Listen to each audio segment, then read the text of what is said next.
Hello again, everyone, and welcome back to Songwoven, the Blackguard's Gallery. I am, as ever, your ever-present narrator, Tim Dontran, and of course, with me today, as ever-present as I am, the blood, the sweat, and the tears, and the pang in your stomach, the laughter in the back when you trip and fall down, it's the Motley Crew, I guess. Say ahoy, Motley Crew! Ahoy, Motley Crew! I guess.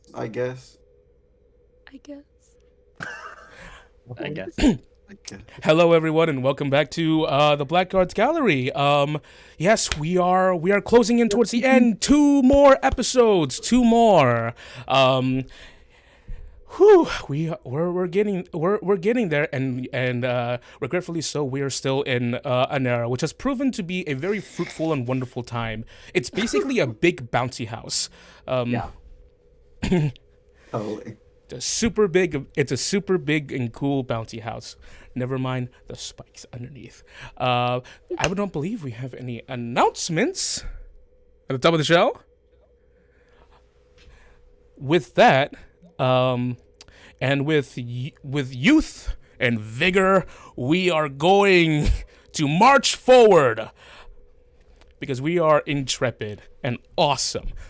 Speaking of being intrepid and awesome, who would like to recap the last session? Do it, Timmy. I already have my finger on my nose. Yeah, you were pointing at Do it, yourself. Timmy. You pointed at yourself. Can't be me. All right, fine, I guess.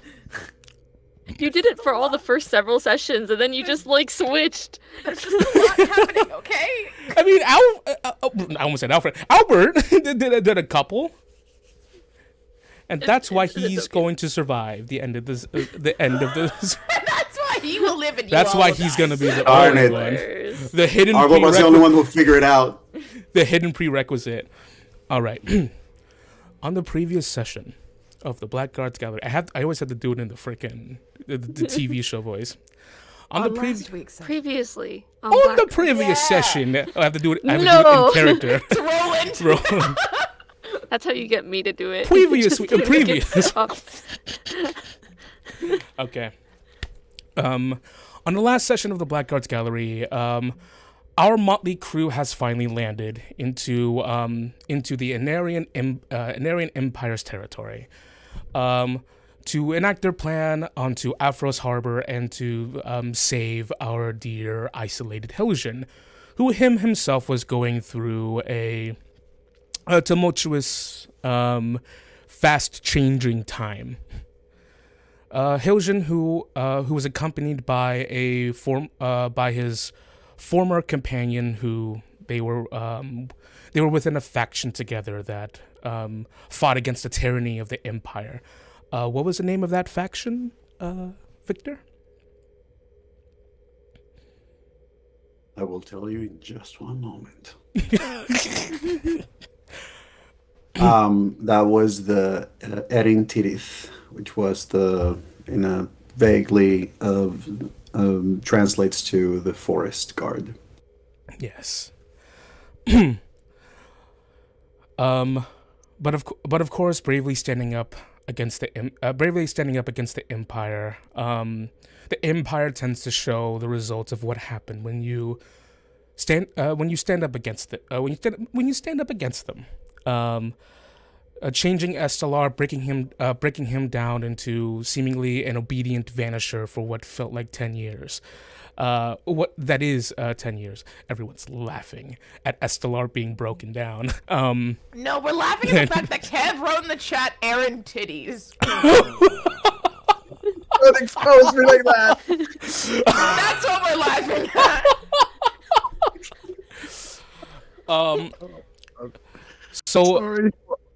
So as in line with the Aaron titties, there's 2 of them now, only 2 left. Fuck. As Estelar seemingly broke out of a stupor and assisted Hiljan, the 2 of them made a daring escape to leave the Rhinolar stronghold that they were currently in, which was also holding Lorelei Boreas. There we go. Lots of names. And that's not even the name. It's okay. Lorelei That's not even the works name. too. That's not Lorelei's even. dope. Lil Boreas. Lil Boreas. Just say Grandpa Boreas. Grandpa Boreas. Upon this escape, the two were pursued by vanishers, who attempted to hunt down Hiljan. But seemingly, during their last-ditch escape, passing through the upper parts of the stronghold, Estelar has taken a fatal blow for Hiljan, seemingly with this inhuman speed. Of course, as they leave, Estelar succumbs to the purple worm poison. But he is free more than most in the Empire at that time. It was at this point where Kenway, Hiljan's eagle, sensed Hiljan with his mental connection, and upon trying to reunite with Hiljan, was shot down.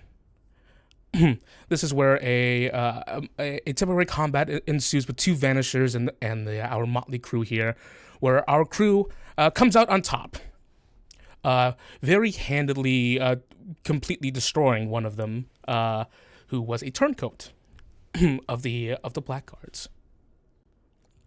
Now, as the crew has finally assembled, and with the sudden return of Daryl to the arms of Zachariah, our motley crew returns to the safe house to gather their bearings and to discuss what occurs next.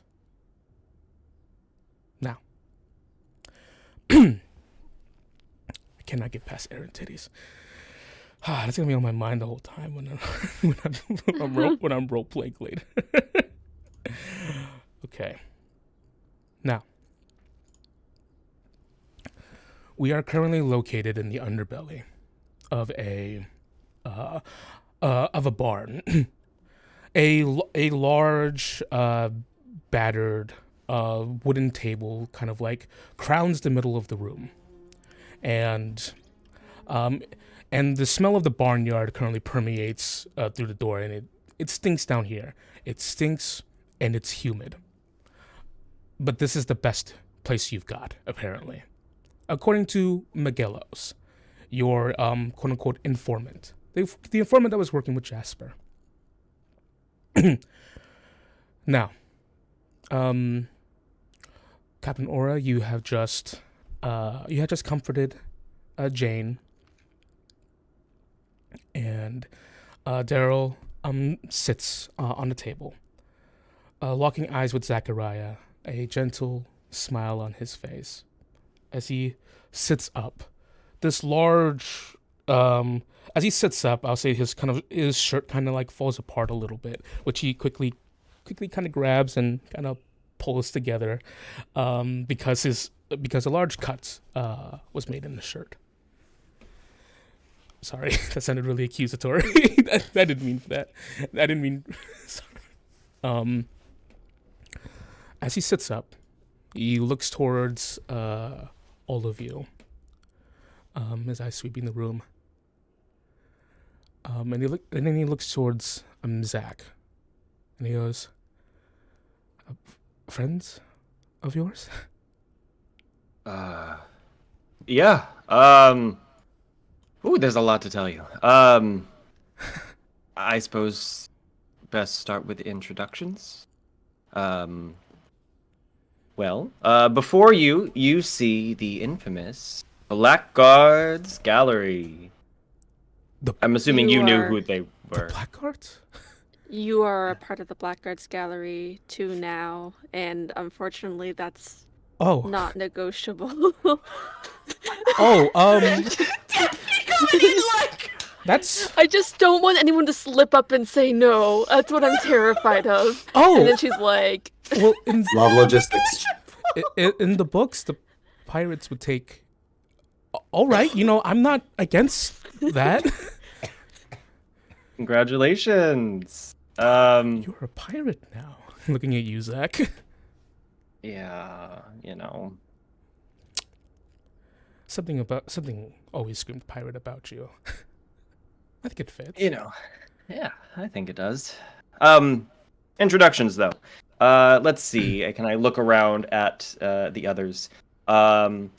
Let's see. Over there is Brooke, real sweet girl, absolutely friendly. I'm her favorite actually on board. Loves books. You should just something to note. I'll cut you. She's so affectionate. Brooke looks to Daryl. Hi. Hey. Don't cut him, please. All right. Over there we have Roland, my main man here on the ship. I mean, we're not on the ship, but when we're on the ship. We're brothers now. Yeah. Also, cool. Great with music, songs, all that sort of stuff. It does wonderful impressions, Oh, you're gonna have to show me sometime. Oh yeah, when we're in a better place. I didn't bring my poetry when I came on here. Yeah. The one that spoke to you already, that's Daphne, life of the party. She's our first mate. Absolute, just a joy to be around all the time. It's an absolute pleasure. Let's see. Over there we have there's Hiljan. Lot to catch up on with him. He's our helmsman. Hey, Hill. Hope you're doing all right. Hiljan has actually been in a corner tending to Kenway, not even looking at the group. And you probably can still see that there's a lot of scarring on the left side of his body. So he's he seems very distant right now. Good to have you back, Hill. Over there is, and he looks at One-Eyed Jane. I immediately avert your gaze, and I'm just looking, anywhere but your direction. Gerald walks up to Jane.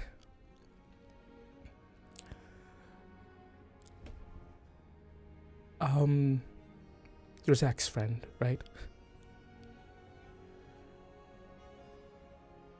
Yeah, that's me. I'm a bit confused on how I got here and why I looked like the way I looked like.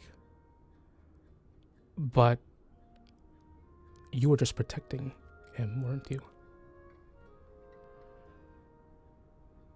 I should have known that. There's no way you could know. Daryl, that's One-Eyed Jane. I'm one glad of these. Someone as strong as you is protecting him. She's one of the I'm very strongest sorry. people I know.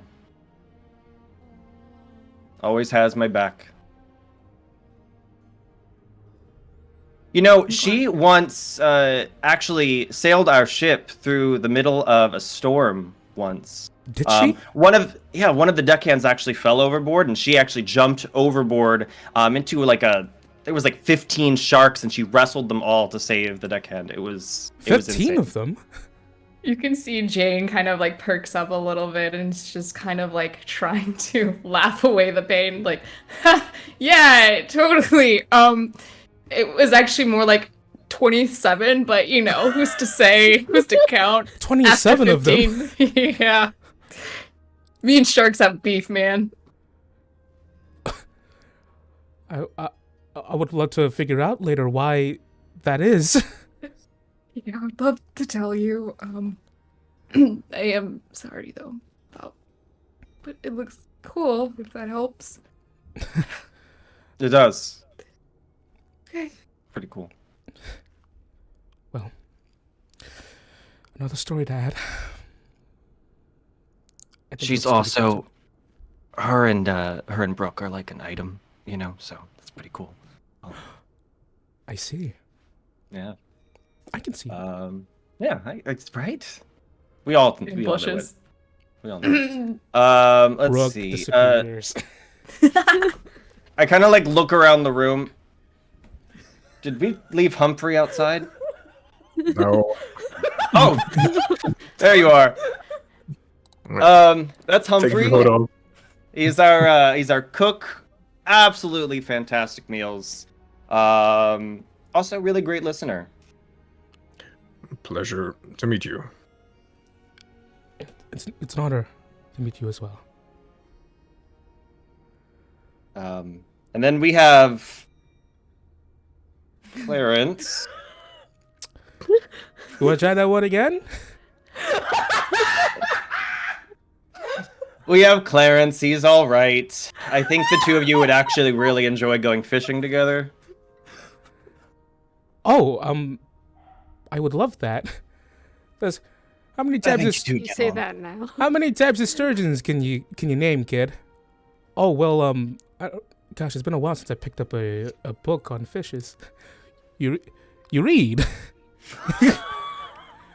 I mean, as a credited lore keeper, well, soon to be, I have to know my everything. I have to know my creatures. Well, we're gonna have a lot of time to talk about that later down the line. I'm really excited about that. Not the best fisherman, but I'm trying. Oh, I have all the tools to teach you. Don't worry. It's nice to meet you. They're gonna get along great.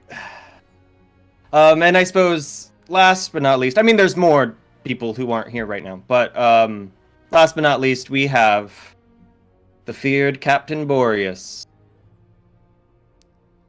You see this small halfling remove her hat, give a slight bow to you, put the hat back on, just take in Zach for a moment, nod, and then signs because she's been told that Daryl does sign. What has a neck but no head?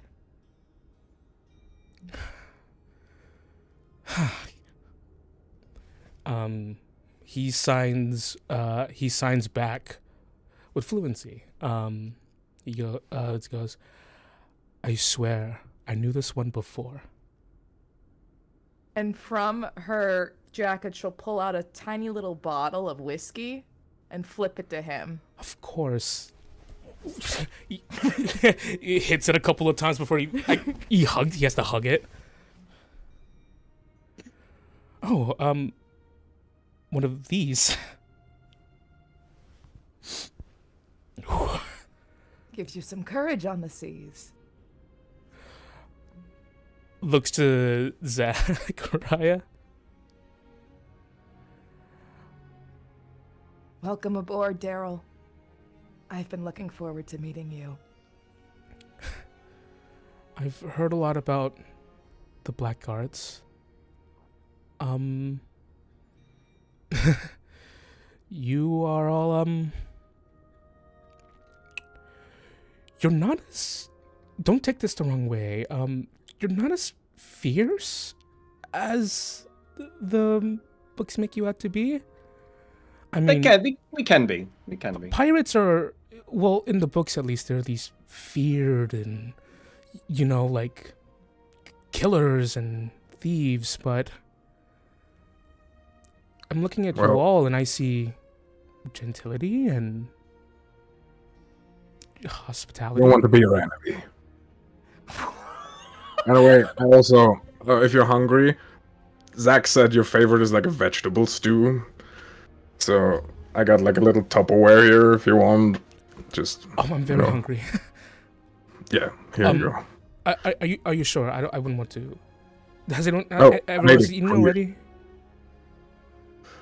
Yeah, probably. We should make something. Probably. I'll get to that. Thank you so much. Let's get you fed. He for you, Zachariah, it's like he typically doesn't lose his like poise. He's like pretty polite and put together, but for the first time you see he's a little feralness in his emotions as he's kind of like eating one spoon after the other. Oh, Daryl. He's hungry. It just rhymes. Feral Terror for the sequel. He does go, this is absolutely divine. This is amazing. There's many more coming up after that.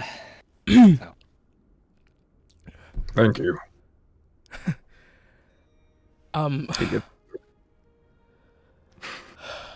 It's a lot, yeah. I'll tell you what, it's been a reversal of fortune than where I was a few moments ago. Seeing you again, looking at you, Zach. And then all of a sudden I'm a pirate now. That's... I still need to get into the details about that later, but... Where exactly are we, if I may ask? Safe house in Inera. Not on the sea right now. We're doing a little bit of a jailbreak. Half of it's already done. We didn't even have to lift a finger, really. Kind of look over at Hill. Oh. A jailbreak. But I wasn't in Inera? It's a long story that I don't really understand. You're gonna have to ask Daphne about it. But She's actually the one responsible for getting you here. Thank you. I owe you an unbelievable debt. No. She is... I have a lot of questions, but in the meantime, now that you're here, we need to know, well, what we're doing with you, because we're not through running into danger in our near future.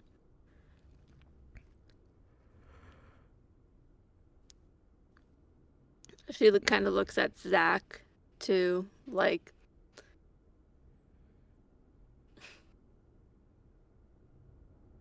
Gotta get him to the Bandiwala. That hasn't changed. You lot are hunting down the Bandiwala as well? Honlusa. We are now. Well, I can certainly help you there. I've read a good amount. On it. And it seems like I have to be present for it to appear. I had that impression as well. Well, it was a hunch. I'm still not solid on the details yet, but and this may seem concerning, but voices have spoken to me before, discordant voices. I hope this doesn't seem like I'm insane, but... Or just looks at Zach's compass like, But there were spirits belonging to the those who lived on the island itself. And they've incorporated themselves inside of me in the meantime, but sadly I cannot speak to them anymore. They've incorporated themselves inside of you as well? That's what they've said. I'm not exactly sure what that means exactly. You don't know what the purpose is? Yes. Of that. I see.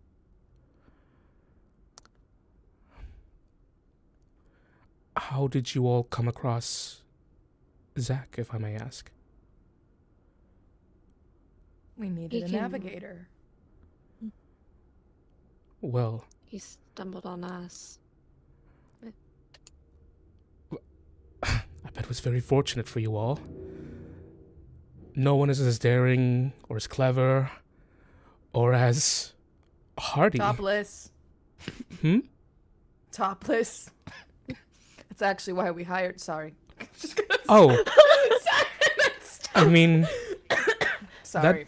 that Inappropriate. is a Nope. very- Taking it. She's rewinding her signing quite literally. it is a very admirable quality about him.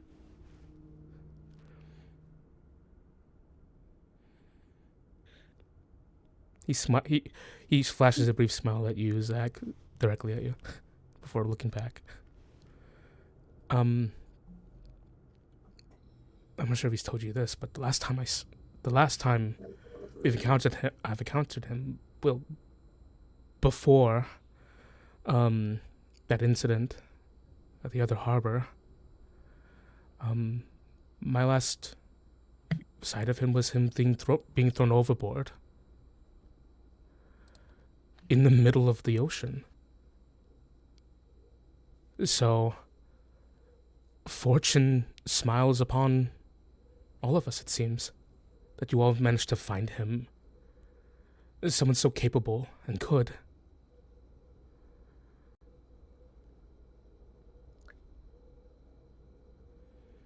I'm gonna telepathically message Jeffney and say, does Daryl know he's dead? She just shakes her head a bit. She was like, you saw she was staring at Zach to be like, is he gonna say something? But she just doesn't even look at you, just shakes her head a bit. All right, shutting the fuck up then. Got it. He continues, with the thought, he goes, Brando Caligaris, my captor for the past months, he cannot be allowed. We're not gonna let him.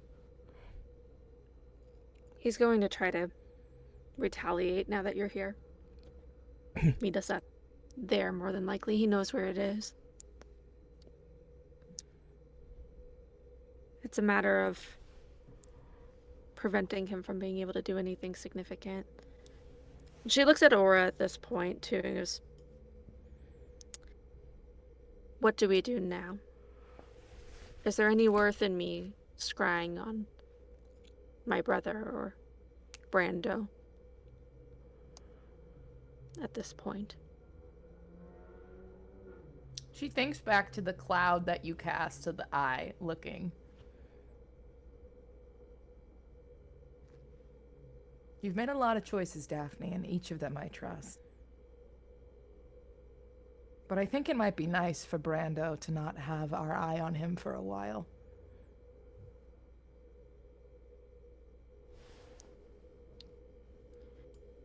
The only reason I consider doing it now, even though he'll know if I do, is to get a better idea of what his reaction to this is going to be. But we might not glean anything at all. I'd love to see That's his why I face. We're also still, and she gestures to the safe house. We still haven't even moved. Taken our first step across the board. If you feel it's right, I trust you to do so. And Daryl, you know what Brando Caligaris is after. I'm not entirely certain. He keeps saying knowledge, but he lies as naturally as he breathes. What do you know about a divine spark, and can it be contained? A divine spark. I'm not... I mean... Yes, I suppose. I'm not entirely certain on the requisites of a divine spark lending itself to someone, but I assume it would lend itself to someone who is worthy. It would put them on the path to godhood. Is Can it that be what get that's rid of it? there? Can we get? She doesn't even respond. She goes, Can we get rid of it? Can it be transferred?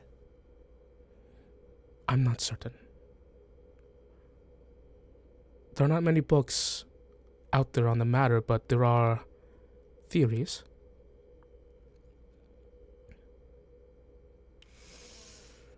Well, the spirit said, and she looks at Zach, that Zachariah will know what to do. Like, just slumps a little. The spirits? You know how you said you got spoken to too, so did I, so. Really? Yeah.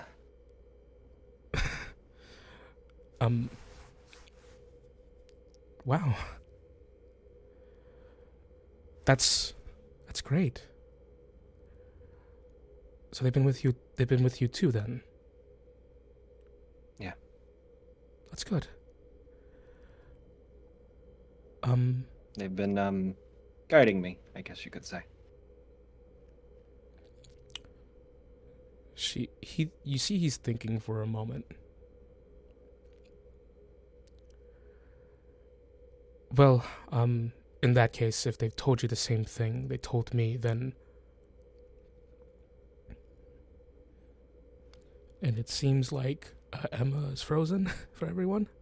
Oh no. Yeah. No, she's just happy. This She's is really happy. happy. Here I was thinking she was just holding a very, very still smile. Oh boy. Emma? Nora. Despite it being 6 months, you always know that Daryl. Oh, gotta go to the backup. I was gonna say you might have to get the backup ready. Backup's on. Despite the 6 months, you know Daryl is sharp. Daryl's one of the sharpest people you've known. Mm-hmm. And it seems like his memory is working just right, because his eyes trail down to your chest for a moment. Where there is no hole, there is no scar, there is nothing.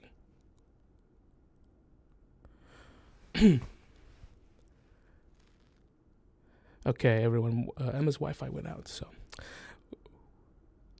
Daryl continues. If that's what's there, then Brandon must know about it as well.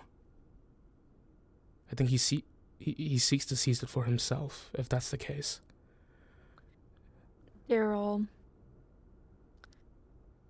you told Zachariah that you noticed something strange about Brando's right eye, but you didn't know what it was. Well, can you elaborate? Would your opinion on that change if you knew that Brando was a lich? And that's not a bug, apparently. A leech. A lich. If that's true, then from... Gosh, I have to remember the lore keeper. That must mean he must be an owner to a phylactery. His right eye is false.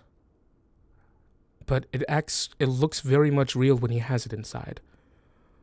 But I've seen him out of the corner of my eye, through the slits of a window, while we were traveling in a Zand, that he was polishing that eye. Do you think that's it, or do you think that's something else? Typically, I would think that a lich would put something like that outside of view, something so precious that holds their life. Perhaps it's something... It could be something nearby. If he would go to the Bandywallop, then it would have to be somewhere. Close. But to make your phylactery your eye, however,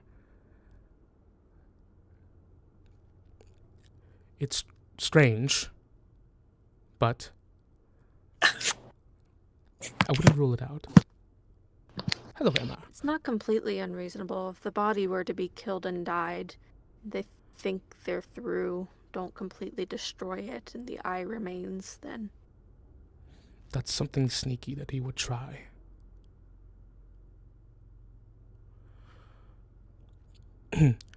I'm sorry. I cannot say for certain.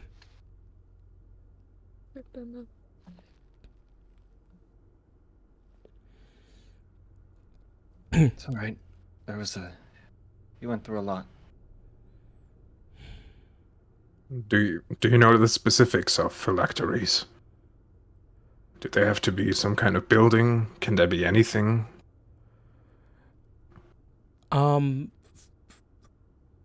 Objectively, I believe that it has to be an object of great sentiment. Oh, that's Does it typical. have to be Could be a living something. creature? A living creature? I'm not so sure. I'm not so sure we if talked to Go ahead. we talked to John about that, Humphrey. He said something like it would be a lengthy process. Okay. Did he do anything weird to you or anything? Nothing. I've held on to a ring. I look down, or his hands are ringless Ringless now. right now. Or... Yes. Oh, good. I've gone through a few. Before our encounter, he performed a few rituals, magic on me with the outer cover of it, being to keep me safe. But I knew. Other than that,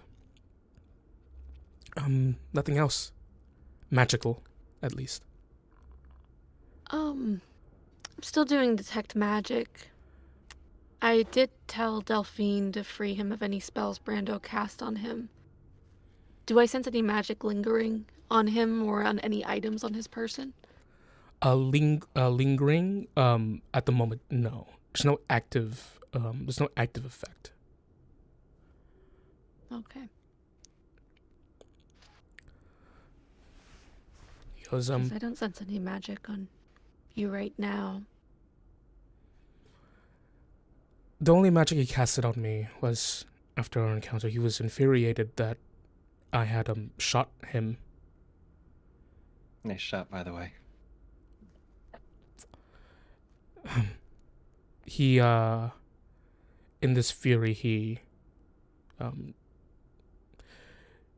shot me through my leg.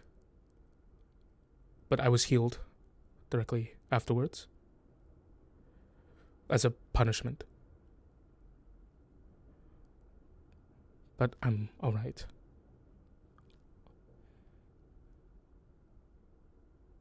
I'm sorry for what you went through those past 6 months. I should have found you sooner. It's not your fault. And I knew you were going to find me. And I found you.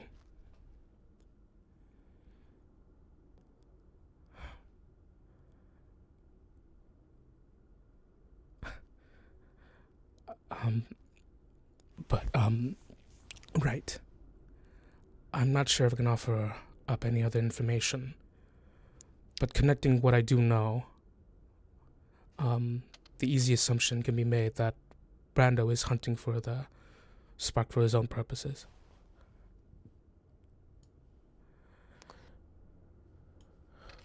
You're not a fighter. Not like Zachariah is. Correct? Certainly not. If you need anyone that's greatly knowledgeable on fauna and plants and the like, I would love to share my brain, but physicality is not really my strongest suit. That's fine. Then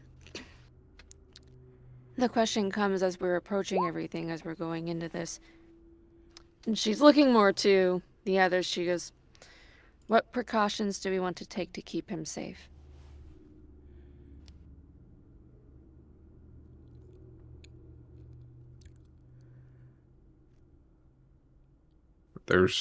We don't have any team that's going back to the ship, right? Everyone's bound inland.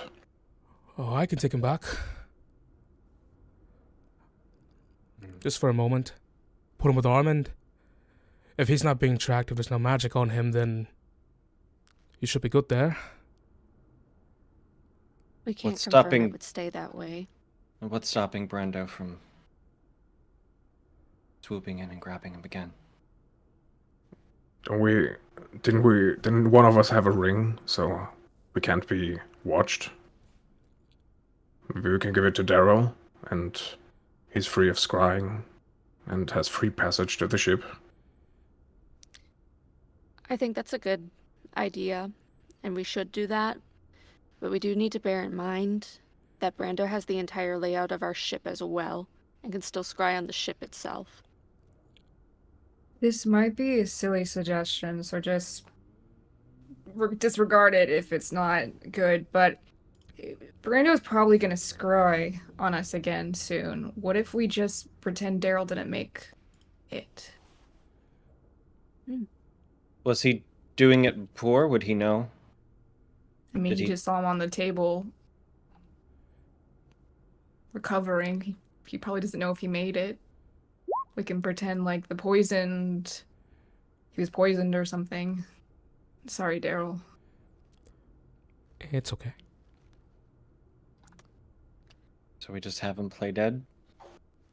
I mean, if you can't scry on him afterwards, if you can't follow him, if he doesn't have any more magic on him, then once he's That's gone, smart. then he has to come after us. Do you know, she looks at Roland, she goes, do you know feign death? Yep, one of my oldest spells. Hiljan is going to speak without looking at the group, as he just says, if we do this and we send him to the ship, he just stayed with his face covered. We cannot risk the scrying on the ship and him being found out. It would ruin the whole attempt. And with that, he goes back quiet. Is staying here a possibility?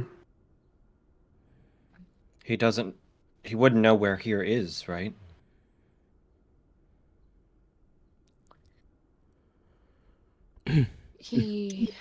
Brando should have only been able to see the inside of the room. But he would have no idea where this is, right? No. We have to assume that Wendell could be communicating with him at any moment, or any of the vanishers that we have been encountering. Not with Brando. But it still is a risk. Another risk. Absolutely.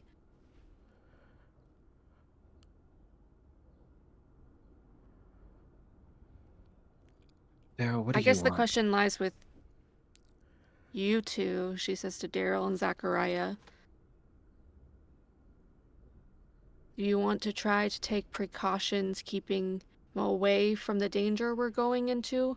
Or do you want to keep him close to defend?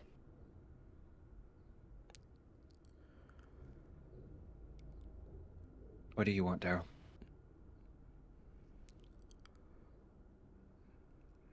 I'm no use in fighting. But if it's alright, at the very least, if I could stay here.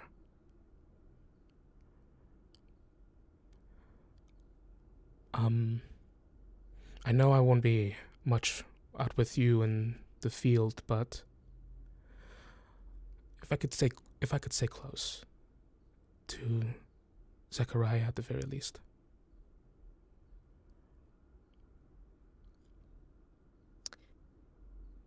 The Shield Guardian.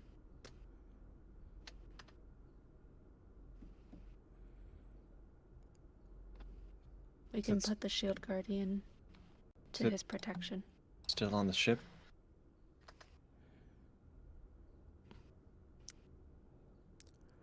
Can that thing climb?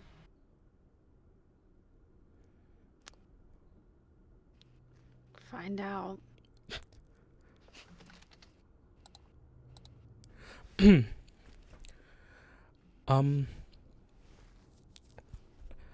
don't want to be a burden to anyone. You're not. We So- needed you here. That's why I got you. So, don't worry about that much. All right. Thank you again for everything.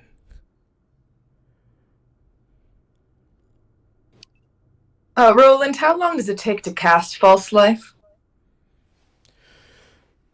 Well, just let me look up the fucking spell for a moment. Feign death is a ritual. Yes, it's a ritual. It takes It's an a one hour. action or a ritual, and it lasts an hour.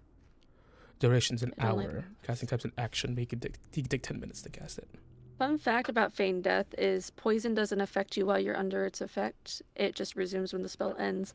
Good thing to know if we ever need an antidote. Need to go source an antidote. We can just Snow White people until we have an antidote. Mm-hmm. It's a 3rd level spell though, which is kind of high. I don't think it would be a good idea to send Daryl off with you, Roland, at this moment. We're already splitting the group into 2. I think here's probably the safest. All right. I much prefer this to my previous situation.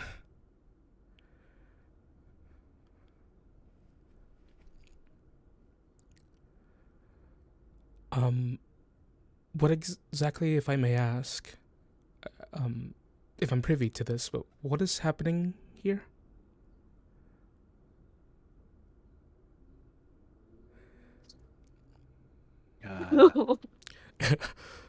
Jailbreak, you know? Jailbreak.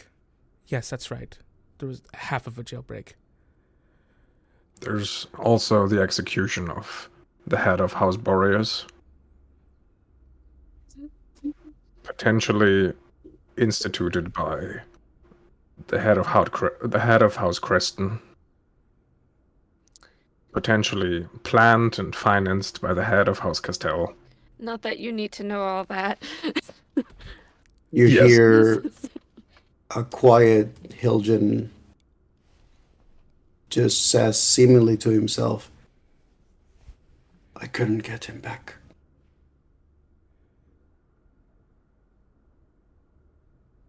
Henwick? I thought the bird would be okay. You're here. Oh. That's what we need. She He's still, messaged. yeah, he's still not looking up. His eyes are on Kenway. He's been tending to Kenway and he doesn't look up. We have reason to believe, Daryl, that Atlantos Boreas contains information that would have been so severe to lead to an execution. He has been able for the past 10 years to avoid scrutiny and continue to serve under the Empire, even with a daughter who is an enemy to the Empire and its navy. The timing is too irrelevant for all to come to this fruition at this very moment. I see. We also, and she looks at Jane, have a young member of House Creston who we also are looking to grab in the deal as well. House Castell, she looks at Humphrey. We have no idea.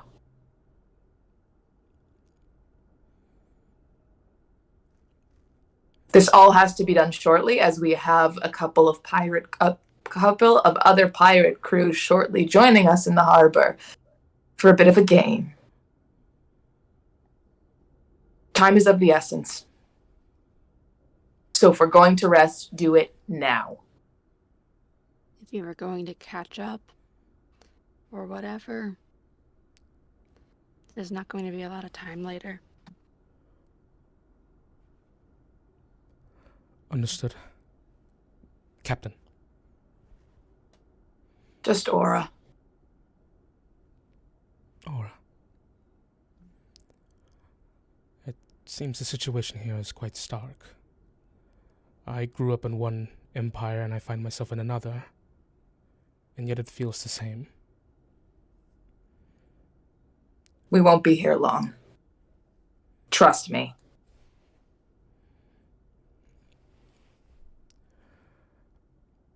It's good to see, however. I was always a believer that there was always a front line when it comes to fighting against tyranny. I see that the Blackguards are the ones manning the fight. Now you're on it too. We have a reputation to uphold. Don't let it get out too much. I'll try. But I'm a little excited.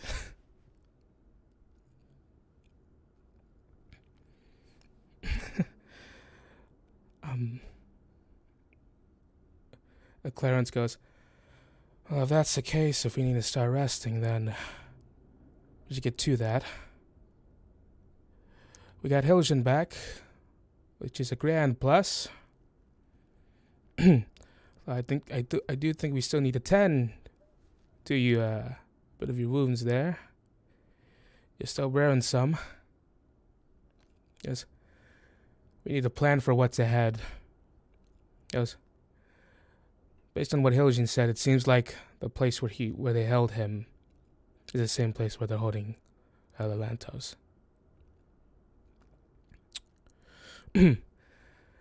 That's gonna be a feet and a half, it seems. Goes. But they have to bring him somewhere because House Castell is here, so there's ceremony. Oh, they love public executions. You should have seen when they cut out my tongue. They think they're showcasing strength. And they're not. They're making it. So, maybe heading into the stronghold's not our best bet. I don't believe we have the manpower here to handle that. Though I would love to believe in us, that amount. We do not. But perhaps we can plot something when the execution is happening. Daphne, do you have any spells that can transport someone? I do. It can transport to the person casting and one other person. And you don't even need to see where you're going. Jane, how amenable is Mikael?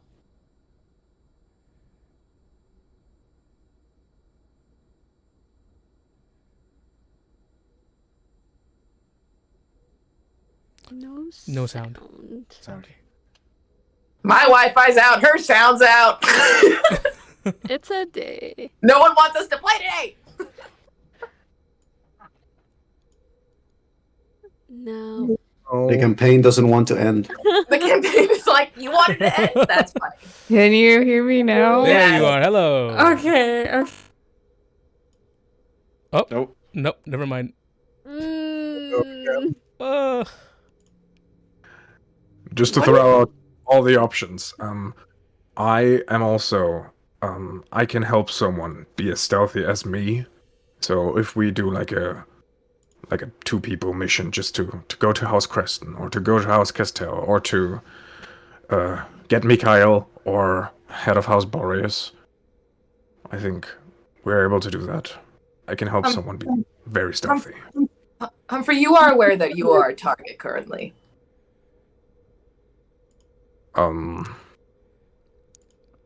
Yes, I am. Skill's still worthwhile to note, regardless of the risk. I was pondering your question. Is my voice coming out now? It's there. Yes, Yeah. you cleared your Oh, throat it's enough. come back to me. It was just such a tense question. I needed a moment to ponder. Mikhail, there's a reason he's the one performing the execution. It's a punishment, I believe. Because he's not really a Creston. Well, we both enjoy a good gamble. Is there a way that either you and or Humphrey, actually both you and Humphrey, would be able to sneak to the front lines, or perhaps Daphne, to get that spell on them? How far would you need to be within their range? I can't cast the spell on them. I could charge it for them to cast. So you could give them a Instead. power source. Essentially, I can do it up to... We have 2 pieces of ether, so I could do this twice. But it's... can teleport within about 500 feet or so. So technically you could load up 2 ethers. Jane and Humphrey could go in undercover, hand 1 ether off to Mikhail and Lelantos, and then Humphrey and Jane use the other to get out of there. Is that a potential? Yes, that is a potential usage. If we want to Humphrey's save them for Aura looks something at Humphrey else, then making we a face can. and goes, Humphrey looks at Aura, you offered the information, Humphrey. I'm merely rolling with it. Don't give me a player if you don't want it on the board. You're right. I will also put out there, sneaking might be good for us, but I'm wanted alive, so I could just turn myself in and then just give him the old razzle-dazzle of Raylan Creston and just, I don't know. And then I do not recommend it. Right now we have to assume that with my escape and our presence here, the execution of Lelantos is going to be extra observed. Also, And the it's a fair vanishers assumption. that they have in their weapons are all poison. Be struck by some of them. You may not make it. Whatever we are going to do, engage in indirect combat for a long period of time is not going to be wise. Okay. It's a fair assumption, too, that even if you are taken alive, since that they wouldn't let you go so easily, either. And it would still take just the same 2 ethers, 1 for you to get out, 1 for Boreas. We still have 1 more message, right, Roland? Yeah. Arrange a meeting. Or even just a drop-off point. Hey, I'm leaving you this here. Pick it up. We'll tell you how to use it tomorrow. Yeah. It's a gamble. But I'm afraid one we're going to have to take. And no, Jane. We just got back our helmsman and Daryl. No more. Aye, Captain. So, how are we going to approach this? From how easy it is to pull off? Or easy? How difficult it will be to pull off? Keep in mind we have the distraction of the B team going in for the lighthouse. That should offer a bit of panic and chaos unless, well, keep in mind, Clarence, you're expected. Did Hiljan mention that to us? Did he tell us that they know that Winfield knows that we're going to the lighthouse? No, he didn't say that? I don't think he's communicated that yet. We haven't Okay, really had like a conversation. Then we don't know that then. Never mind. Shugo, keep in mind we already have the distraction of the B team going to the lighthouse, let alone And the the ship that's restaurants. in the harbor. Yeah. And that's when Hilda is going to say, Wendell may know about the lighthouse. How? Because of me. Okay, that's fine. It's okay. I'll make it work. You always do, Clarence. You weren't first mate for nothing. So the jail is reinforced now, which means the only way to get Lelantos out is between the jail and the execution place. Right? Not necessarily. If Mikhail can go out in style, he goes to swing the sword and goes, gotcha, and just takes Lelantos and poofs away with him. And then uses the attack on the harbor from the rust knots as cover to run away. So the plan potentially is to send a message to Mikhail to meet with us at a certain place, time, just sneak there, hope he shows up, give him the ether, and then let him go through as normal with the execution day until he transports him away during the attack. Or we inform him that we'll be handing him off an ether, and Jane and Humphrey move in on the day of the execution to hand it off to them. That might be more reliable, since I get the impression, just from what I saw when I scryed on him, that he may not be able to travel freely. Meeting may be hard. Also, What? I was just gonna suggest we give him as little information as possible, just in case someone wants to get information from him. DM, you said that when I was captured, there was someone that showed up that seemed to be like Daphne. Was that the person that I eliminated? No. And you said that there was another person also that I saw that looked like... It looked like Clarence. Humphrey. Oh, Clarence. When you say that they look like them, are we talking about like build, appearance,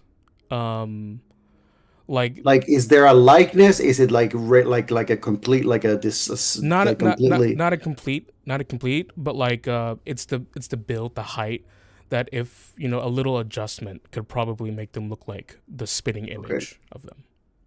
So Hiljan is going to rely that he's going to say, there is one more thing. While I was being captured, 2 people came into the room. The one who was able to tell when you were scrying, Daphne. They seemed to be dressed like you.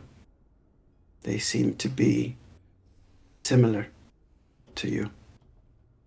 Just as I saw one that looked like Humphrey.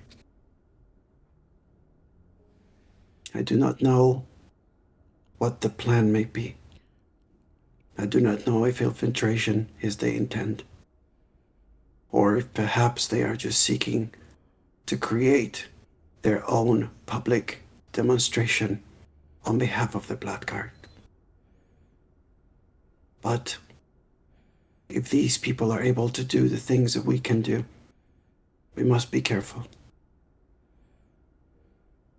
I feel like that, combined with how Daryl was disguised before, we should have a code word in case there's people trying to impersonate us. So we know that it's us immediately. From the get-go. What's a cool code word? Papaya? I like Fried that. rice. Shrimp fried rice.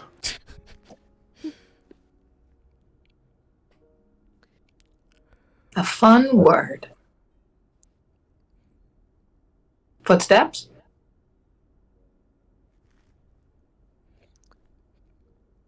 Checkmate.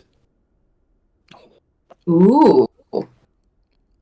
For the first time, Aura actually looks over at Hiljan with a raised eyebrow. What if you have to say them all, but you have to say them in a specific order? Well, No. now we're getting into ciphers. Yeah. Yeah, I'm not gonna remember that. I'm just gonna be honest with you all. If you give me too many words to remember in the heat of the moment, I'm gonna forget and fuck it up, and you're gonna kill me probably. So can we just? I'm a big fan of ciphers, but yeah. So tentatively, we have our plan. Jane and Humphrey, are you prepared to do this? Yes. Yeah.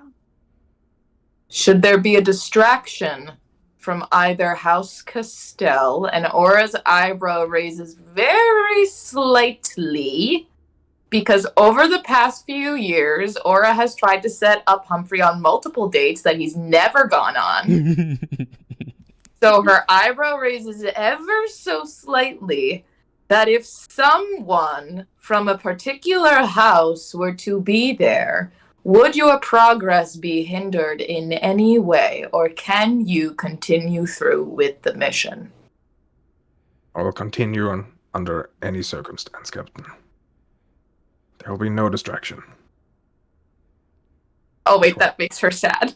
That makes her sad and she takes it back. No, I'm kidding. She nods. Same for you, Jane.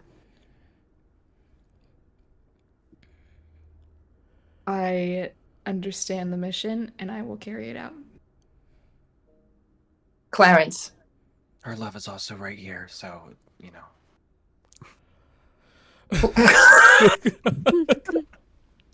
You are a terror. I hope you know that. Clarence, you might have to make some minor adjustments to your plan, given that Wendell's expecting you. Yes. Good. It'll hurt more. That's what I like to hear. Now, we need to tend to wounds. We need to rest. Is there anything else that needs to be discussed? Brooke goes, Can I go with the both of them?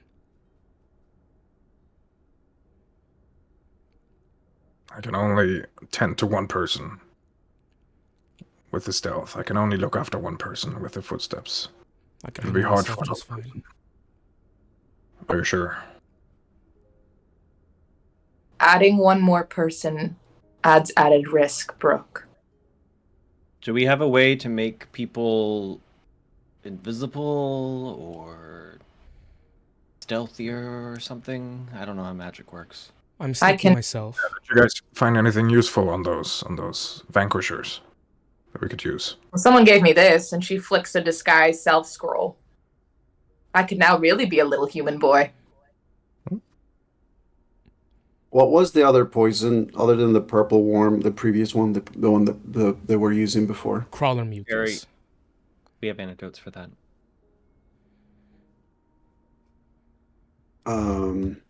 Oh yeah, we have a bunch of stuff for you. Here, take all of these potions that we weren't able to figure out who wants. Hiljan is going to say, on our way out, if necessary, I can try to locate some sources for the poisons that they are using. Where are they holding the poison? If we were to face one of those vanquishers, do you have a pouch on the front? Hiljan is going to lift his left wrist, where he has one of the bracer arrows that he took from one of the bodies. As he explains, they use the arrows in these, but they also have daggers. Wait, are those arrows supposed to be poisoned? Yes. Oh. Guess Nelly just forgot to apply it then. All right, never mind. Continue on. Did she stab you with one, Zachariah? I mean, she got like one little cut in, but I mean, I feel fine. So her eyes widen as she realizes, because he's fucking dead. No duh, he can't be poisoned. The same and thing. then she quickly, because she and Daphne confirmed that Clearly, Daryl does not know. She looks to see if Daryl clocked it. Anyways. Daryl is sharp. No, damn it! She's gonna go, Daryl. Let's talk, shall we? Yeah, let's. I'm just saying, if Nelly is anything if Nelly is like our baseline for Vanisher right now, I'm not particularly worried. She points to Hiljan at him banged the fuck up and says, I would rather us not underestimate them. That's fair. That's fair. Thank you. Brooke. You all look like shit. Brooke does Go to bed. kind of step up a bit. And he goes, I'm stealthy as they come. And I wouldn't want to see either of them get hurt. To be clear, Please let me go though, with them. did you want me to charge a second dimension door, for the two of them in case they needed to leave? If that were the case, they wouldn't be able to take you. We only have two. I feel like we might need one of those for Brando. That's what I wanted to charge it with counterspell. Brooke, I don't want to impose, but I'll do my best to take care of Jane. With all my possibilities, everything that I can do. And I will This take mission is care vital. of Humphrey. Yeah, Brooke, have Or- faith in your girlfriend. Okay, Or- Zachariah, I know I just stabbed your boyfriend, but if you don't knock it off, you're next. We can count on you to stealth your way out too, without having a second exit plan. If we want to take that risk. So I'd only give you one dimension door. The three of you could go, but you have to get out on your own. There's no plan B in that case. I'm gonna step up to Brooke, and I don't really care who's watching, and just like put my hand on her shoulder and just my face just becomes very serious. I can't risk them getting to you.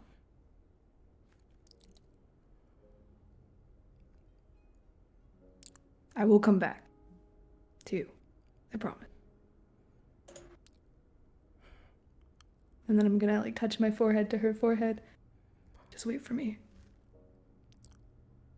I just started having you. I know. I don't want that risk either.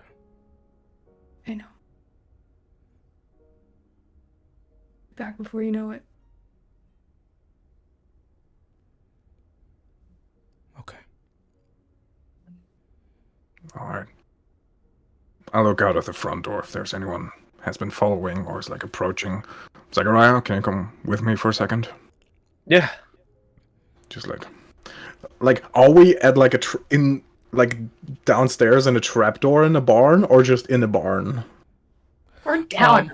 Yeah. Cellar. Yeah, you're in a cellar at the moment. Okay, I thought so. I like go up the ladder and like look up the front door like a little bit and peek through. I'll be right back There's there. anyone approaching and stuff. No one approaching. Okay. Like I'm upstairs now with Zachariah. Yes. I was like, all right, listen. Yeah. This might be the last time you and Daryl get to speak. This might be the last time any of us will have this hope not. peaceful time right now. Okay. I want to offer you something that I have since a very, very long time. I was never part of a tribe. However, I'm still connected with the nature spirits that all the tribes people of the Orcish people are connected to. And I have the ability to marry both of you, if you would like that. Okay. All right. I mean, Okay, that works out, because I pull out of my pocket. I have a ring right here. I'm just waiting for a good moment. I didn't know if, like, in the bottom of a cellar of a barn was a good idea, but I mean, you take what you can get. Yeah, okay. Better alive than dead. Yeah, exactly. Partly. You know what I mean.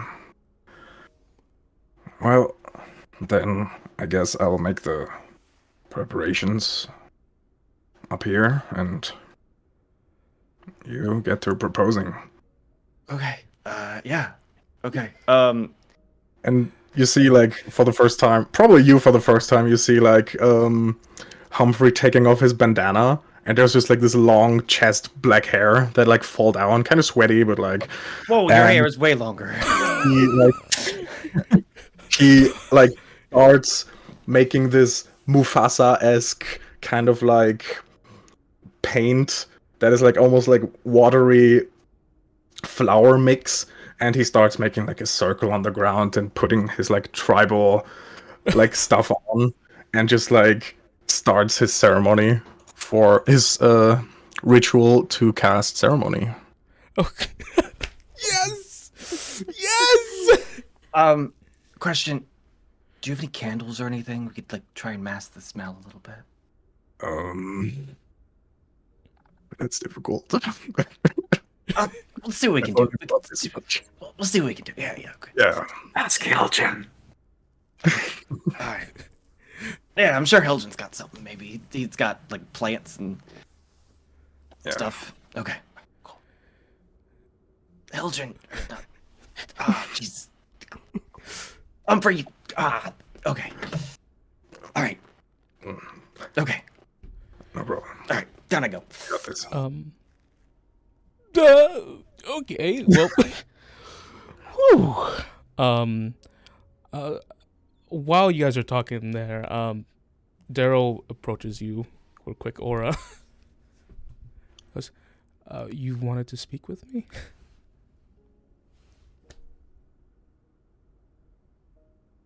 And she's gonna sign, "May I communicate with you telepathically?"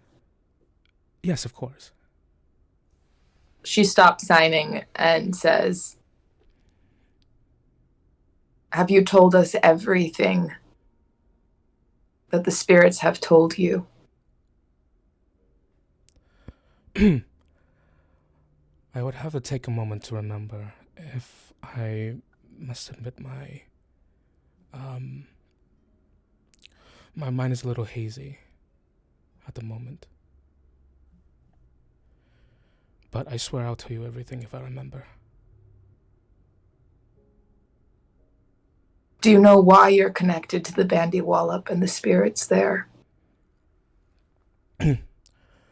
Yes.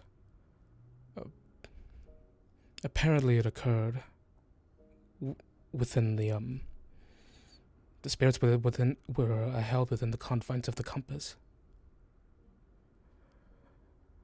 At some point in time, I assume when I gained ownership of it, I don't know if Zachariah has told you, but he took it from an archmage within the Illyrian Empire, which is a very brave thing to do, if I might add. He when it came to our ownership, specifically when it came to my hands, it lit up bright. Now, perhaps that's when. Perhaps that's when it happened, but that was a very long time ago. But I can't be for sure certain. They've only spoken to me a few days ago.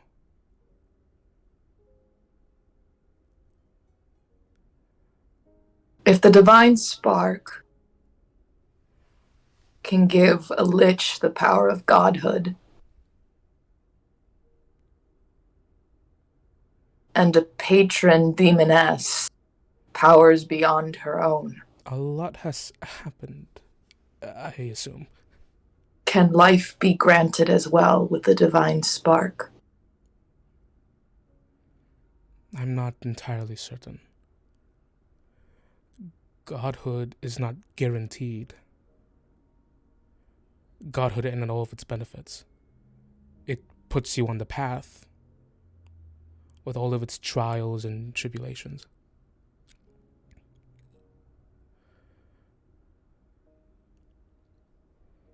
Have you ever fought a dragon? I read about them. Me too. I've never fought one. I've dreamt about it. Yeah. It's gonna be kind of fucking cool. Is there a dragon in the equation? Oh, yeah. You see Aura laughs out loud for the first time in a long time.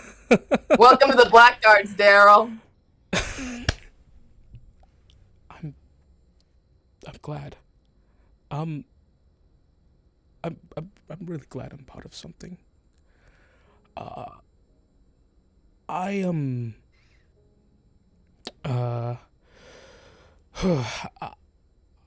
I grew up with Zach in the Solarian Empire, which is an empire that is 5 times the size of an era.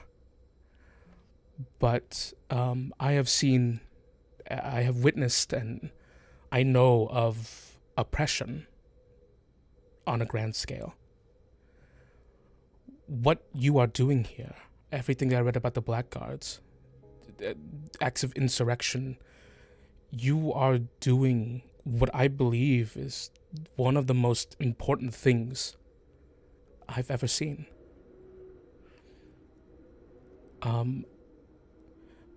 Allow me to tell you something from what I've observed, at the very least. Your cause. There are whole armies and battalions out there that they don't even know that they are listed in your cause. And even the smallest acts of insurrection pushes the lines forward. Rebellion is everywhere. It's just people don't see it. The Empire's need for backup recording. Sorry. The Empire's need for control is so desperate because it is so unnatural. Tyranny requires constant effort. It breaks. It leaks. Authority is brittle. Oppression is the mask of fear. Remember that. And know this. The day will come when all these skirmishes, all these battles, these moments of defiance will one day flood the Empire's banks. It will prove too much for their authority. One single thing can break the siege. Like I said, you're doing one of the most important things. You're trying. And thank you so much for that.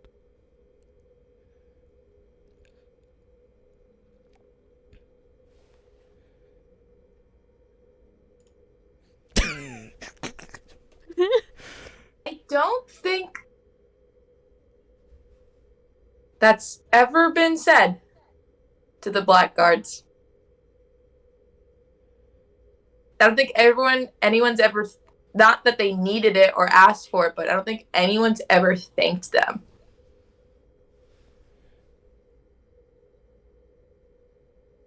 And she does not know how to respond.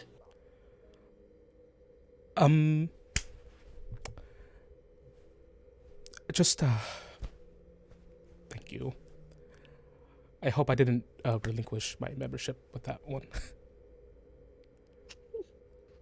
You remember the moment I saw that glint in Zachariah's eye.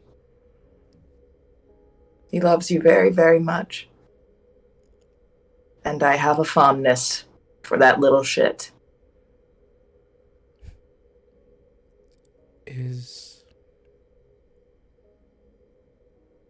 Is he okay?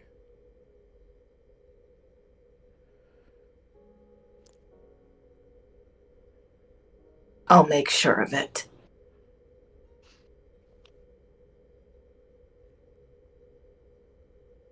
Okay. by this point, Zachariah comes out. Hey.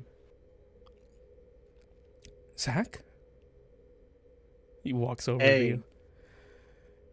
Hey. Hey. Good to see you again. It's good to see you too.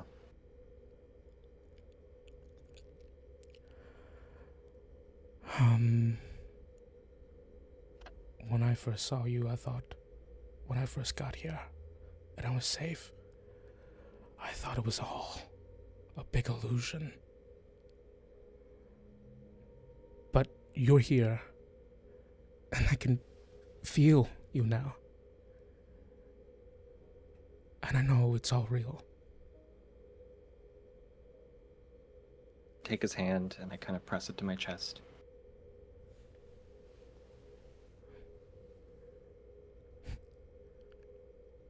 It's real. I can never mistake that heart for someone else's.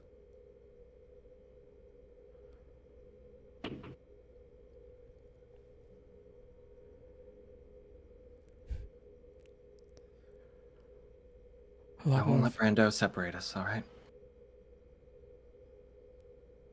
I believe you.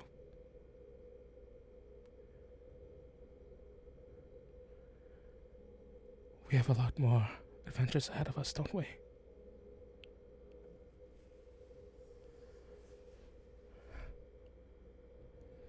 So many things that you still gotta see. Because I got to for the last 6 months, so it's your turn now. I do have to do a little bit of catching up. You gotta see. You won't believe the sunsets you'll be able to see when we're on the Injusticar.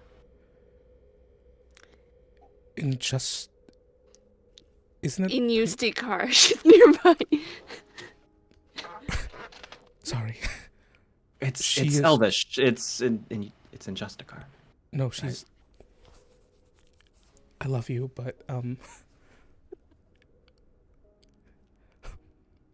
it could be just a car. Yeah. I mean, that's how it's pronounced, right? All right. Well, you and Daphne can have a nice little chat with each other. All right. You go talk about your naming conventions. I'll be right back. I'm gonna run over to Hiljan. Hey, Hill. Hiljan looks up. He's been sitting on a corner of the room, nursing and taking care of Kenway that's just resting on his arm. And he looks up to you, his left side of his face, a bunch of scars and some blood in his eye. How's Kenway doing? He looks pissed. They've gone through worse. Yeah. They will be fine.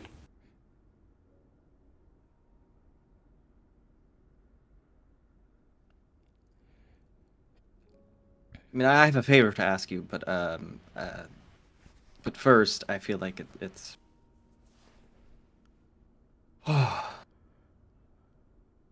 Laura was scared. Don't scare her again like that. Hiljan's face, his eyes briefly look in Aura's direction before he looks down. We all were scared.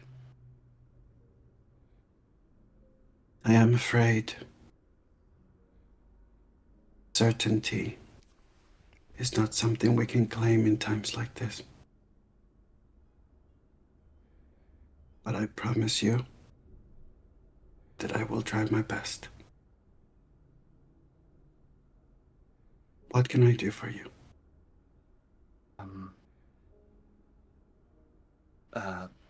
Humphrey's setting something up upstairs. I was wondering if you could help. You got all the... You do, like, nature magic stuff, and, you know, so, figured you could help him with that. If you're up to it, I know you...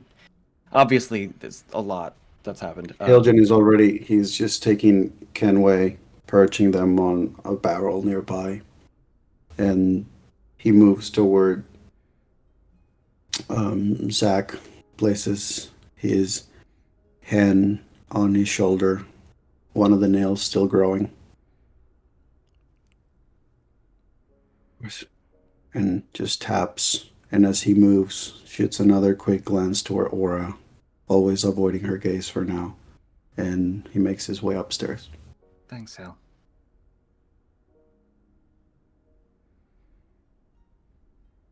Okay.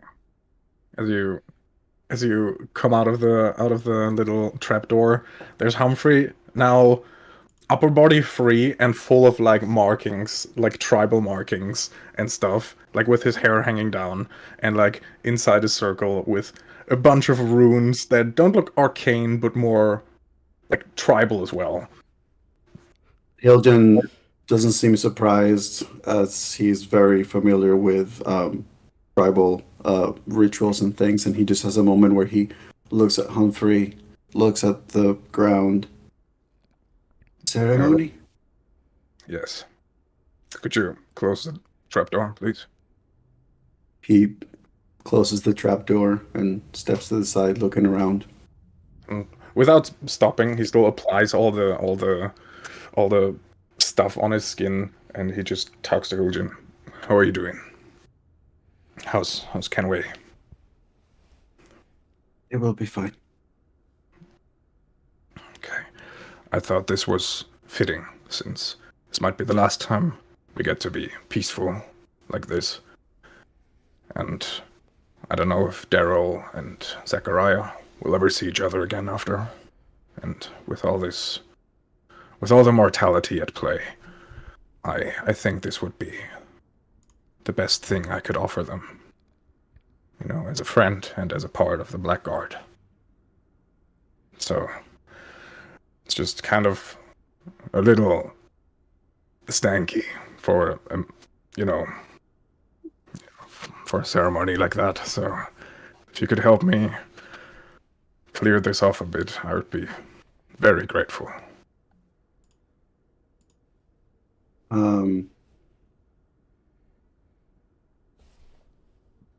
He has a moment where he considers and realizes the whole extent of it, and his tired expression just has a slight weak smile,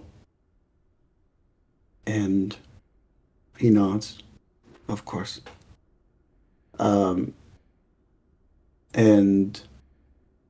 he also, in a very ceremonial, ritualistic way, he starts casting as he speaks in ancient Elvish, and just casting things. I'll gibberish it, but it's, Eneralai Astarena Alea Stoi Geistin. And as he keeps moving his hands, the smell around the room starts being replaced with the smell of cut grass and field of flowers and nature. Does DM, would there be any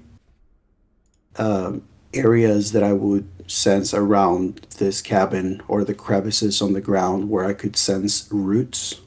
Absolutely. Of any kind? Hiljan has a moment where he thinks about his recently fallen friend, and he approaches a couple of areas. He starts moving to a few points around the circle and the markings that Humphrey has done. He kneels and puts his hand, and he continues to chant, and slowly the vines start coming through the small crevices of the wood as flowers begin to emerge and start to adorn the surrounding areas of the circle with just a lot of that color of the flowers and the vines. He then would there be mud or anything like that in this place? Certainly.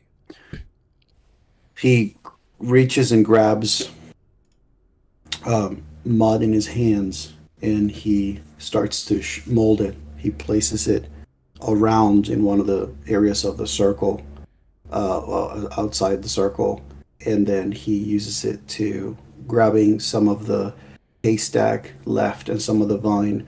He puts it all together, puts it with the mud, and he improvises small little candles. And he sets them up. And once all of that is there,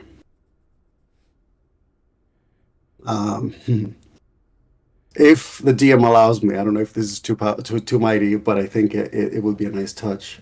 He attempts to create the Aurora Borealis on the ceiling. No. The effect. Yes, absolutely. You could do that. I will fight you for it. It's just a picture of Aura Boreas on the ceiling.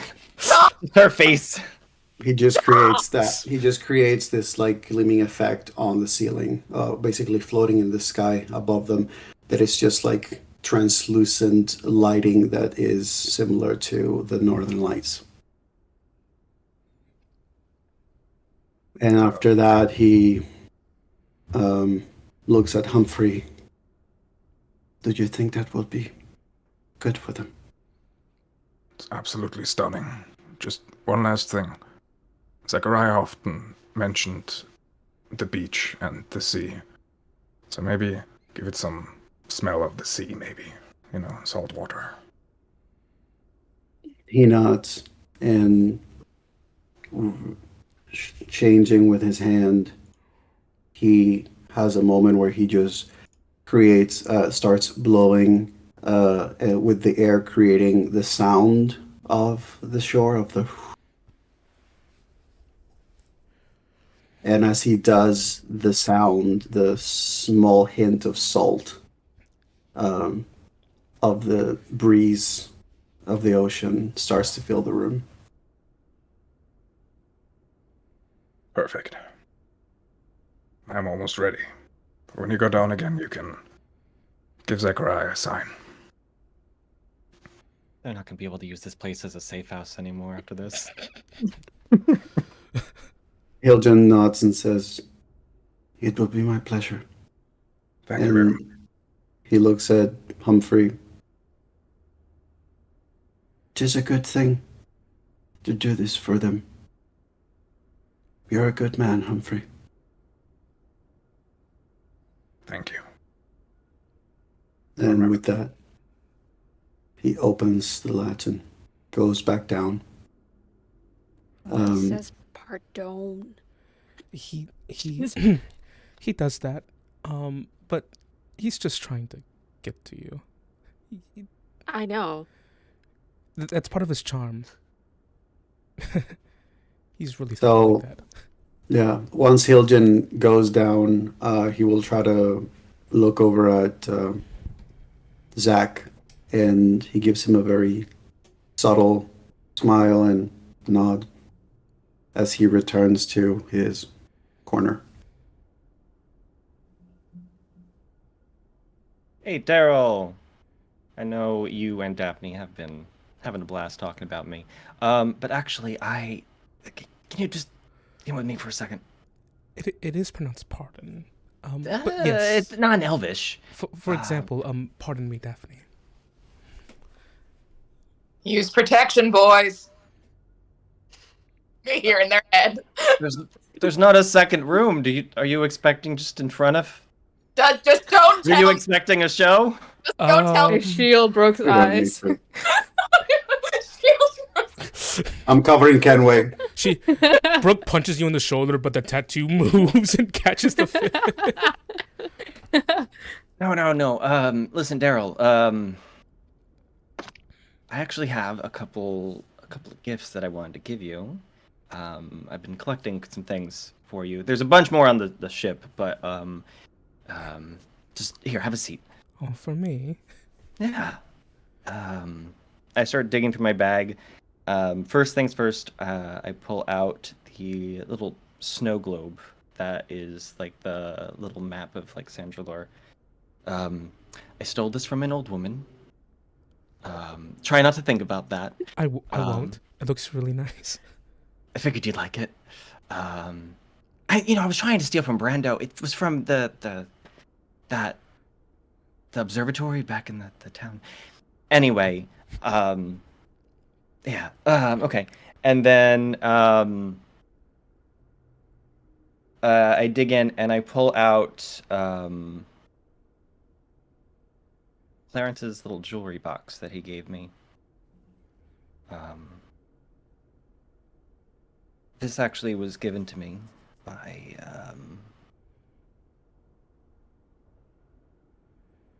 a dear friend. Oh, judging from the contempt, is it Clarence? I wouldn't call it contempt. Clarence and I have a fun relationship. Right. Anyway, it's actually something in it that I wanted to give you. And I will open it up. And inside is a very simple silver ring that was the one that I had Armin working on.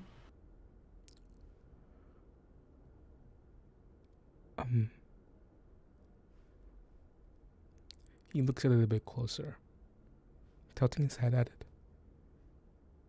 Yeah. A ring. Him looking at it, he would see that there's actually an engraving on it. There are 5 names: Noe, Demetrius, Zania, Yacintha, and Rhea. All engraved around the outside of the ring.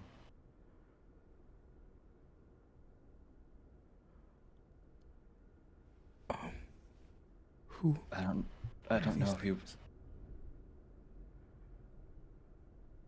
Names of souls that I think should be remembered. You're a lore keeper, so I figured what better way to keep lore than, remember. I'll make sure. I wish I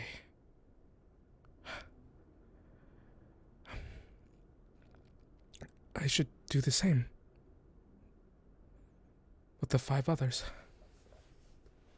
5 others? You have names too? Oh.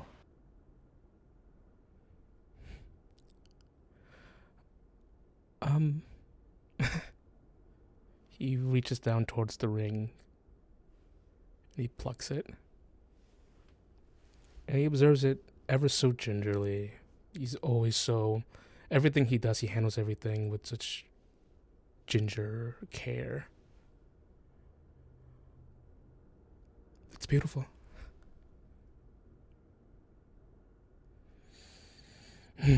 Thank you. This is really thoughtful. I hope it's the right size. I had to just kind of remember. Well, let's see. Well, wait. Before you put it on, actually, there's something else that I have to give you. I know you've been waiting for one for a long time, and I didn't have one to give you. And I was trying to think one up for the longest time. Now you're making me a bit jealous. I wish I could have done something for you. You've given me all I need. I think I have the perfect one, but I need to procure it real quick, if you don't mind waiting just a moment. I'll always wait for you. Okay. I turn around and I look at the captain. Oh, Jesus! what is something that belongs to you, but other people will use far more? Boris having a heart attack. Something that belongs to me, but others will use far more. A name. A name. Correct. Brilliant. May I? Oh my god, he signed so well! My name?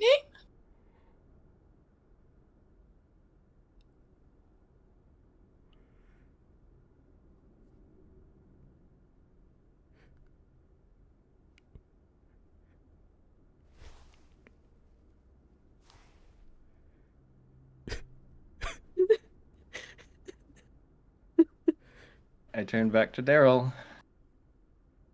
So.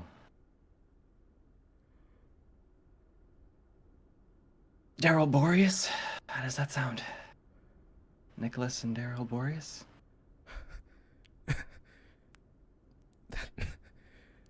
That sounds great. That sounds amazing.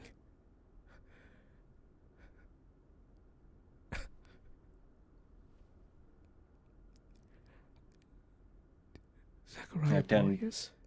Yeah. Am I getting that right? Yeah. I got a high profile name. It's cool. I really like it. What am I supposed to do now? Do I put on the ring? Yeah, but you can put on the ring, I think. Okay. I think that's how it's done. I don't know. I've never. He puts it on. Get on your fucking knees, Zach! Oh yeah, that's. Mentally. I forgot. Yeah. Okay. She's like, God damn it, if you're gonna be my star, do it right at least. Oh, do you put the ring on me? Oh, Yes! really? Oh, okay. Wait, Okay. I take it back off of him, and then I put it back on. He takes. Kim, What? Kim, what is wrong with you two? Ask him!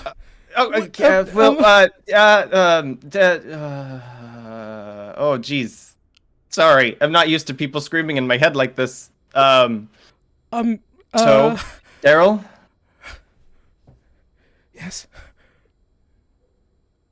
Will you make me the happiest man alive?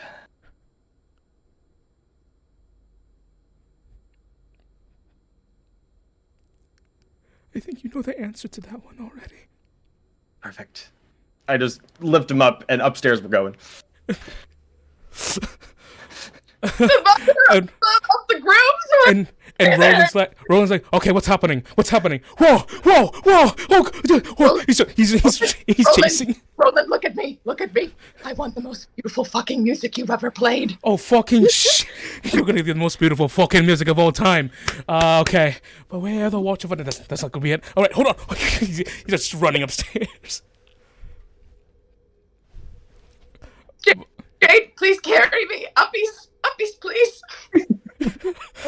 Please. Wait, no, actually, no. No, you go. Hiljan, you fucker. And she's gonna run over and just, like, climb up him and just hang off his neck. I just looked at Brooke confused, like, I don't get it. I don't know what's happening. Hiljan is taken weird. aback as he feels aura around him, and all of his worries and weight washes away as he just secures her with his own arms, holding her tighter than necessary, but tight enough to express his affection as he just goes with her, holding her with his right arm because his left one is a little weak still, and he makes his way, taking in the closeness of the two of them on the way up. As this is going on, Roland's coming back down, and he's like, all right, I got a few song ideas, and then you see Clarence, Roland said that, and then Clarence is like, says, is the ceremony happening upstairs? Move! Pushes Roland aside, runs up. as Hiljan is arriving to the top, having Aura close like that, he whispers in her ear since he has it close by, as he says, "This guy is for you." And he sets her down, now in the new place. She looks up and says, "When they're done with the wedding, I have a very important question to ask you. Where is Daphne? Where is Brooke? I want everyone up here now. Captain's Coming orders." up behind people. Daphne is like watching just Florence and Roland just. As Brooke's coming up, he goes, what happened? Did everyone just get sick all of a sudden? I think they're getting married, Brooke. Mm. When we reach the top of the steps, I'll like hold out my Brooke in a very like proper manner that's really unlike Jane. Shall we?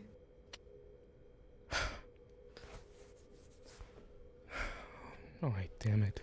She holds it. Oh boy. All right, Up, Humphrey. I got this prepared. There will come a soldier. As everyone like gathers into the room, probably for the first time, you can see Humphrey in front of so many people, not being hidden. He's kind of giddy. He's kind of like anxious, and you see him like, you know, when people do that with their fingers, where they're just like tapping them, and he's like doing that and concentrating. As soon as I get up to the top of the stairs, I look around. Where'd Humphrey go? I'm kidding. Jesus. As the last person comes into the room, I give a look over to Roland that he can start whatever he has planned, which is hopefully good. All right. All right, here I go. He just he starts playing a nice tune. This is the most stressed Roland has ever been. Why in fucking an era of all places? I'm on your sideways. I know, I'm sorry. He waits for people for the noise to die down a little bit, speaking, and then Humphrey goes, "Greetings, everyone. We gather here today to witness and celebrate an act of deep love between Daryl and Zachariah. In their devotion, respect, and love for each other, I wish to unite them in the holy bond of marriage, where they dedicate themselves to each other's happiness and well-being as life mates and partners. On behalf of them, I welcome you all. Daryl and Zachariah, please face each other and take each other's hands so that you may see this gift that they are to you. These are the hands of your friend, young and strong and full of love for you, that are holding yours on your wedding day, as you promise to love each other today, tomorrow, and for the rest of your life. These are the hands that will work alongside yours, together as you build your future. These are the hands that will passionately love you and cherish you through the years. These are the hands that will hold you when fear or grief temporarily comes your way. And these are the hands that will countless times wipe the tears of sorrow and of joy from your eyes. Do you, Zachariah, take Daryl as your husband, to love him, cherish him, nurture him, and support him in times of joy and in times of difficulty? Do you promise to remain by his side regardless of what trouble befalls you, and in the presence of temptation to forsake this love? Do you promise to remain steadfast and true? And do you promise with all your heart and soul to honor this vow till death do you part? If so, answer now.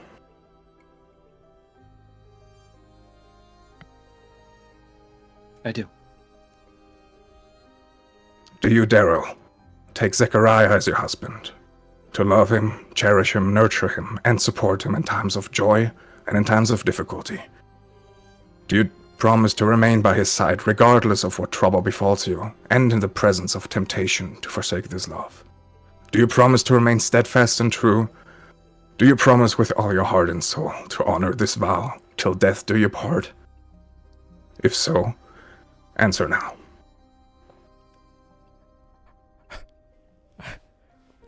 I do. I do. And with that, I see that you are already wearing the ring. Please repeat after me. Oh, was I With supposed this to? I'll ring- take it off and then put it back on.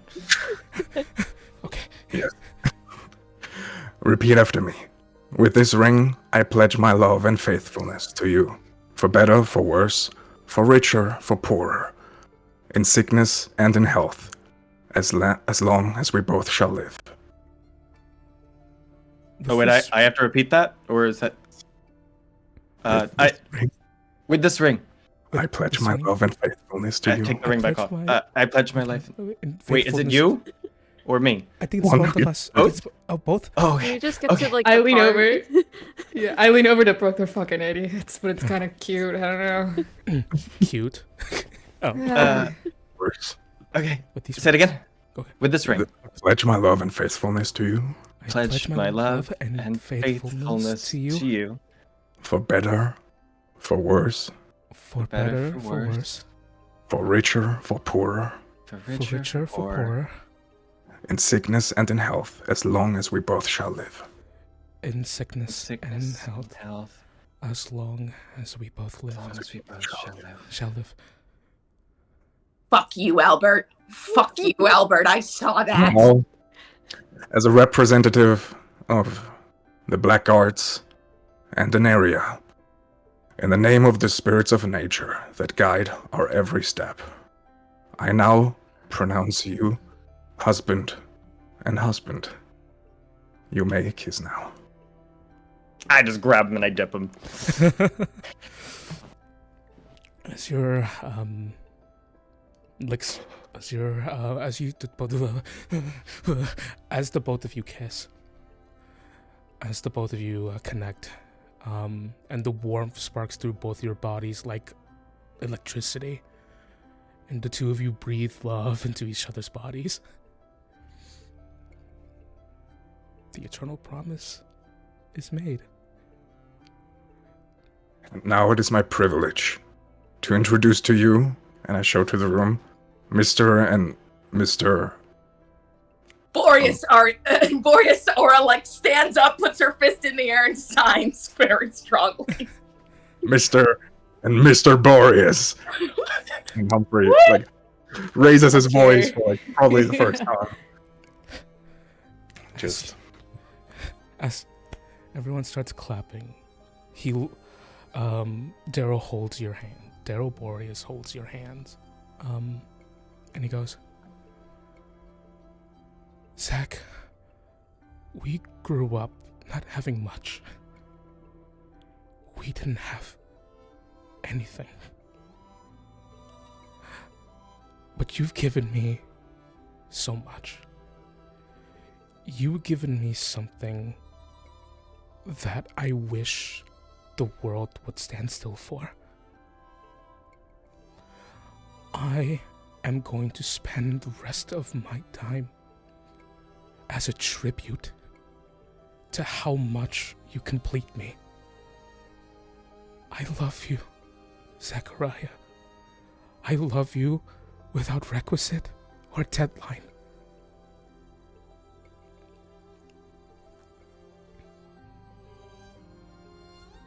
Love you too. Puts his forehead against yours. As everyone's clapping, there's a chant between the two kobolds. Wacky Zacky! Wacky Zacky! I forgot they were here! Oh my gosh! Miguel too. They've been so quiet. Miguel goes, yeah, baby! Let's go! We're gonna have to clean this up later, but we'll worry about that later.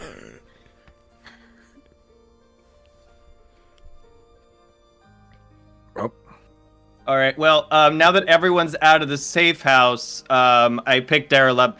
We're gonna go have our honeymoon, so you guys can wait out here. Bye. Sorry. Excuse us. It's like the one time we actually know that Humphrey's not gonna be down. He's awkwardly just be there. So one time we know. Yeah. Winfield shows up. Hey guys, it's over. No. I'm done. I object, Winfield. I object. Just for mechanical sake, both the Zachariah and Daryl get inspiration from the spell. Good. Finished ceremony. Would watching a wedding be part of a coming of age story? Like watching love and it succeed? Is that like Don't part of Get your own Watching wedding. a wedding, Get your getting own- in that one. fine? Get your own way. Listen, the stage is set, so just if you want to piggyback on that, just get that inspiration. I'm getting through my bucket list, guys. All right, cool. Yeah, great, amazing. What? How much time? Okay, cool. So We're at like 3:30. now, My heart is beating like crazy. Oh my lord. Call in Victor. okay. Anyways, whew. After the adulation, the promises of eternity. As Zachariah, you tend to Daryl. In the meantime, now having a name and having another part of yourself completely dedicated to you. Time does pass eventually, as it does. As it's all cleaned up, as everything, as the ceremony's cleaned, Miguel kind of addresses everybody upstairs. All right, well, seems like the atmosphere's a bit charged right now. But as far as I know, my job here's done. I don't know what you guys are gonna get up to, but I've given you the setup. That's all I was here to do. Now, with that, Thank you. I wish you all the best of luck. My friend. Always. Now, hate to dip the reception, but I got a mosey. Y'all be good.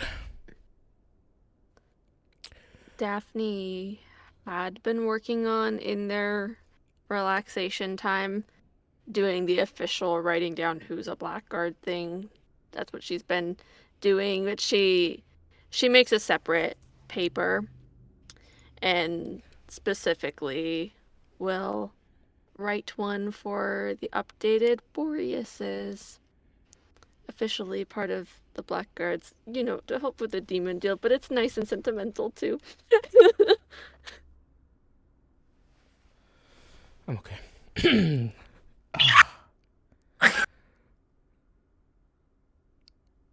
Clarence goes, goodness. You okay, Roland? Yeah, I'm doing all right. I'm doing okay. Well, I hate to bring us back down and remind us of where we are. Jane? Humphrey? Yeah. Yes, Are the two of you ready?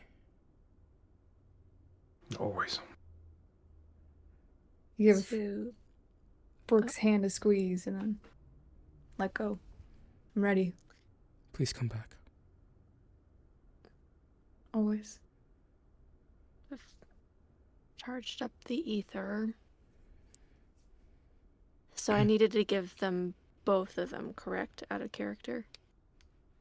Right. Also, Timmy, if they don't use the second one, can I put a different spell into it later? Can I replace it if it doesn't get cast? It is a one-time. Yeah, I know it can only be used once. I just didn't know if I could replace it. Yeah, sorry. You can- Okay. Can we say that one of you guys gave me a +2 dagger? You know, just Yeah. okay. Thank you. Good. Do you think Jenny out of character, if they could sneak in, they could sneak out? I was just having it as I just thought it would be good as like a backup in case things go screwy. Yeah, it's a good backup, but I really want someone else to be able to cast counterspell Okay, so soon. I can give you guys a disguise self scroll if you guys need it. I'm not sure if you'll need it, but We have- because I also we- can sneak with one of my feet if I'm sneaking with somebody else. I get like an advantage or something like that. So for that part, we can be sneaky as well. I don't need Humphrey to waste it on me or something. We can work it out. Oh, it's not a waste. I can do it as many times as I want to, I think. Just, yeah, you gain expertise on stealth die. When your party makes a group stealth check, you may play a result to yourself and one ally after seeing the results of all rolls. Yep. I'm very confident in Humphrey's ability then you to sneak them in and out. DM, 2 operations, which means failsafe. I know that I took a +2 dagger in the beginning, but I also then had the +2 dagger. There was the dagger that was that hit, or rather, I want to know if the dagger that hit Estelar was also a +2. It is. Okay. So yeah, I will say that Hiljan at some point, as you guys are getting ready for everything, would approach Humphrey, and he would just call him, "One last thing," and he would just like take and flourish and brandish one of the daggers that he took from the Vanishers. "I know that you will make good use of this." I assume you use it. You've been quite good yourself. Thank you. That shines it. It's very good. I hope I don't need to use it. Be safe. Thank you. We will. Hey, Humphrey. Clarence goes. Yeah. He takes you by the hand. And he goes, "You're my brother." Sure thing. I'm not You there, guys- but we also maybe have more of those Vanisher cloaks if those help with sneaking. They don't. Don't they make you invisible or whatever? No, Vanishers, I have their one. abilities come from themselves, not their clothes. It's trained. The cloak Unless there's something specifically that Estelar gave does help you turn invisible. Oh, okay. Yeah. But it was So only I have- for today. Oh. It was We, just have, one we have one more message to send as well, if we want. What was the No. Tim? You said that because you can use the invisibility for like an hour, but you also said that there's like an attack invisibility. How does that work in combination greater with the? invisibility. Okay. Invisibility lasts for an hour. Greater invisibility lasts for 10 minutes. Okay, but can you cast the 10-minute one if It's- you've used? It has to be either or. You make the choice when you use it. Gotcha. So right now it's just spent until. Yeah. It needs Got a it. long rest. Gotcha. I think greater invisibility is 1 minute anyways. Can Yeah, do a but- lot in 1 minute. The cloak is 10 Yeah. minutes. Up to stay without magic in case they can detect it. is this where folks are starting to split? Is this where people are moving? Okay. Aura will go up to both so she'll go up to Jane, indicate her to come down to her. Yes, and she'll bend over. has inspired me. Oh, and her camera goes away. I'm still here. If you want to be a Creston, you're more than welcome to. However, I was hoping one of my children would one day inherit this. And she taps her hat. Jane's eyes spark a bit as she tries to keep her face composed. And she glances at your hat, glances back down to you. I mean, I would... The Crestons have never been my family. And she'll kind of kneel down and take out her long sword and kind of, again, in formal fashion and kind of hold it out towards you. The Blackguards are my family. You are my family. And I swear upon this sword and upon who I am, I'll protect you all. Everything. And then she's gonna do a little tap under her chin and go, actually she'll grab her chin a little bit and go, then you better come back home.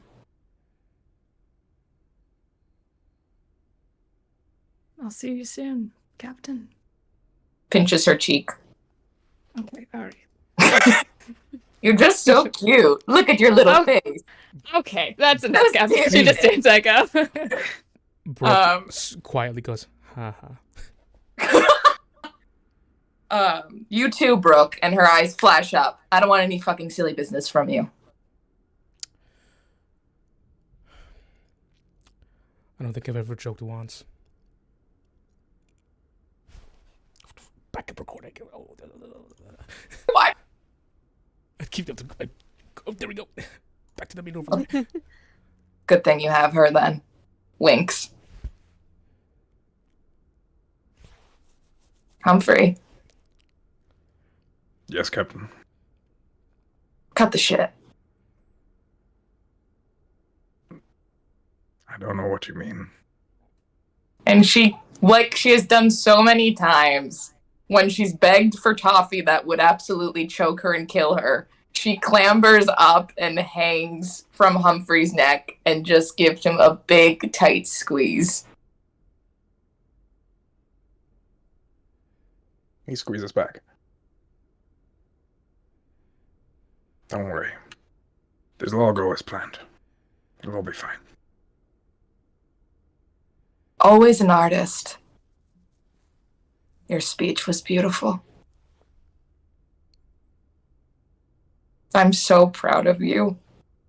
And I'm so lucky you're my friend. Yeah, all right. Thank you. He puts his head, his hair back together into the bandana and tightens it. And we're like, all right. I'm glad you're my captain. Couldn't have wished for a better one. Same with the crew. I cherish each and every one. Except the turncoats. And I look in the room. I don't want reacting. Then your orders are to return home, you two. 3, I should say. I'm not Good luck. worried if anyone can get it done. Well, get just about anything done. I think it's the group of you.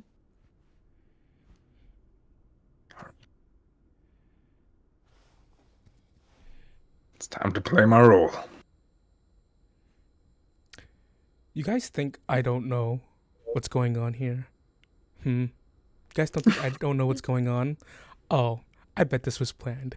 We're gonna make so many moments of completion and affirmation and love for each other. So we're gonna make Timmy, the mean DM, the mean man, fall in love with us. Cry about it. Is Clarence going with them too? Oh no, Okay, never mind then. my bones. I would say that Hiljan has been watching all these things from a distance with a more somber expression than the rest of the group. He's lived longer than most. He's seen many promises made, many groups traveling and journeying, and he's seen those who return and those who don't.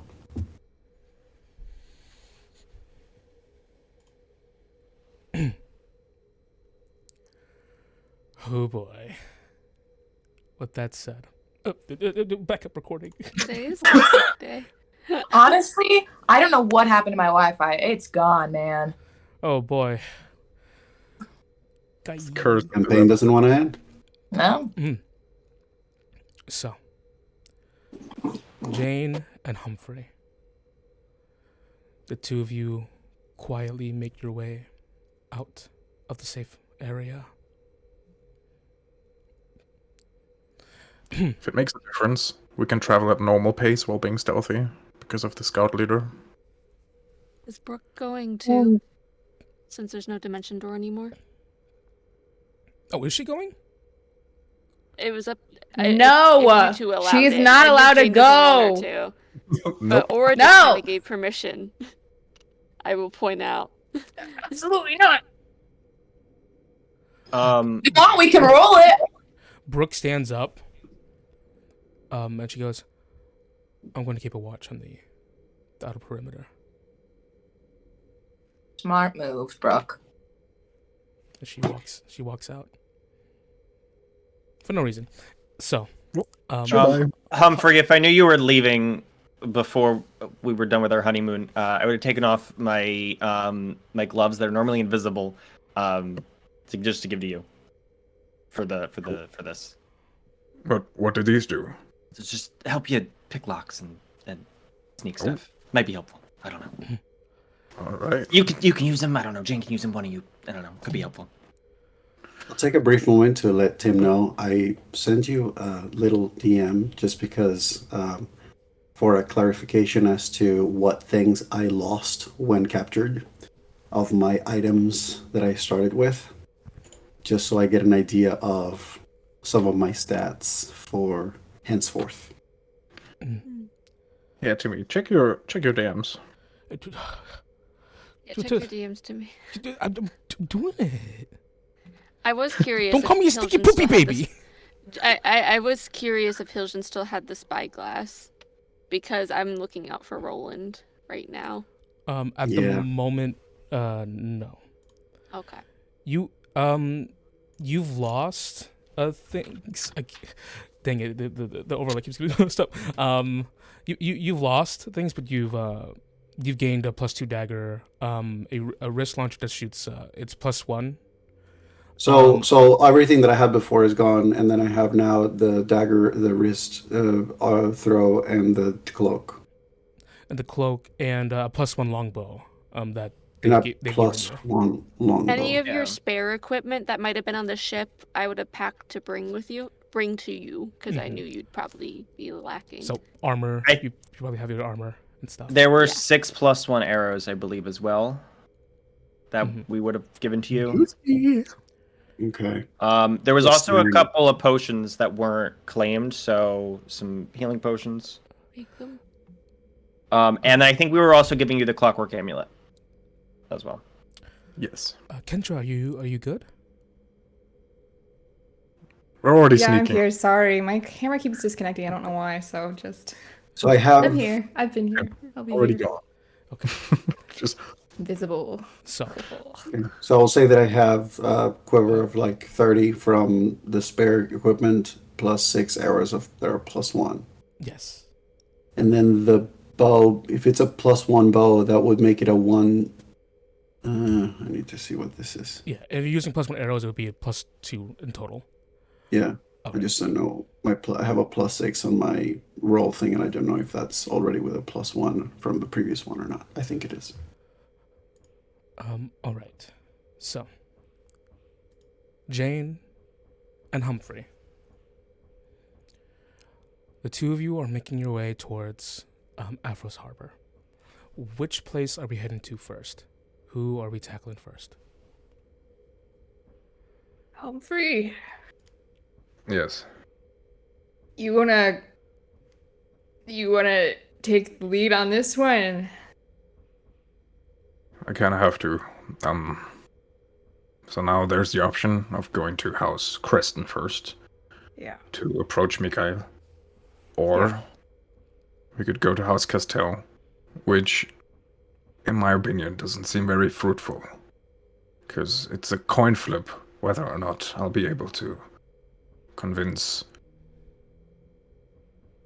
Ellie that maybe she can position the guard somewhere else. Okay. So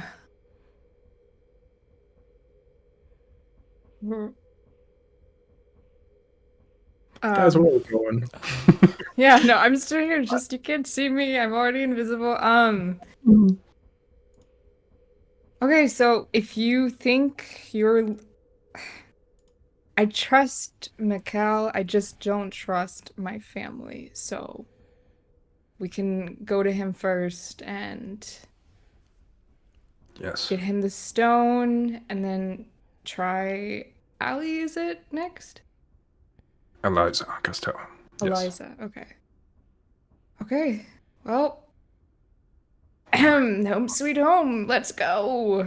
All my steps. Okay, No sudden movements. following you. The both of you, give me stealth checks, please. All right.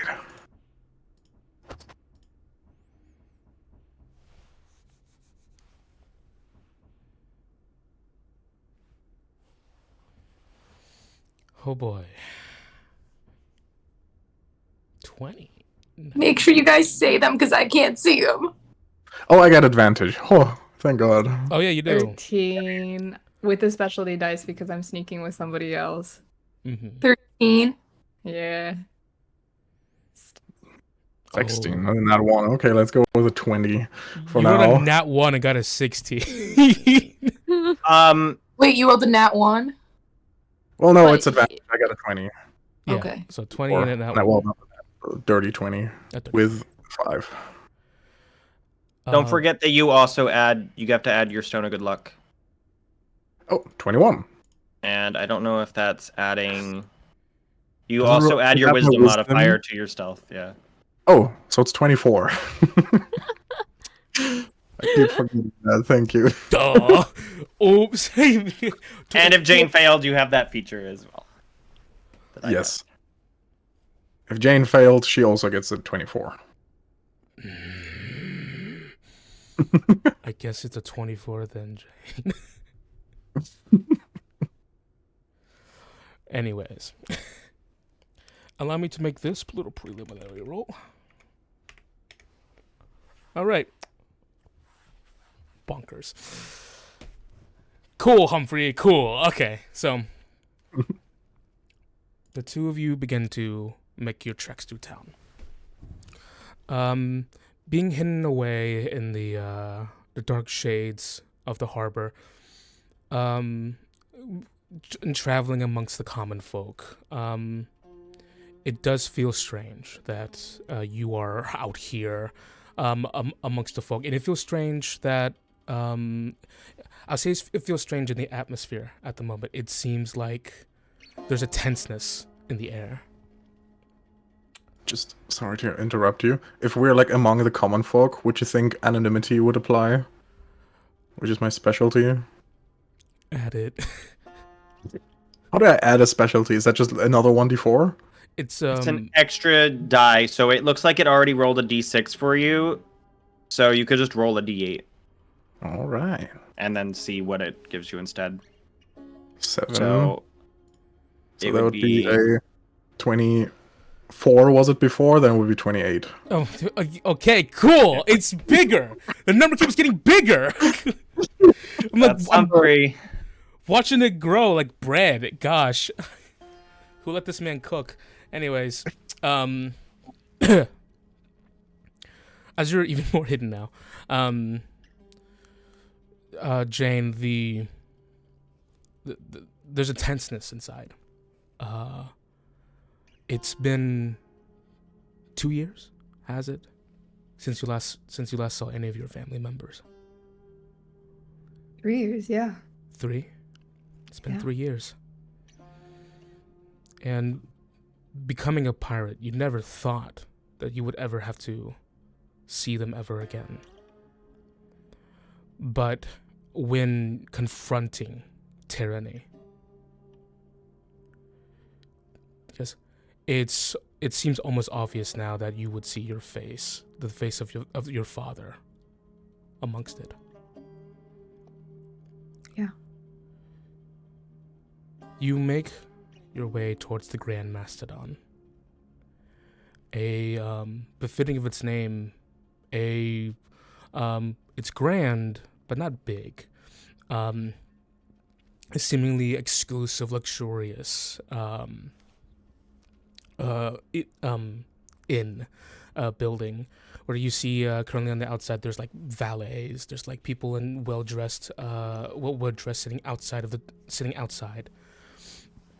just standing guard in front of the door. Chances are they have this whole place to themselves. That's how it typically was when you were with them. I'll say finding an entrance, making your way inside, because the entrance is rather like it's hooded, like it's enclaved. So they're not standing directly next to the door. They're standing like the pillars in front of it. So you can like open up the door and go inside. Marble floorings, lavish interior, a place befitting of a noble family. But no one inside. It's empty. Which is definitely not normal, right? They could be out right now. Okay. But there should be like servers here too. But the place is clean. You do hear the idle sound of things being placed down behind like the bar area. There's probably like a kitchen where someone's tending to things right now. And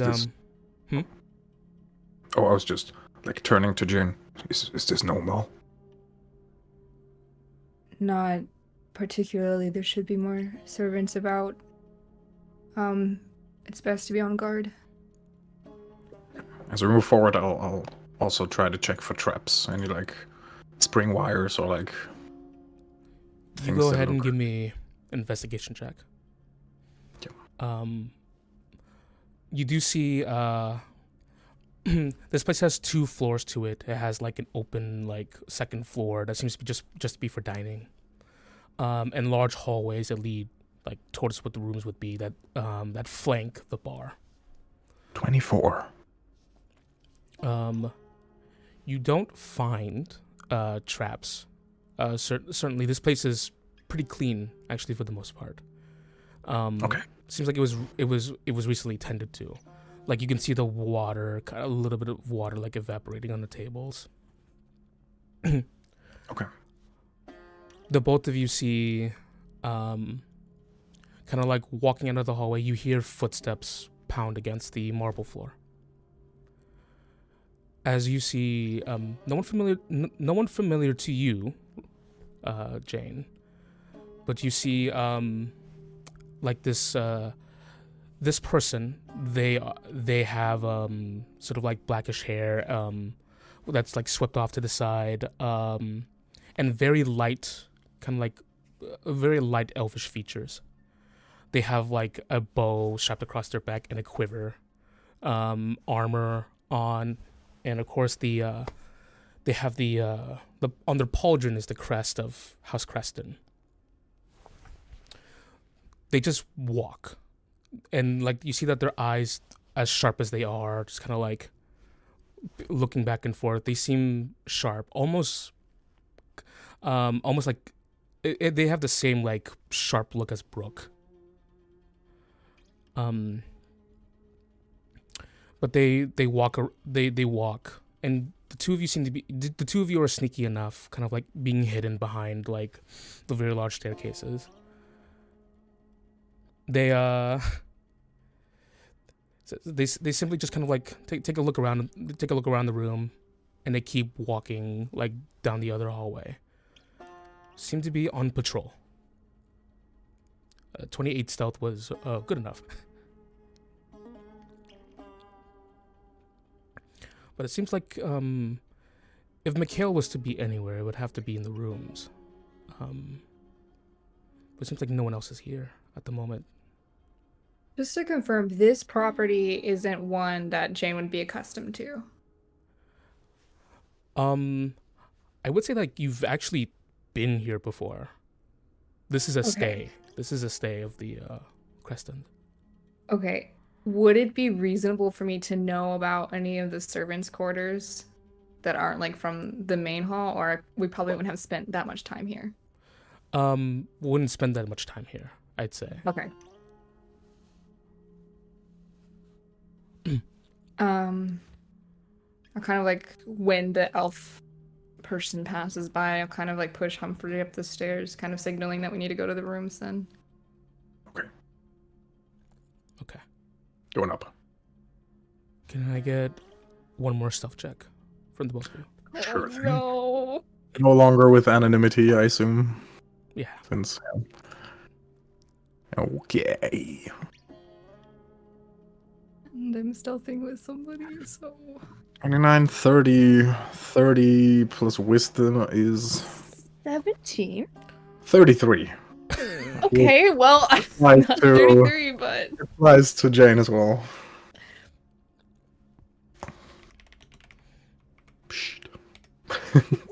we're just ghosts in the hallway. Okay. Why even roll? They succeed. Persona 5. You can like go from like one hideout to another. Like, Fighting against the waves here. As you make your way up the stairs, heading towards where the rooms would be located. I will say that it seems like you hear footsteps kind of like checking down the halls. And it's that elf. It's that half elf again. Seemingly just patrolling, but doesn't notice you because you are deft in your swiftness. Hidden completely. They walk past you. I'll say. I would say that you use the rooms to your advantage because they're unlocked and they're empty. Most of them are empty. Now, heading towards heading down the hall, you don't realize exactly where it may be, but Mikhail's room from. I'm gonna go ahead and say that Roland would describe the room to you, or Daphne would have. It seems like it should be on the eastern side, which you're checking down right now. as we're going through the rooms, do they look empty as in all things taken to go somewhere, or empty as in someone was there this morning but now isn't? If you're going down, you're checking each room. Is that what you're doing? Just when we're hiding in one, maybe like quick glance over, not a very thorough check. I'll definitely say that some of the rooms you've been in, they have like stuff in there, like bags and such that have been left there.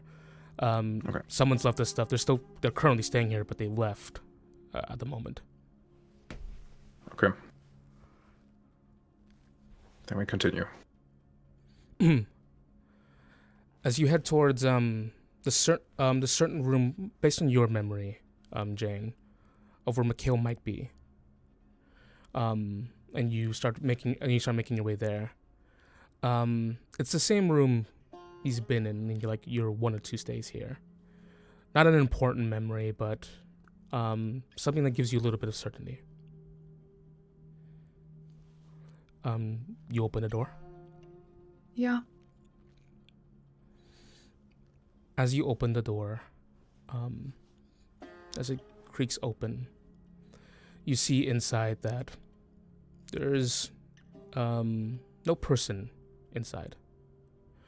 Humphrey, I'm gonna go ahead and use your investigation check from earlier. Okay.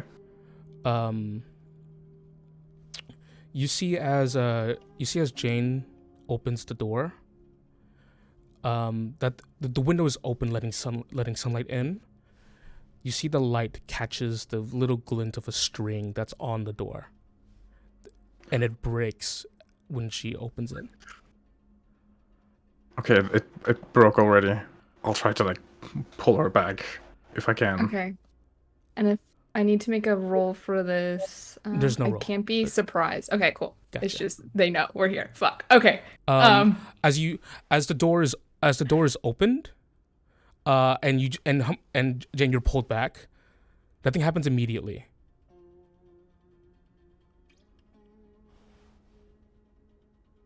I'll drag her further down the hallway if possible, if there's time. Yeah. And I will kind of be pushing Humphrey in front of me and like saying to him, if anything happens, go ahead of me. You can sneak me out. That means I can. Does that mean I can leave her behind? Is that what stick me out mean? Yes, if it comes down to it, Humphrey, leave me behind. I trust you. There is a little rush of movement, and then silence. As you see down the hallway, I assume you guys moved out of the doorway and moved onto planted your backs onto a corner. You see the elf, the half elf from earlier. They have like the bow at the ready, and they're tiptoeing, silently moving, looking with half-lidded, like squinted eyes towards the door that you closed. Okay. And it seems like they are making their way towards that door. I'll whisper in Humphrey's ears. Should we try to take him out? Yes. Okay. No hesitation. And I'll Done. try to sneak. Like, hard to imagine. I'll just try to like go closer as much as possible while still being like as stealthy as possible. Gosh. And we're sharing a stealth score, so I'm gonna try to grapple him so that you can easier. They move up towards the door. They're moving quietly. They don't have like an arrow knocked or anything. They're just holding their bow. And it seems like they can. It seems like they're just moving cautiously. But you can see them just fine. Okay. There's nothing weird about them that could indicate it being an illusion or something. Go ahead and give me either a perception or a arcana check. I'll use perception. Would scent be helpful here? It would actually. Okay.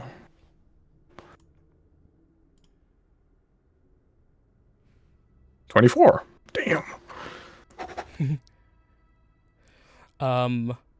They're a person. Absolutely. They are real. Nothing gives you anything that's off.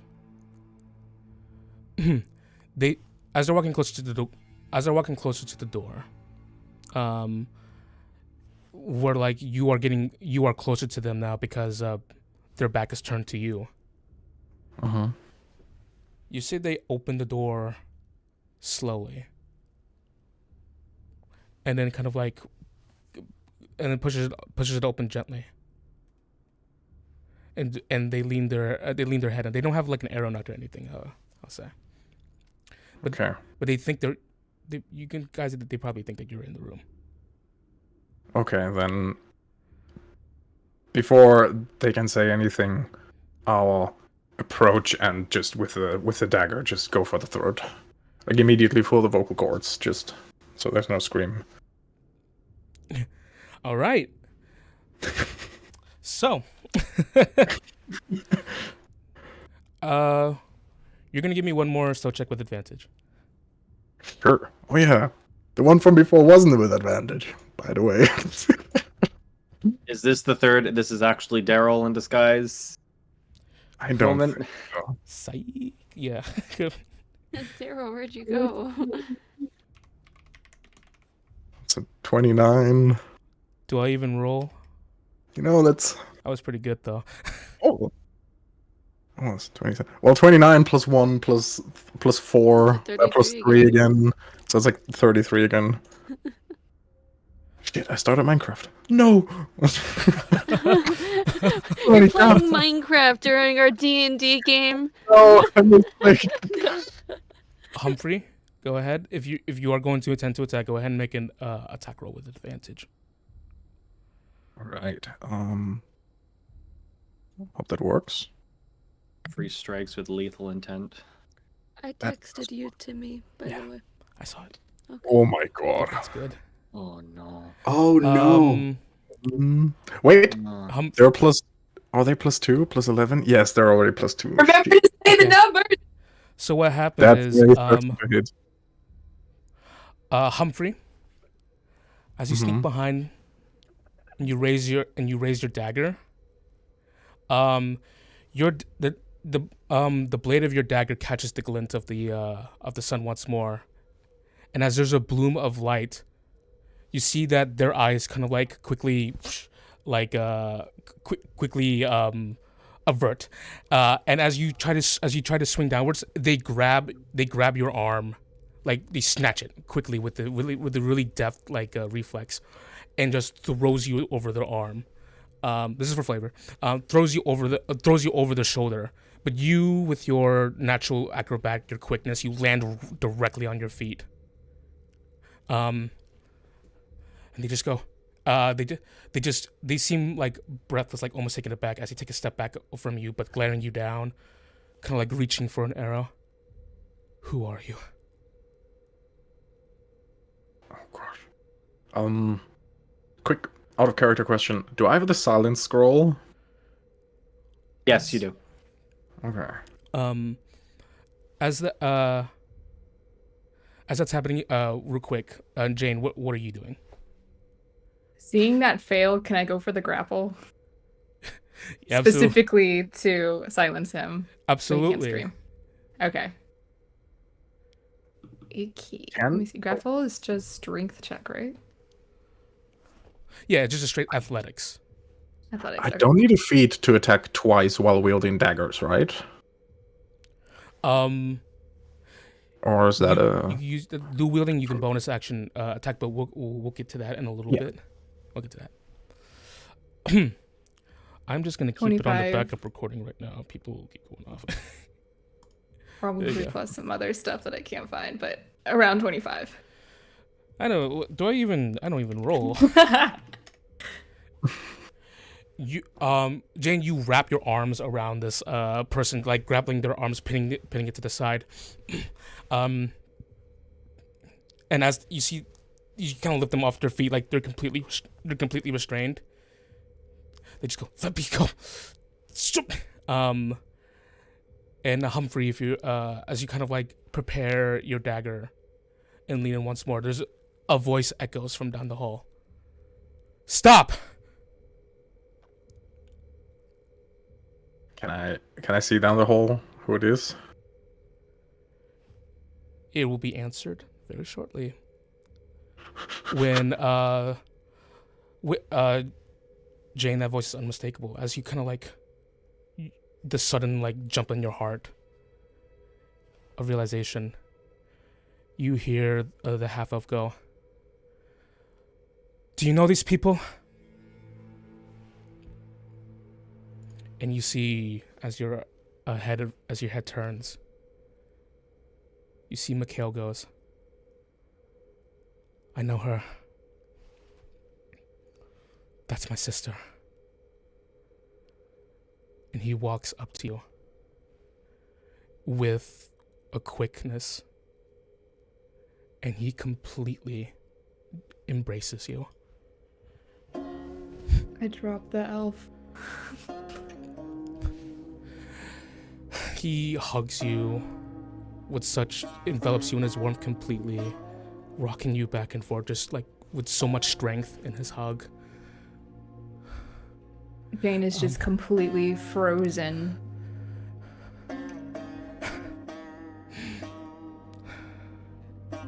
Damn. Let me look at you. He puts his hands on your shoulders, and he looks you in the eyes. It's been a while since you last saw him. You've gotten older, baby sister. You've been on quite the adventure, haven't you? Miguel. I have so much to tell you, but we don't have time. But we have a plan, and I pull him in and try to close the door to the room. Just two of you? With, like, I motion Humphrey in, and I don't really care what the elf, whatever he's doing. I leave that to Humphrey and try to get everybody inside. You can trust them. They're my retainer. Where did you find them? Father brought them into my service. And you say you can trust them? He looks to them, and he smiles. And they just kind of cross their arms. And then they go, "They almost stabbed me." Sorry. Force a habit. You should change that. Good reflexes. I just slap a hand on Mikhail's shoulder, like, you've done some growing too, big brother. I wish I could catch up to you with that, but... Stop. You sure you don't have time to talk? Father's out hunting. Where's he? Come on. Okay.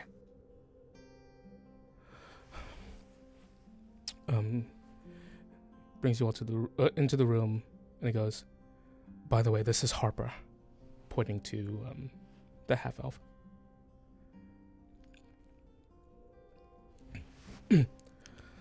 Thank you for not killing me, I guess. You hurt Mikhail. I will kill you. I give him like a warm smile as I say that. That's fair. You know, I actually tried, and... Yeah. I'm a little hard to kill. Well, there's a will, there's a way. Hard. Yeah. Mikhail brings you into the room, closing the door. He looks at you again. He goes, "Are you sure it's not enough time? How have you been doing, Ray?" I haven't heard that name in so long. It's Jane now, Never really actually. heard it yesterday. Jane? Yeah, it's Jane. That's what I'll call you then. Jane? Yeah.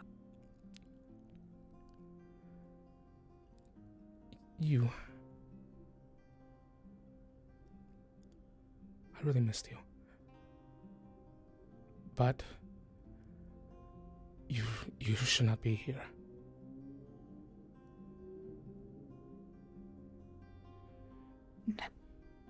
This is exactly where I need to be. I said it's a story for another time, but I've met some people and we need to make things right. You don't have to do anything. Mikhail. And she kind of just points to her eye, the one that's marked. We carry this burden with us, no matter who we are, no matter how hard we change. And I don't know how to shake that or overcome that, but I'm trying. And I know you've been trying for a long time, and I'm sorry that I abandoned you. I should have. You didn't. I should have. You needed to go. Are you happier now? Yeah. Then that was all worth it. I miss you. I miss you like crazy, but that's love. There's nothing I can do about that. Your place is not within the house. Your place wasn't within the house. It never was. Neither is yours, Mikhail. We're not Crestons, and if we are, then damn it, we'll overcome the Creston legacy and we'll shame them, and that will make Father very displeased. And I would very much appreciate that. He puts his hands on your shoulders. I'm sorry. But we're in this terrible position. I have to stay.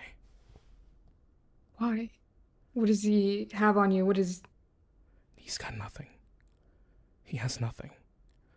But what's important is that I'm an heir to the family. I can bring change. I reach out and grab Mikhail by the shoulders, like shaking him a little bit with like a very strong grip. Mikhail, this is not a place for you. They'll eat you alive. We have a plan to get you out. We have a plan to save a very important man that you're going to execute. We have a plan. Just trust me this time. I promise I won't leave you again. Rick is currently at war. He's stationed on our western border. He'll follow Father's commands. He'll happily bring down every tradition that Father brings onto him. Robert is brash. He's cruel. Lion, I can't trust him to do anything. I can't trust him to do anything that would be any sort of benefactor to anyone. Sivi Amariyama. Only loving souls can inspire love. If there's any hope that the Crestons will change, it'll have to be with me. I can't let this go any further, and I'll wait as long as it takes. I understand, Ray, and I'm sorry that I'm putting you in a terrible position where you can't stay and I can't go.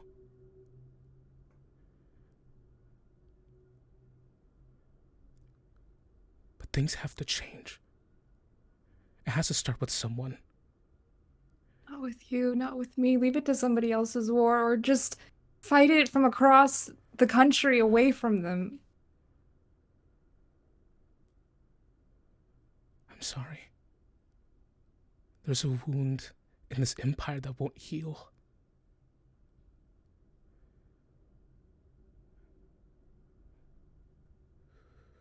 Jane takes her hands off his shoulders and takes a step back and takes a deep breath. As she looks at him, it's kind of a little bit cold. Fine. That's your choice. I can't force you to come with me. Even if I think it's stupid and foolish of you to stay here. There is nothing more I want. To be away from all of this. Maybe it's the ultimate freedom that I've been looking for. I would like what you have, and I'm sure you want the same for me. But I want to do good. Can do good outside of this house. I am going to do good outside of this house.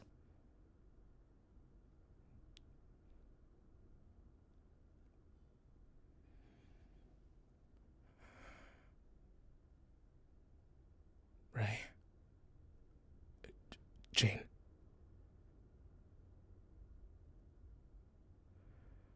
I have no doubts about that. And I love you more than anything you could do wrong.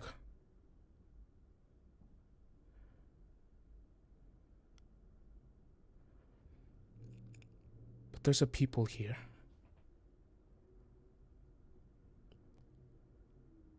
That I do have to tend to.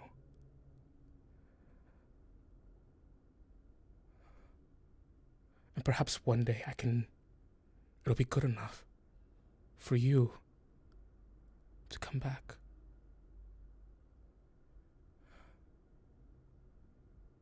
I glance to the half-elven man and back to Mikhail.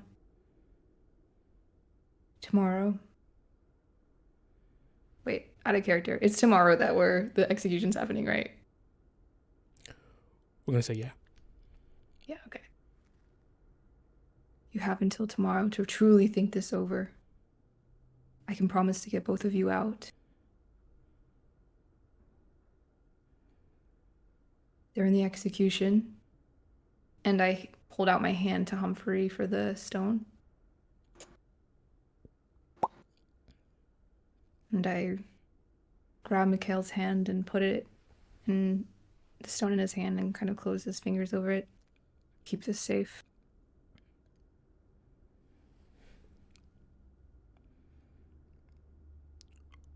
Are you helping Boreas?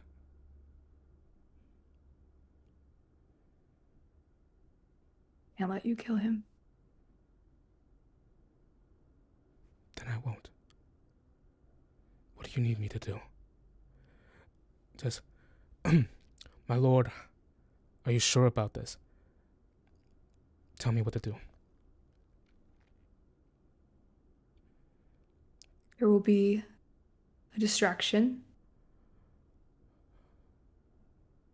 Me and my friend, and I'll point to Humphrey,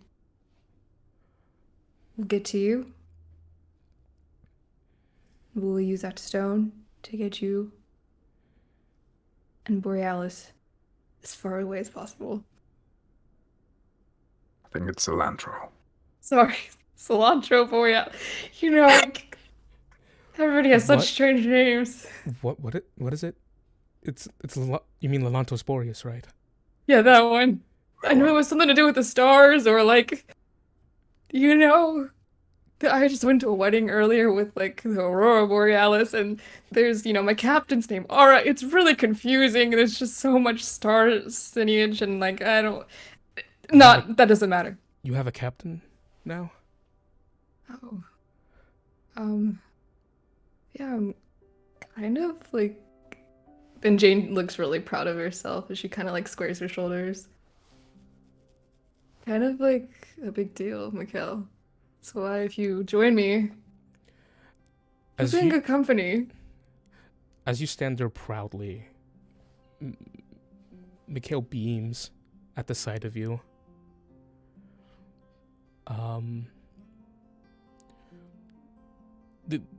He just takes in the time to like really take you in, see how much you've grown.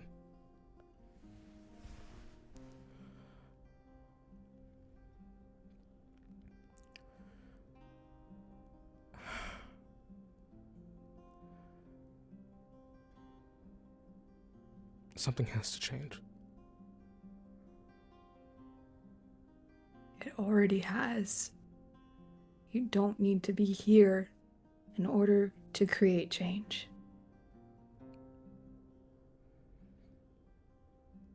It's not going to be Robert. It's not going to be Lion. It's not going to be Rick.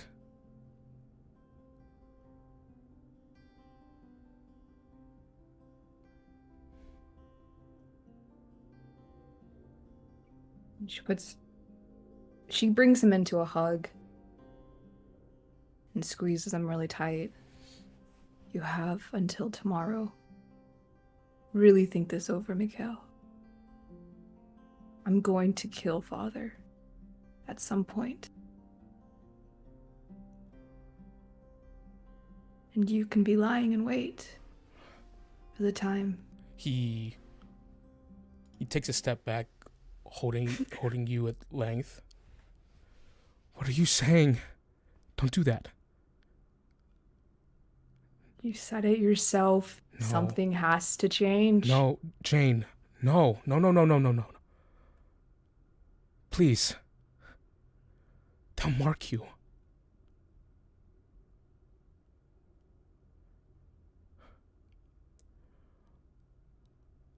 Father won't. Father's not going to touch any of us. You know that. The worst he'll do to me is he'll take me to a cane. But he will never have us executed.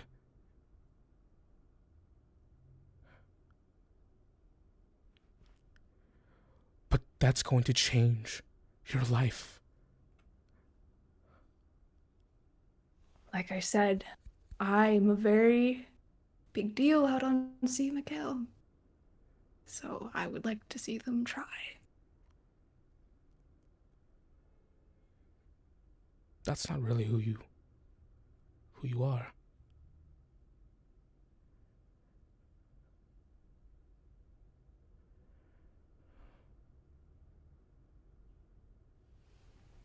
People change.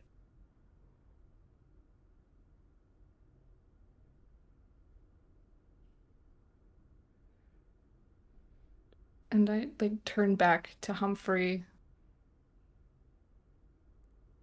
and kind of nod at him as if, are you ready to go? Yes. Okay. I look back to Mikhail. Tomorrow. Jane, please stay. We can talk. We can talk more. Tomorrow we can talk more once you're out of here safely. Yes, I agree. The world is so much bigger out there and so much more brighter than here. I'm really glad you found that. Just like in the books we've read. It's even better than the books we read. Did Jane come from Ordelia Jane? He gets really shy at this. You don't have to answer. Yeah, no, it's just it was maybe it'd been inspired, but I don't know what. That's so silly.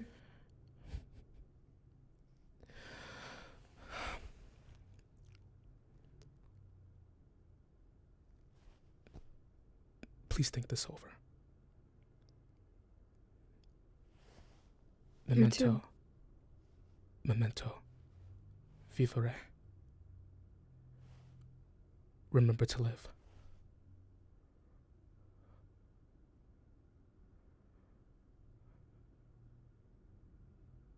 I look at Mikhail as he has been looking at me, just kind of with love and sadness. And I grab Humphrey's hand and I nod at Mikhail. I nod at his companion. And I turn to leave.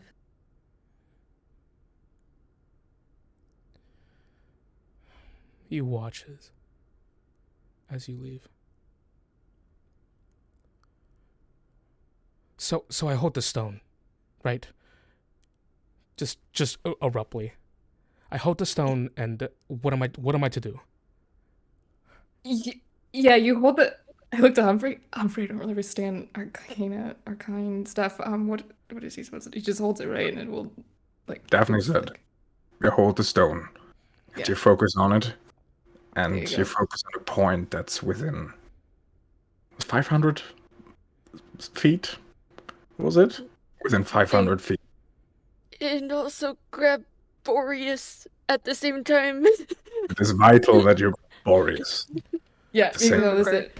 Yeah. It'll appear like a door, and you have to go through it, and then try to appear as far away from the execution site as possible. And we'll be at the perimeters. There'll be other Blackguards at the perimeters. And we'll get you to safety. I'll give Boreas to you.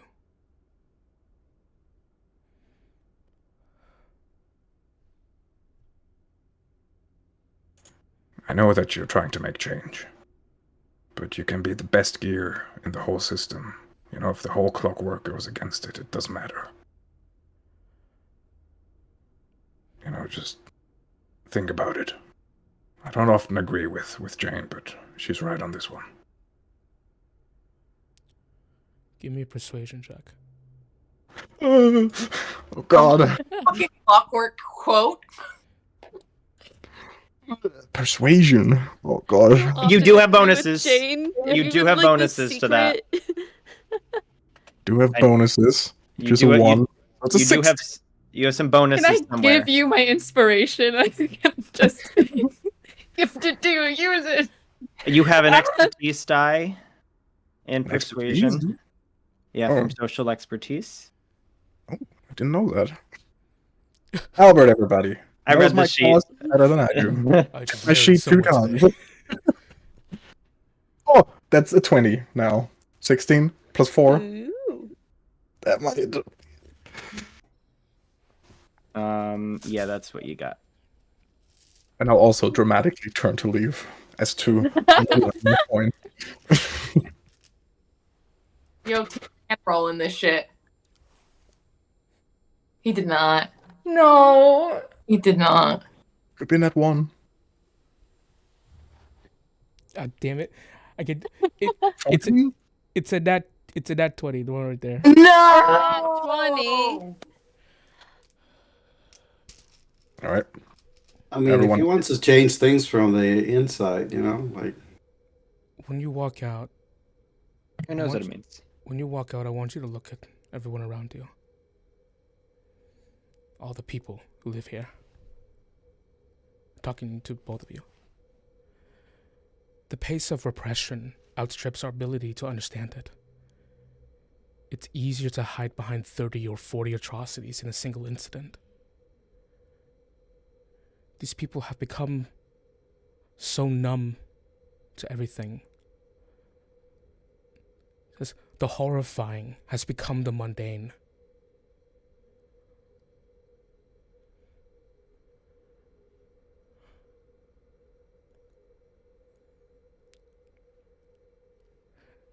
He looks to Harper for a moment.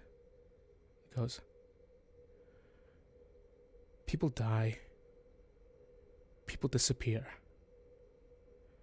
Or they're grafted into automatons.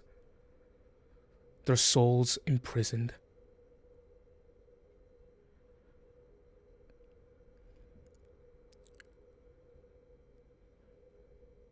And there's nothing here that's going to stop it. The oppression is too much.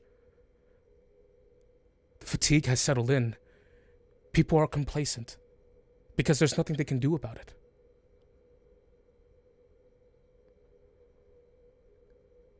One. There has to be one. At least one, right? Well, I wish you all the best with your endeavor, but to my knowledge, nails that stick out get hammered down.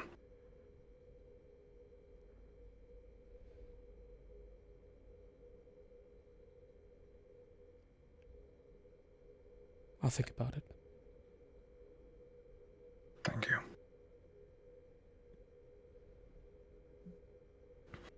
You ready? I look to Jane. I stare at Mikhail.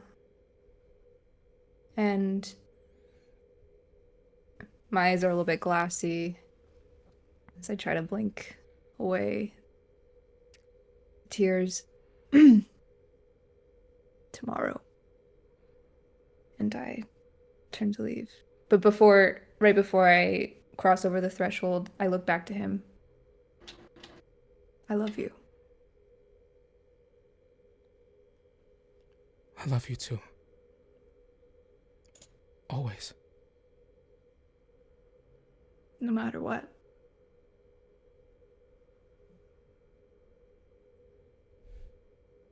And then I grab Humphrey, just like scurry away, wiping my eyes. Oh, fuck. As your hand grabs the door, you hear a voice in the long distance, occupying the foyer of the place.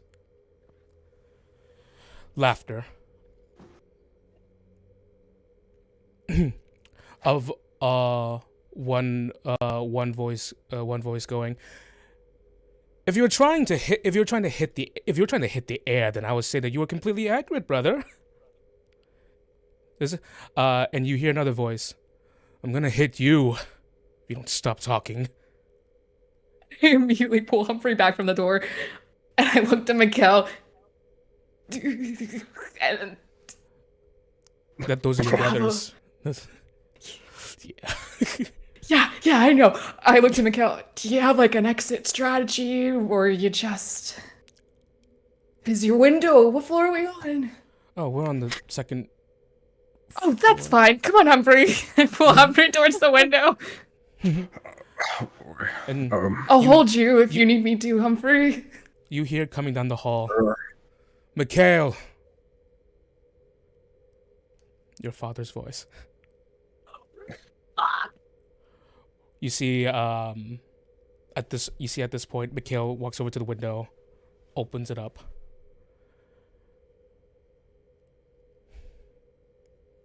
I'll jump down. You don't have to face father. You jump down. While falling down. I hesitate. Oh shit! While falling down, I would also like to just, when you're jumping over the railing, I put my grappling hook there and just slide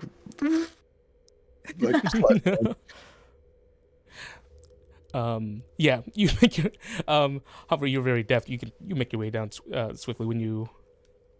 I'm gonna say no checks here, just for expediting. But you hesitate. I hesitate for the briefest moment.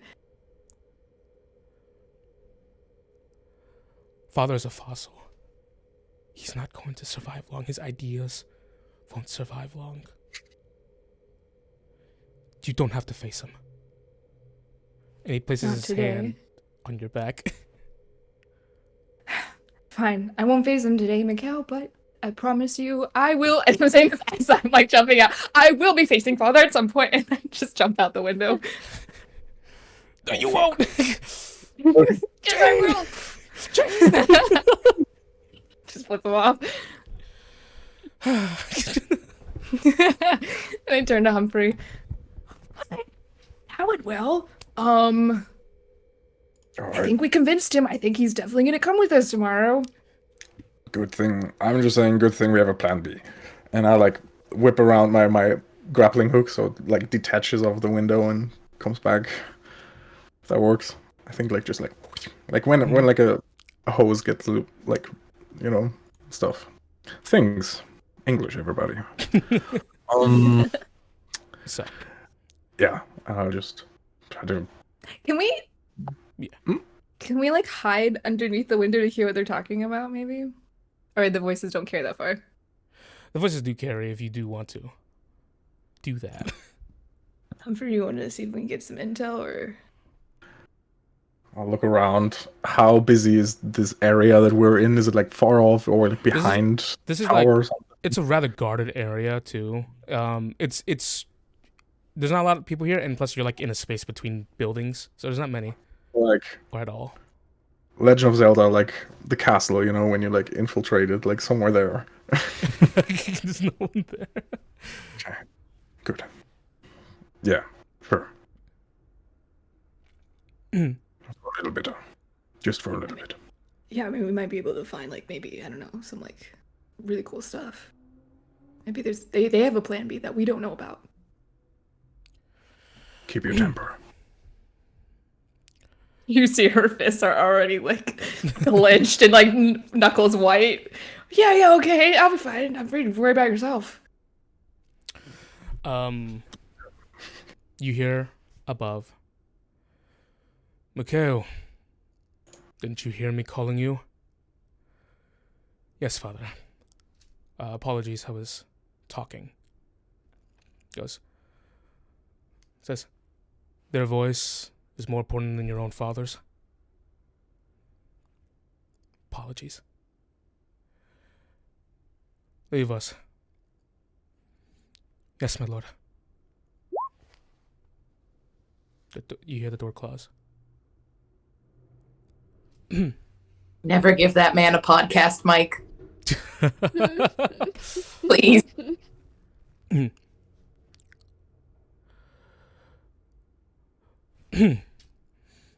Yes, Father? Mikhail, I can't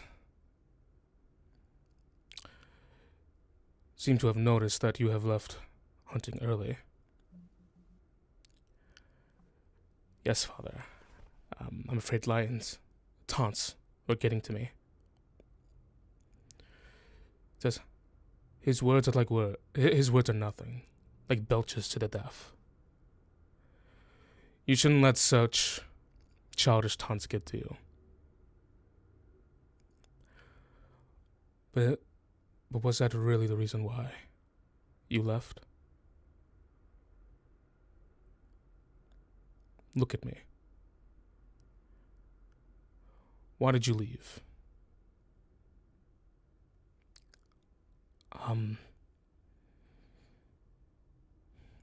I know why. You're consorting with that half-spawn, aren't you? What did you say? The half-elf. What did you say before? Am I wrong?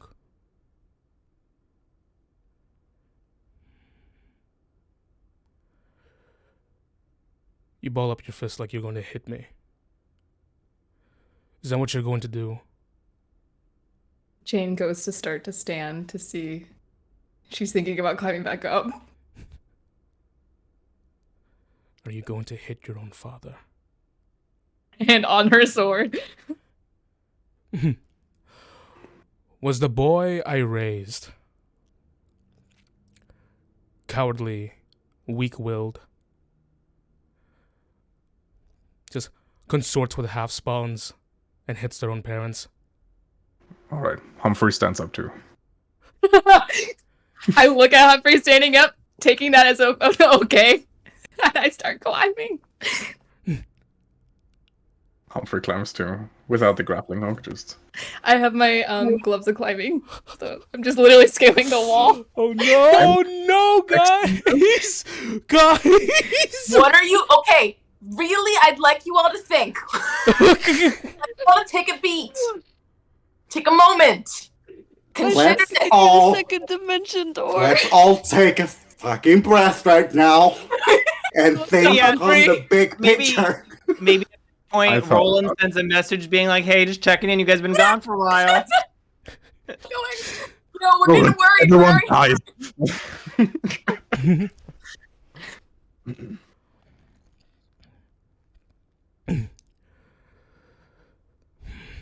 There is a pause before you hear. That's what I thought.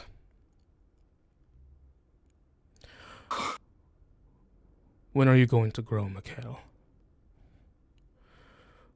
Would you rather rise to worthiness or be a child in the garden forever?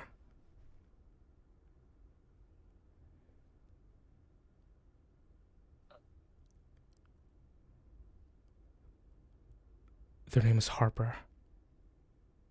And you know that.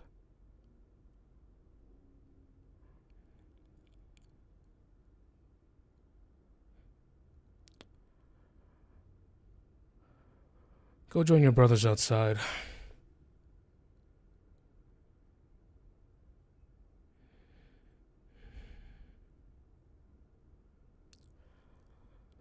Not until you say their name.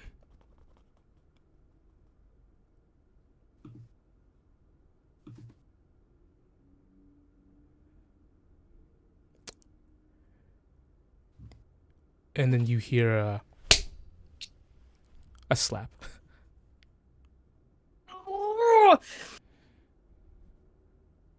No, wait. Okay. I look to Humphrey. Humphrey, you worked with royals and nobility before, right? Yes. What's something that angers them more than anything? Getting shamed publicly. And put my sword down, put it back in. Tomorrow, I'm gonna do it publicly for everybody to see his daughter. Humphrey puts back the scroll of silence. All right. Your choice. We have tonight to come up with a plan. Hopefully Captain won't kill us, but maybe she'll understand. I think she will. And we go down again. Leave. Yep, scaling back down and then sneak away from the gardens. Ooh, boy. As Right, just the pair of and you, daggers. as the pair of you sneak away, as we prepare to tackle House Castell, we're gonna go on break. I got the gesture and everything. I was like, this is what you're gonna do. All right, guys. I'll be right back. All right, we'll see you in 10 minutes, everyone. Minutes. Woo.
And we're back. Hello, everyone. Just a quick update. Just a quick little thing for everyone. I got this little pamphlet that says the civil alarm might be raised later. So hey, Can I say it again? If you guys, I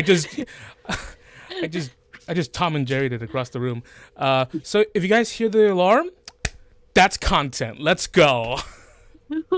That's content, baby. We can click back. We can click. Oh gosh. We will play through the apocalypse. Yeah. I'll do it. I'll bring this computer down. We'll continue the recording. Yeah, gets blown up on stream. And the red circle is like. Yes. All right. So. Rando cast meteor swarm. Humphrey and Jane. Oh boy. All right. Just went through all of that with Mikhail. What a nice guy. What a really sweet man. But he needs to be manlier. Just kidding. Tusky masculinity is dead. Anyways, that's my statement on Songwoven. Okay. So, to the Ebony Crater next. House Castell. On the way, I'll just talk to Jane and be like, "Hey, I'm really proud of you. You've come a long way, especially back there. Even I couldn't hold my cool." Well, I would love to accept your compliment, Humphrey. I mean, there's a part of me that I'm just waiting to do it in the most humiliating way possible, so I don't know if that's growth, but I'll take it. I mean, if the captain taught us one thing, it's to strike when it inflicts the most damage. That is true. You know, get the most pieces on the board or something. Yeah, or something. I'm not that good at chess, so I don't know. I usually lose. Yeah. Alright. Hey, are you gonna be okay? I don't know. It can go many ways. Someone I haven't seen in a long time. Someone that once had faith in me, but now maybe does no longer. Someone that I am partially very angry at. And it depends. The plan is that I'll try to talk to her and see if we can...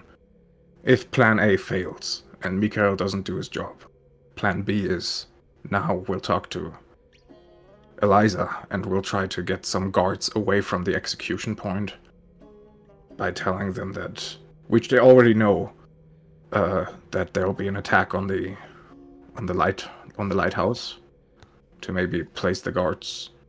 Am I saying that wrong? It was attack on the lighthouse, right? The distraction. Oh, about that though. I think they knew.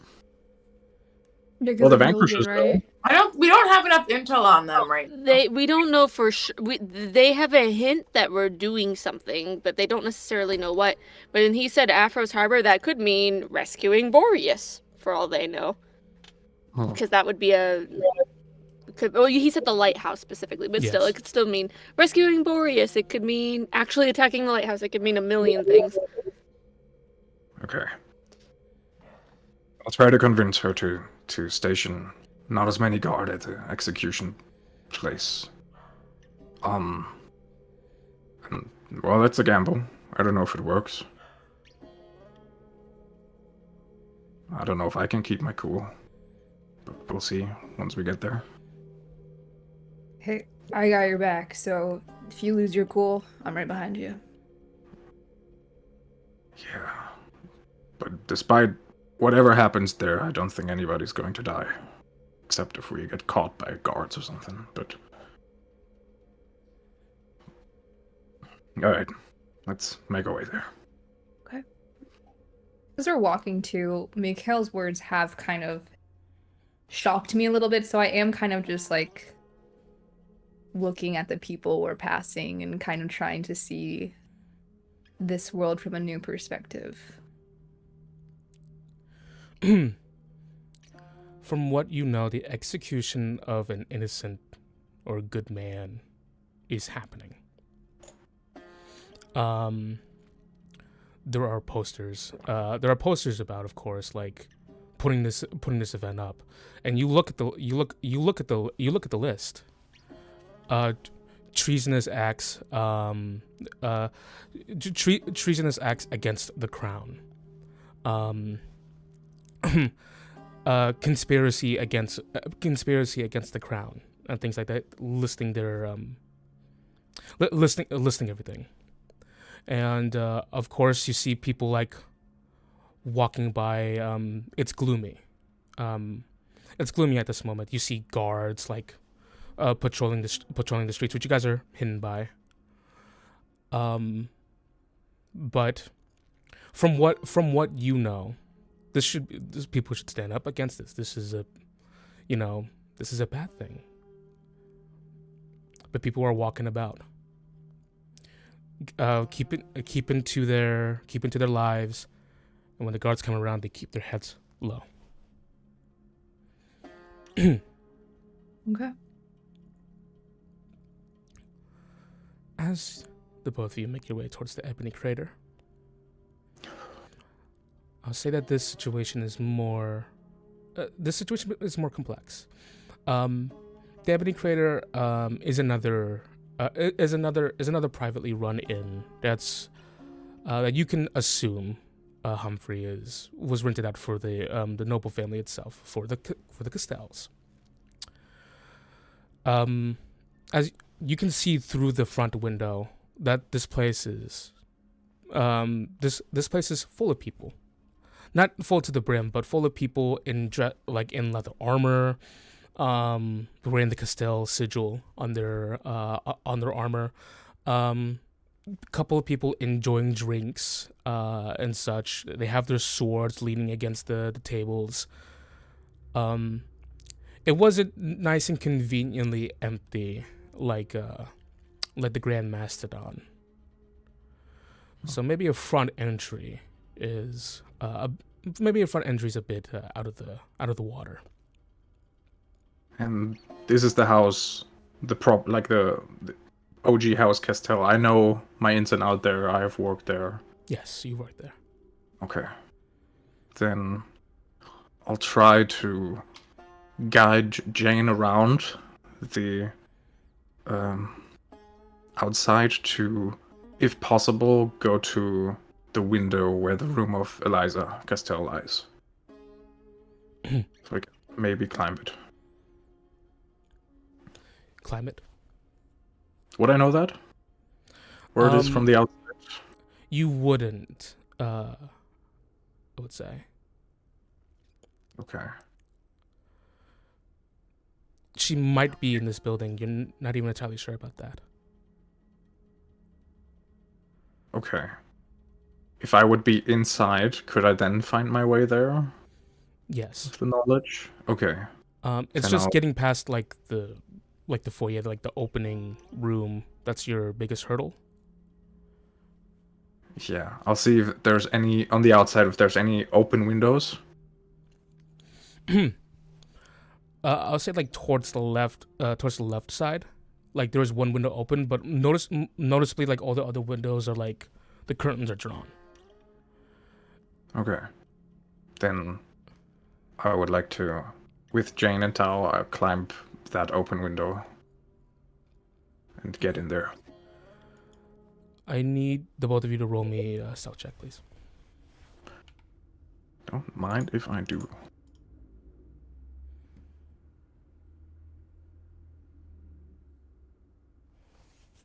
Damn. You have advantage. Stealth check. I guess. And a 23 without Humphrey's help. 28 Oh. or 32. Well, okay. Okay, fine. Jane, I don't think it added your expertise die, by the way. Oh, I did not. Damn, it's, good, Not that it matters. it's really good stealth. Very good. 1 second. All right, well, you guys can't fail one check, can you? Not one. You make your way into the room, and Humphrey, as you kind of poke your head through, you hear snoring from within the room. Okay. As you stick your head through, you see that there is a man with, like, you could tell because the armor's on the side and such. It's just one of the soldiers, probably. Okay. Do Just they? sleeping. Probably not, but do they carry the poison with them? Definitely. No, definitely not. Okay, I thought so. Just checking. Those Well, vanishers then. are nuts. The other ones probably have it. Okay. These are just Then- grunts. Okay. Making my way to the door, and over there checking for like traps, checking for like tripwires, All right, if go there's ahead- anything. Go ahead and give me an investigation.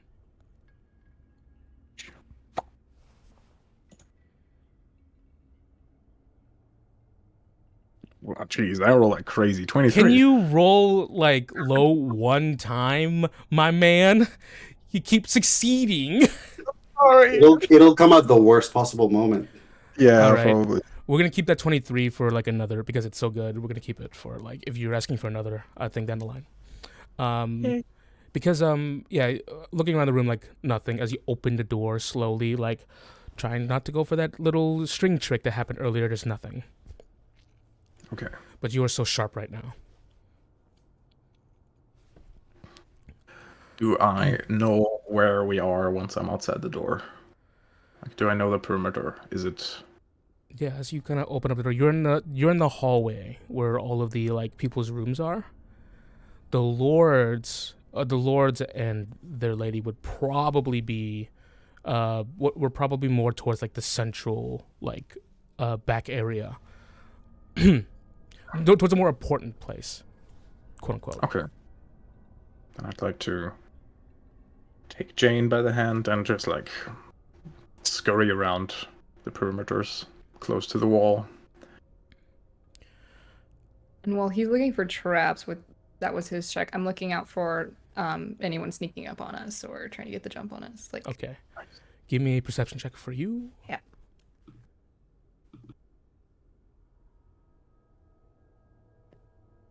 $16. At the moment, no, but we're gonna keep that 16 rolling. I'll tell you when. Since we keep it going, Albert just told me that I can add a d6 instead of a d4 for investigation. Add the d6. Won't change much. It'll be a 24 instead of a 23, but you know, just in case. Well, 25. I don't know if it's adding your It had good luck. it had one before, a 1 on the D4. So 24. Yeah. No, I mean 24. so no good luck you have, and you have one. Oh, still no good luck.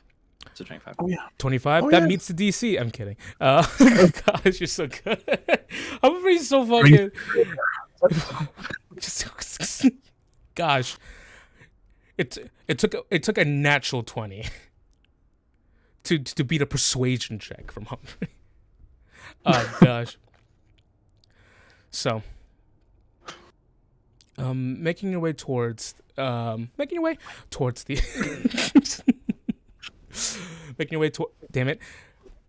Making tracks towards the central area. Fuck, I'm being distracted. You all, the both of you notice already, like towards like the towards where the bend is in the hallway. There is a large set of double doors. That probably leads to like the to like another set of like doors that leads to multiple chambers for the multiple like the lords, the ladies, and if they have any children. But you see sitting next to that door, a man with jet black hair, and he's wearing like dark tinted glasses. He is completely like sat against the wall, just like his legs splayed out, just like his head back. And he has like in one hand a cane, and he's just rather like he has like a bit of grunge to him. He's not dressed like he should be here, like in the presence of royalty. But he has a cane in one hand, and he's just wearing dark tinted glasses, and it seems like he's just sitting there with his head back. I elbow Humphrey and kind of nod at that, like. The thing is, suspicious. When people look like they don't belong to places, they're mostly pretty important, I feel like. Yeah. Should we kill him? He isn't memorable at all. There's nothing in my memory that, like, upon seeing that person, it's like, ah. There's probably something strange here. Maybe there's other things to parse than killing the person.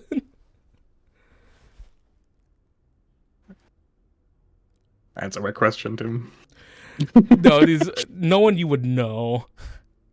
All right. But you do see that like on his like on like the sleeve of his like outer like jacket that's a bit torn, he does have like sewn into there the crest of House Castell. Okay. And he's sleeping or just like having his head back? He just has his head back. His mouth is open. I have a thing called fashion sense. If we have a minute, I can read them, and I can tell if they have a lower charisma score than us, their national origin, the creature's social standing, and any of the majority of the cultures. Their social standing? Yeah. I don't know. I don't know how I'm gonna weave this. Okay, so what are you looking for specifically? If you say social standing, I'm gonna freak out. Yeah. So staring at this person, at their fashion sense, you're not entirely sure. Okay. First of all, this person you might tell like the cane stuff like for like poking around like this person's this person's like might be blind. But looking at the crest and where it is and considering where he's sitting at the moment, this person might be a knight. Knights wear armor. Knights have swords. Knights stand next to the place that they're guarding. But this person's completely different. Okay, I also know if their charisma score is higher or lower than us. Or me. My charisma is... Oh, I'm guessing yes. 9. Or no, 10. Yeah, it's higher. Okay, cool. Okay, I turn to Humphrey. I think that guy's a knight. Like I stop her before she says anything and start like signing. Oh yeah, sign back. I think that guy's a knight. Do you also tell him that he's blind? Oh yeah, and he's. I think it's a blind knight, is what I say. This might be a problem. I mean, he's also really good with his words, if that helps you in any sense. Signing all this.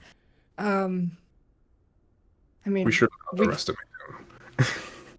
Yeah, we could probably just sneak past him, right? Is he clenching his staff? He's holding on to it. Don't steal his cake.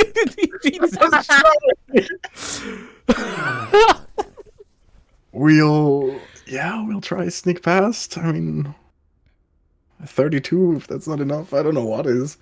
The thing is, Oh no. if you guys are going closer, as soon as you step within 20 feet,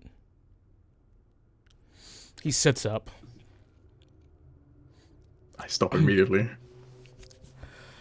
And he's holding the stick, but not like in a pose. And he just kind of like, you see, he taps the stick around until he finds a wall, and then he just stands up.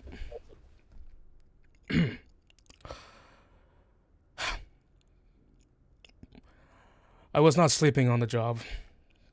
And then he stops for a moment and notices the silence. Are you Yes. supposed to be here? At ease, fellow knight. Definitely not. Okay. So, who exactly do I have the pleasure of speaking to? I step behind Humphrey.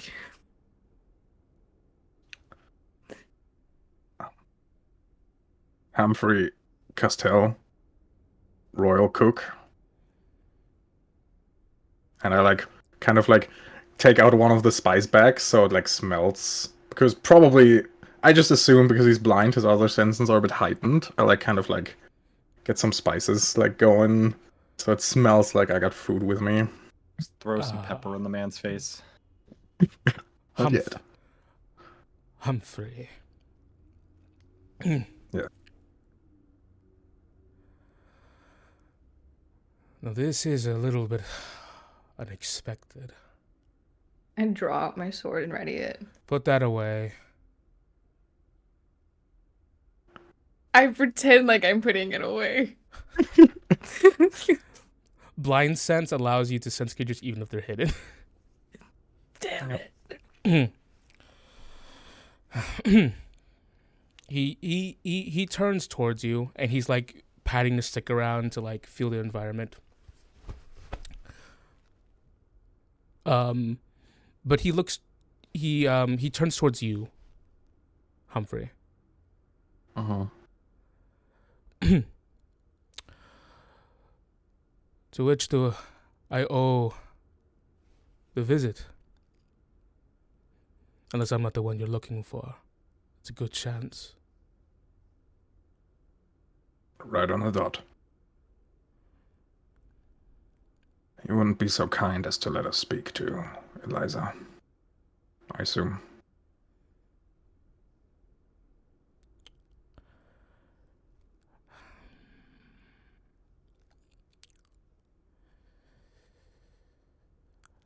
I'm not quite exactly sure if she's ready for that. Meaning? I've learned a lot about you, Humphrey.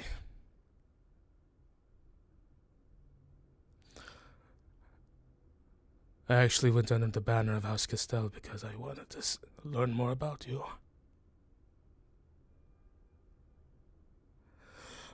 He's kind of like situates himself on the cane. He's standing like completely right, and you can tell.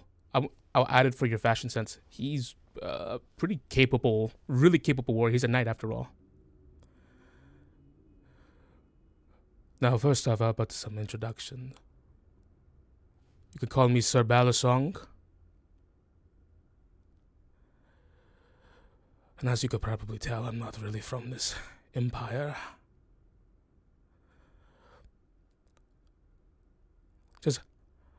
I was just curious. Humphrey. I've been waiting 10 years for this. Why did you do it? So you also think I'm guilty, do you? I'll believe anything you say.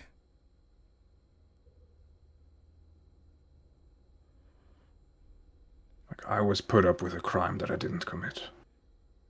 I was thankful for everything that I had back then. I would have never even allowed myself to do anything close to that for no amount of money. I had no grudge against the royal family. I had no grudge against Castell. Quite the opposite.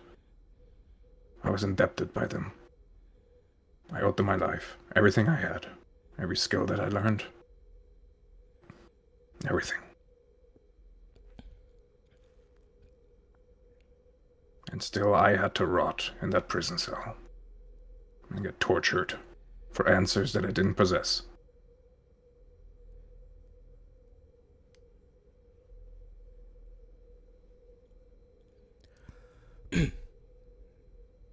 I see.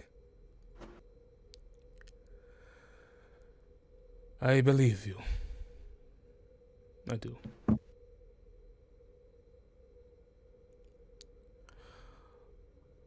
What are you doing here? If I may ask. I want to talk to Ellie. To Eliza. So nothing like that can happen again. There's another innocent man right now.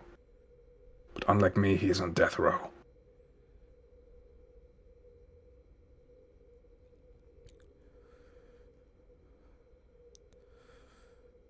You've come pretty far, haven't you, Humphrey?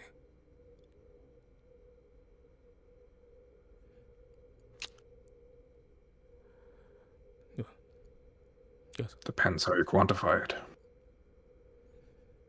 Well, I've kept her safe for you.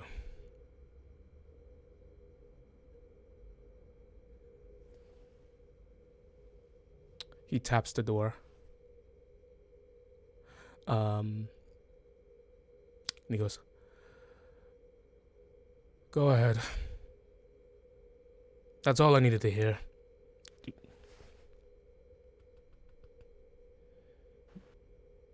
I can't express enough gratitude for that. I'll remember that. Thank you very much. Of course. I'll move past him. But of course, I don't have to say this, but I'm a knight, and I haven't said this yet. You hurt her. The risk can be applied. Yeah, don't worry. I swear. On my name. I don't want to keep you any longer. The Lord might be back pretty soon. Yes, but I would love to have more questions for you. You, though, points at Jane. Mm-hmm.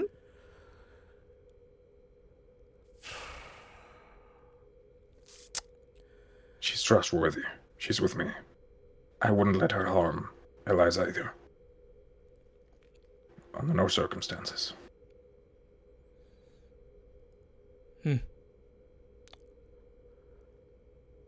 You see he sits there in thought for a moment, before he just kind of like puts his walking stick down, and he slides down onto his into his seating position again. He crosses his legs. All right, well, I'll be out here. I'll toss him a marshmallow. Thank you.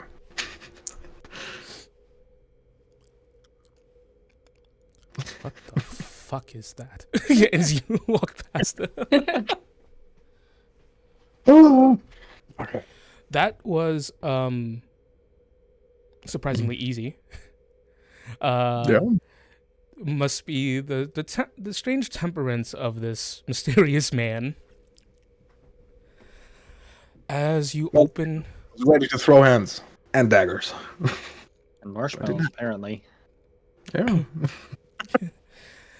as you open the door, which leads you to like another set. It leads you to another like rectangular room, where there's like two doors on each side, and one like another large set of doors like directly in the middle. Quick question. Yeah. While I was there, House Castell never had kids, right? Never. Over there and Eliza. Okay. Yo, is this an affair? For real? Was Free in a fucking affair? The fuck up. You Yo. homewrecker. Stop assuming, Jesus. Guys, you guys went really far with that. Hold on. Yeah, I wouldn't put it past Kev. Gosh. I can wait outside if you need a minute, Humphrey. This is like a private area where she can safely wait outside. yeah, maybe it's better just to not scare Yeah. her. No worries. I just sit next to the knight. I'll just be here when you're ready. So,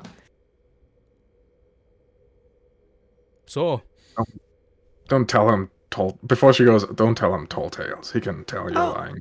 You know, the heartbeat and stuff. I was Oh, I have just a gonna really tell good about the bullshit detector. time- Yes.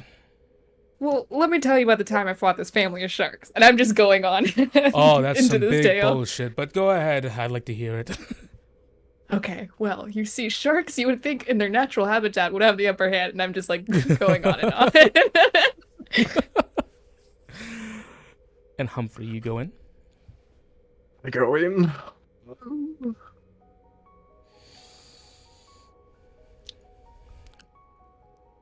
You see her.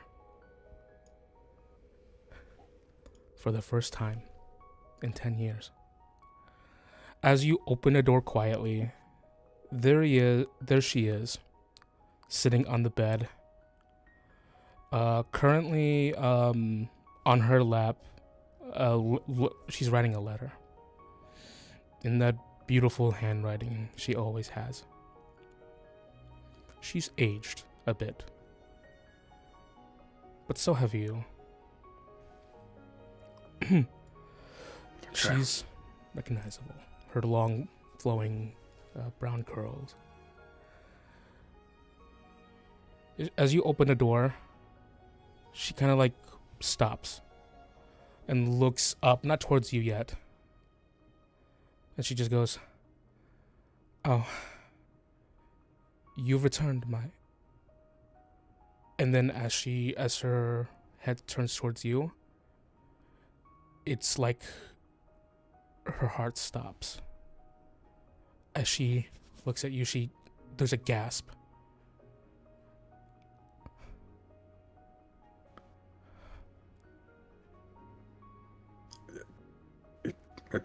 It's me.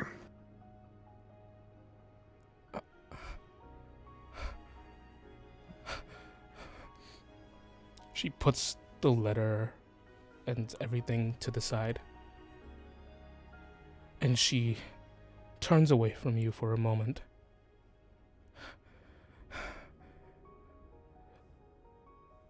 And then she turns back towards you. All of a sudden, like, you see that she's endeavored to put on a much angrier expression. So, have you finally come back to admit it? To admit what you've done? Say that again. I closed the door behind me and Yes. with that knot in his stomach, Humphrey says, I never committed a crime. And I know as hard as it is to believe, Then why? I would have never done anything to hurt House Castell. Then why? Why did you run?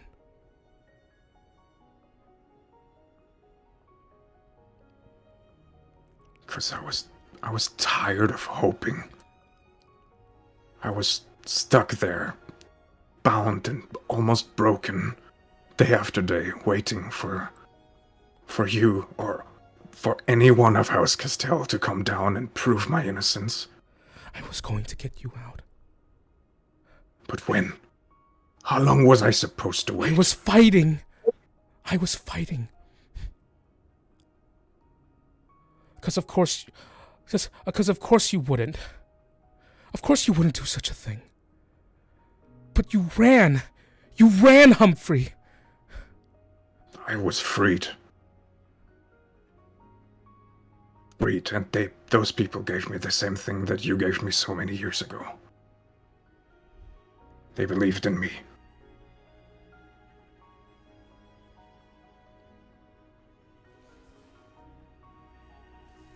I'm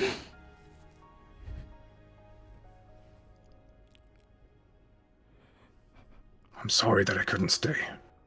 It was unbearable to wait every day for one of House Castell to come, for you to come, to prove my innocence to... I was going to get you. I needed you.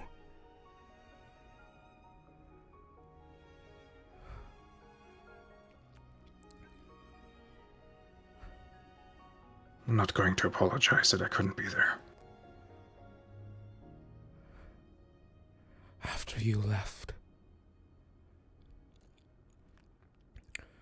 my name was dragged across the streets, through the mud.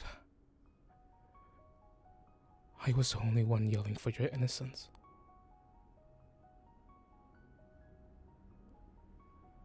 But I'm not even sure if that was enough.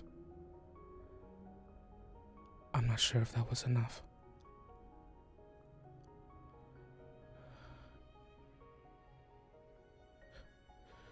You didn't do anything.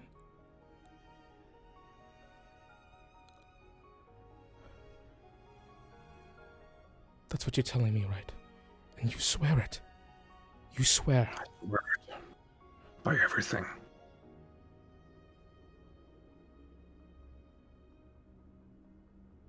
But that's why I'm here today. Because I'm innocent. There's another person right now on death row that is innocent.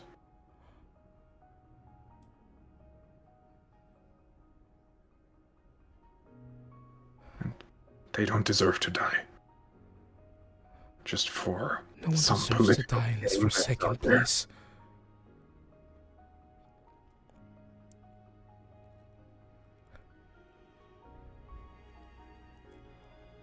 What would you have me do? Tomorrow, when the execution starts, we'll, without harming anyone, we'll try to get Lilanto Boreas to our ship and rescue him. And I don't know if you're even able to facilitate this. Maybe easen up the guards, so we have a chance to escape.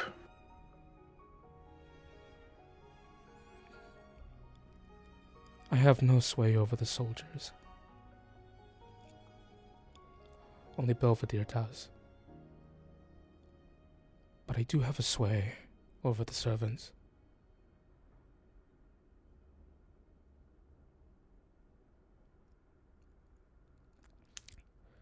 You won't be able to convince Belvedere, huh? I mean, He never listens listens. to you.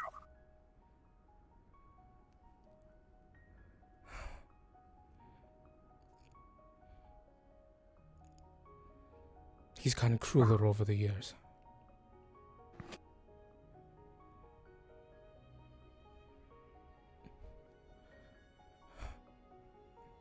But I tend away to my duties because that is what I am to do.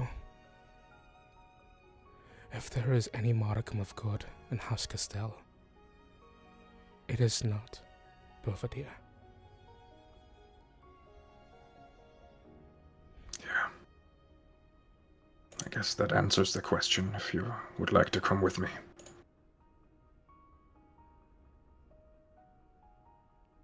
Come with you. Where? To our ship. To the Blackguards.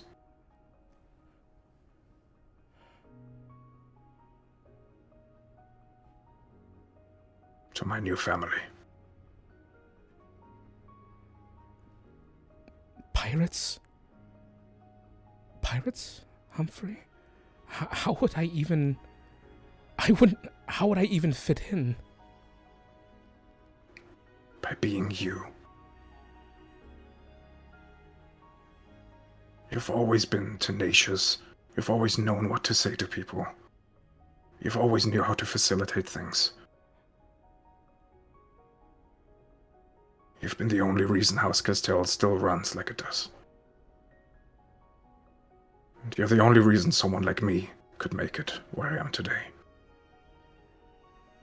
And I would like to return that gift to you, that you gave me so many years ago.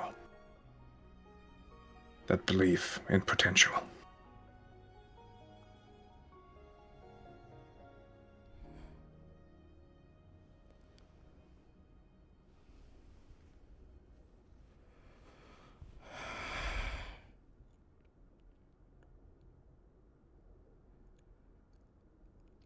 You think there's truly a place for me there? I can't. I can't continue living like this, Humphrey. His anger, his indifference, my constant duty of upholding the good, and from time to time this, to plan merry, to put up decorations, to manipulate the minds of the people, that what they're watching is something worth celebrating.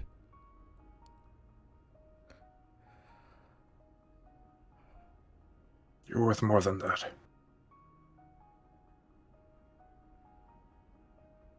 I always knew.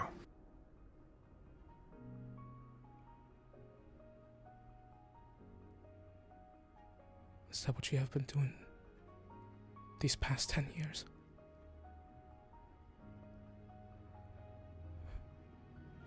Well, there's been a lot of political games here and there. But yeah, we've been trying to get in the midst of it and prove that justice prevails, even if we're just pirates.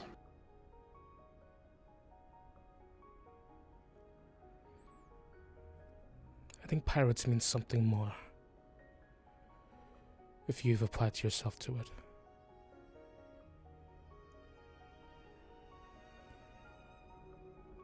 Because you were always more than what you were labeled. You were never just a servant.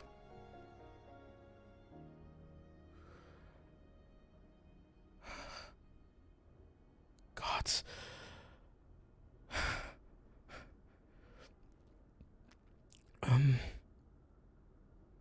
My knight.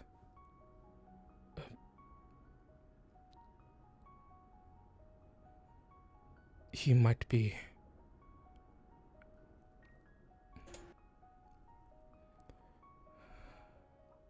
I'm not sure.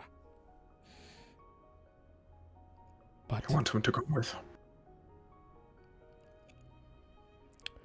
I'll have to ask.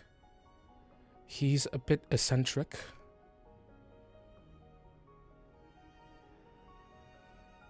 But he's one of the finest warriors I've ever seen.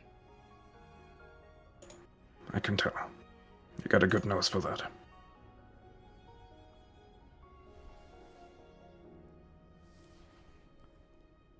Let us free you of this life of imprisonment. You no longer have to ask for anything. I'll come with you. If you can make me one promise.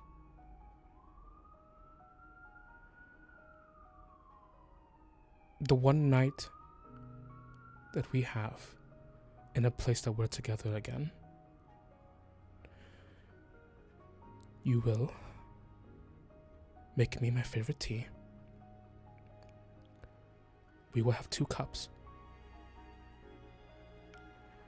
And you and I will have a night alone where we talk like old times. Anything you wish for.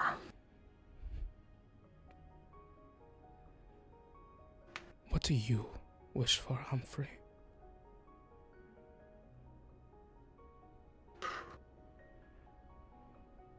It's not the first time I've been asked this. I don't think I still have an answer for that.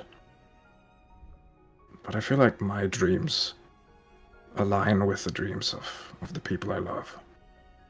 And if I can facilitate fulfilling them, then I'll be happy.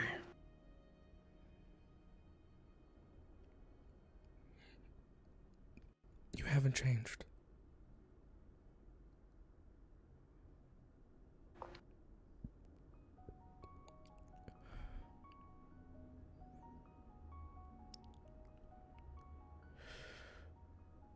I always knew. You were a good person.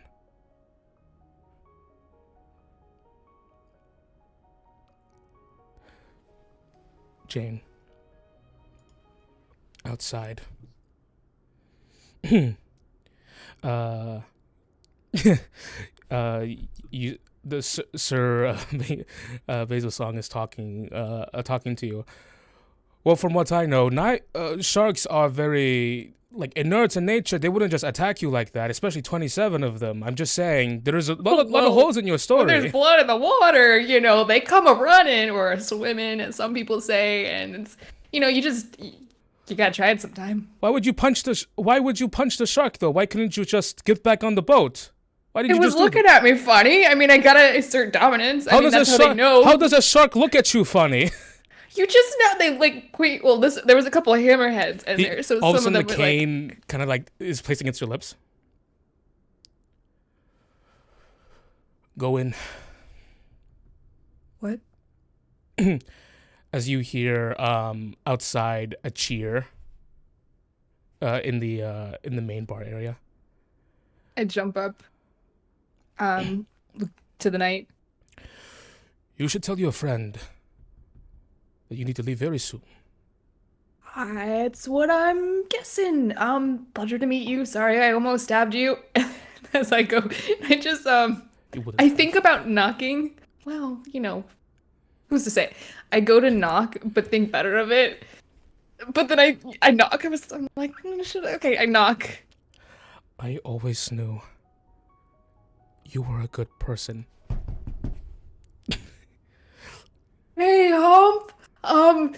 We gotta go. I say that through the door. Yep. Muted. That's my friend. Do you want to come with now or tomorrow? If you want me to help, then I'm gonna have to endure one more night.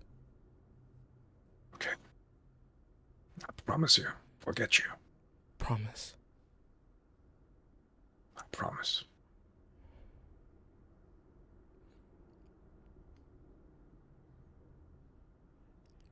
She reaches. I knock on the door again. As you hear the knocking on the door and it becomes frantic, you see that she's slowly reaching over towards your hands.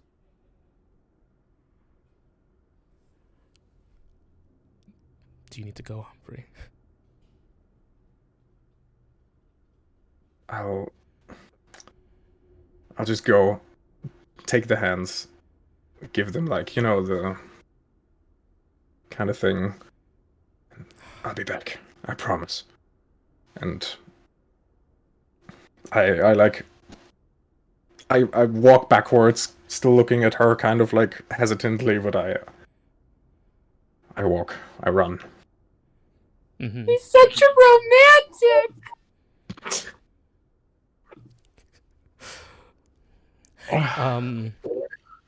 As you kiss the hand and you begin to make the way out, as you go towards the door,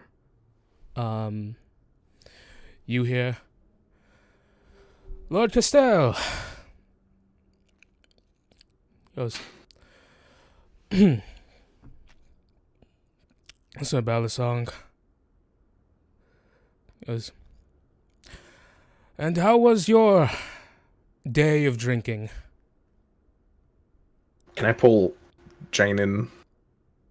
Yeah, where am I? Because I was knocking on the door, trying to be nice. There's the outdoor with the night, and then there's the inner room area.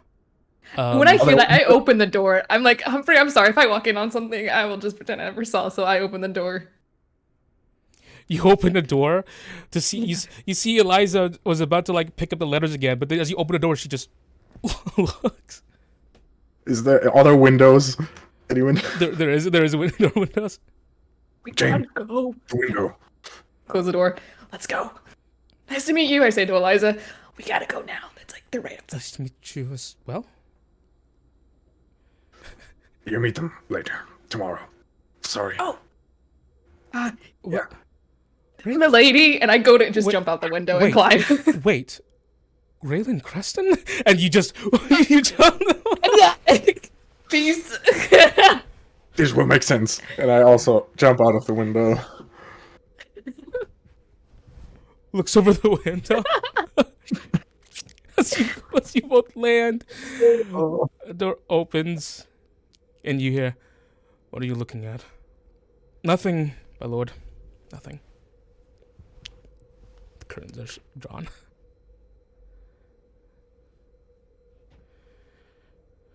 I looked at Humphrey. She seemed nice. Yes, she is. And can we still hear that, or is it too high up, or is it like? This one's a bit more high up. But now the curtains are and the window is shut, so it's definitely harder to. Okay, I wouldn't hear that. Then, yeah, I would take Jane and we make our way back to the safe house, I guess. Right? Yeah. Yeah. Oh.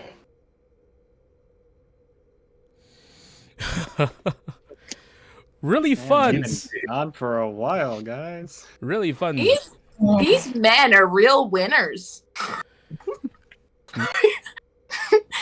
Damn, we've got Alpha Male Podcast, we've got Abuser Galore. What the fuck? I don't want to be controversial, but men suck.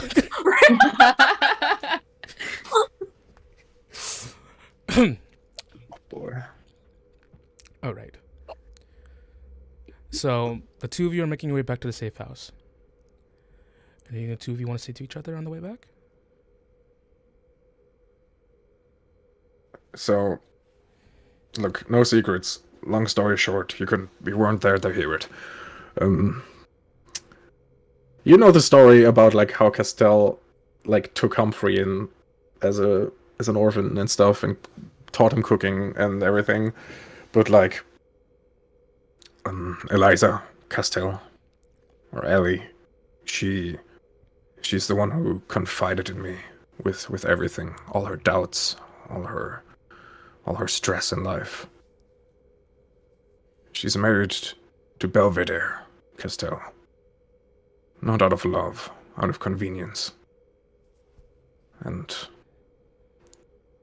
looks like it's been getting worse. And I promised her to get her out of there tomorrow. She couldn't help us with the guards, but with the servants. Yeah, it wasn't much of a success for the mission, but I'll try to get her out of there. We can ask Daphne if she can make another stone like that, maybe. Yeah. And we'll get her out. Don't worry, Humphrey. Thank you. Just so too, I do request your silence on maybe one topic that was broached today. I've never really said out loud that I'm going to kill my father, so maybe we just keep that between the two of us. I think the others would make a big deal out of it, and it's like, you know. I just thought it was obvious. I don't know about the others. Yeah. So, let's just, I just figured it'll be like in and out. You want to kill, we'll get Orstat out, and Eliza will come with, due to some arcane magic from Daphne, because she's really good at those, and then yes, we all sail happily ever after to the bending. Easy peasy, lemon squeezy. And don't worry, I won't say a thing. I know a lot that's been going on the ship, and trust me, I can keep my secrets. Okay, good, because there's one more, Humphrey. And I kind of put my hand on your shoulder. Yes. I am not a fool. I know that a lot of things can go wrong tomorrow. And I need you to promise me something. One more promise. Okay.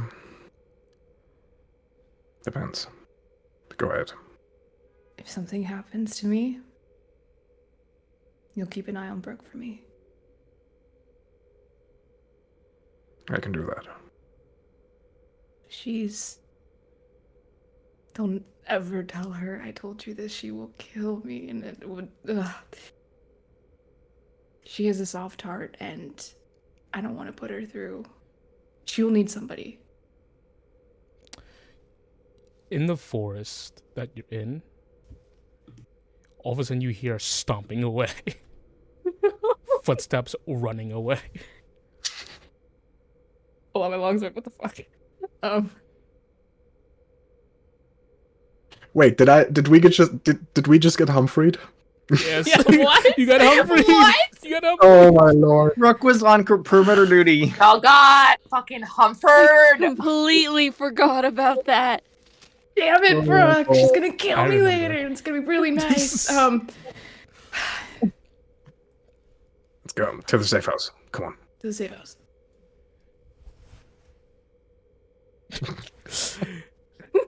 Ah. Lord. I'm not made for this. So, you make your way back to the safe house. For Kev, to expedite things real quick. You make your way back to the safe house where everyone is. Clarence is planning things out, and you see that it's at the final stages. He's got something good, but to go into the details would be a lot of time. So, hand wave for the cool NPCs. And as the two of you make your way back, everyone sees the safe house open, the safe house trapdoor open, and down comes Jane and Humphrey. If anyone would like to say something real quick. Clarence goes, everything's good? So, not sure. Plan A, we gave the stone to Mikhail. It is not 100% sure if he'll pull through. He will get your father out, Captain. No matter what. But he does not wish to join our crew. You know, my brothers are stubborn, so he probably just needs a night to think about it, and I think he'll come around by tomorrow. Also, this is really not related to this conversation. Do we have any poisons in our arsenal? Just out of curiosity. Nope. Okay. I mean, I would have loved going scouting for some, but Plan B, we contacted House Castell to perhaps shift the guards away from the execution place. That didn't work. However, the servants will be informed, potentially, on our side. In exchange for what? In exchange for us taking in Lady Castell in our crew. What? She's cool. I met her. You'll all I love her. really... Yeah. Are we kidnapping a lord? Aura, as soon as she sees Humphrey say, "I love her," she goes, "The discussion is off the table. It will be done. Next."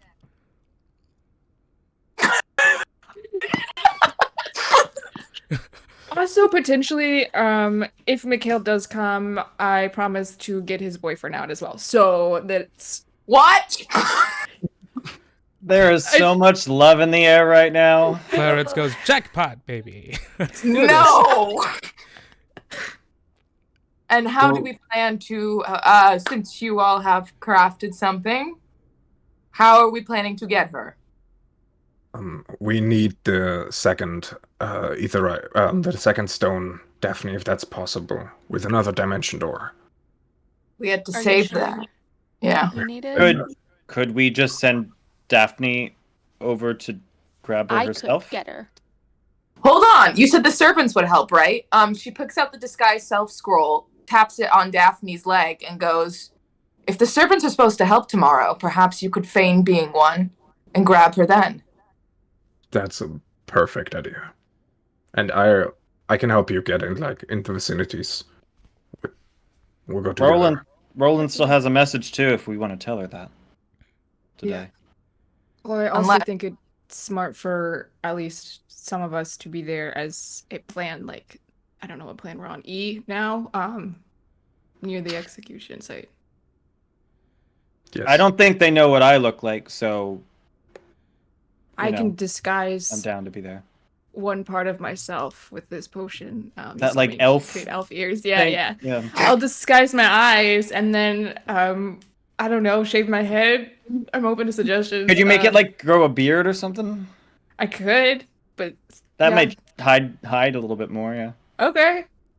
Daphne, is that doable? or Pretend to should be a we- dwarf. I'm sure Ravi will like that. Absolutely. It is something that I must say. Hiljan speaks from the corner of the room where he's been with Kenway, and looks at the group. It appears there are many that we wish to protect and rescue, and promises have been made. But we must remember what we are facing.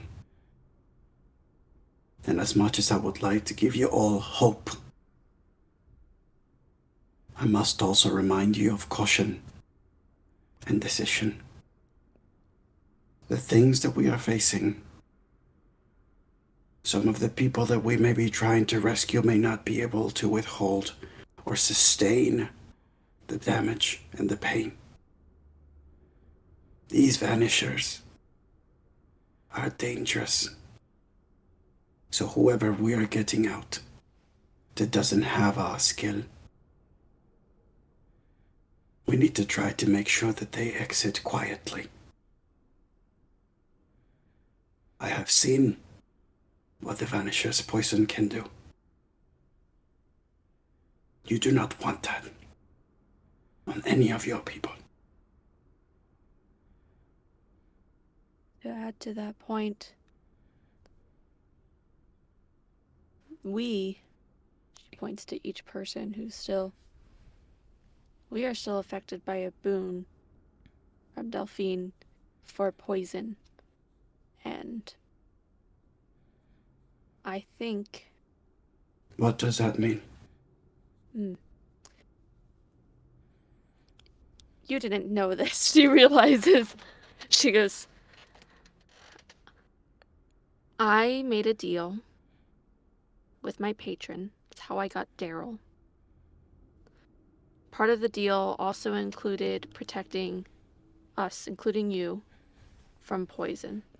She said she could offer a boon that I wouldn't know what form it would take. I know yours was used. She told me when it was. And apparently it worked. Hiljan has his eyes look down as he has a moment of realization.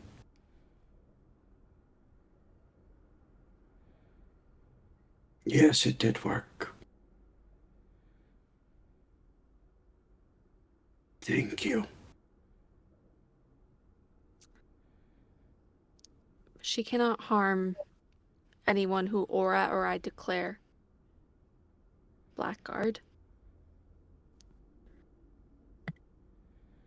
And so, We should start naming names. Yes.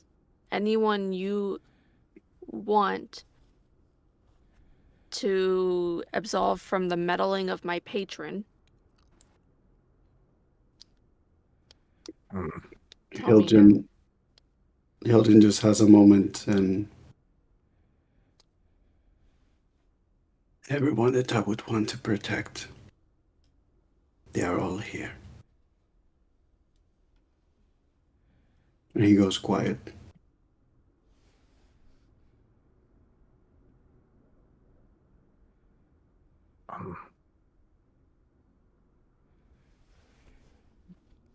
There would be Eliza Castell. She is a Blackguard. And what's the name of the Elven Guard of Mikael? Sir Ballas. Oh, Mikhail. Oh, okay. Harper. Yeah. Harper. Harper in service to Mikhail Creston, to specify. Yes. If he does come with us, is he changing his name like Jane too? Is that gonna matter? We'll get him on the ship and then talk about it.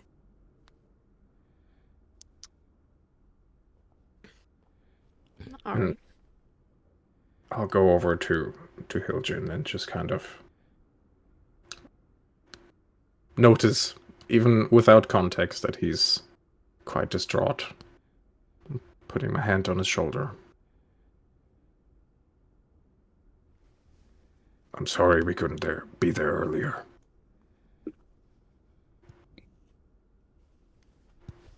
Hiljan forces a slight smile.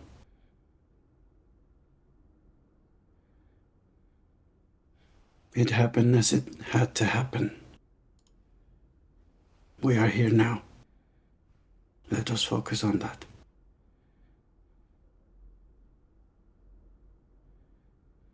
You're very brave.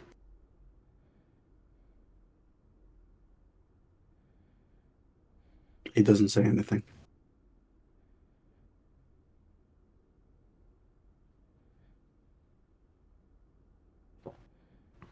Okay. So are we as ready as we're gonna get?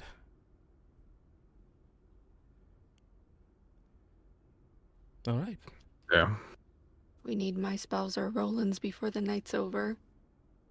Yeah, we Then should let us probably know. let Eliza. You said we should probably let her know Yes. Sorry. All right. if Roland Give can do her a that. code word or something so that she'll know it's me. Should I make the message? I can do it in your voice if you want. That would make it easier, I think. Yes. All right. Tell her tomorrow one of the servants will get you out of the masses. The code word is checkmate. Be ready. See you soon.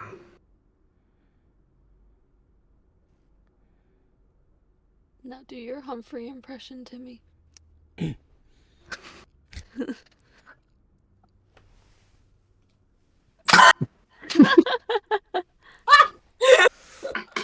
Okay.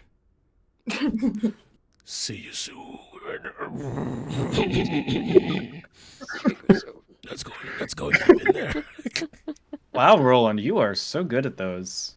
Yeah, man. What's up? I didn't believe you first. Okay. Yeah, your Humphrey's kind of rough compared to the others. But my Daphne's pretty good. Terrible. Can I hear the Daphne Never one? do that again. He did it perfectly spot on. Oh, that was perfect.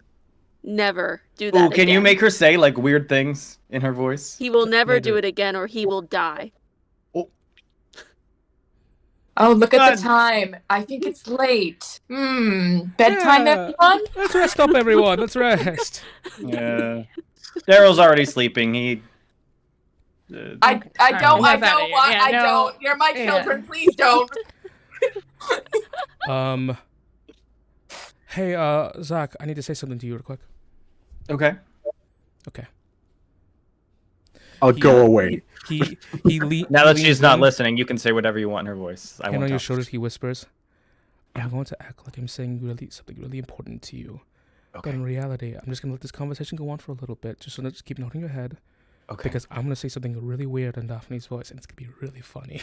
Okay. I'm excited. Moist.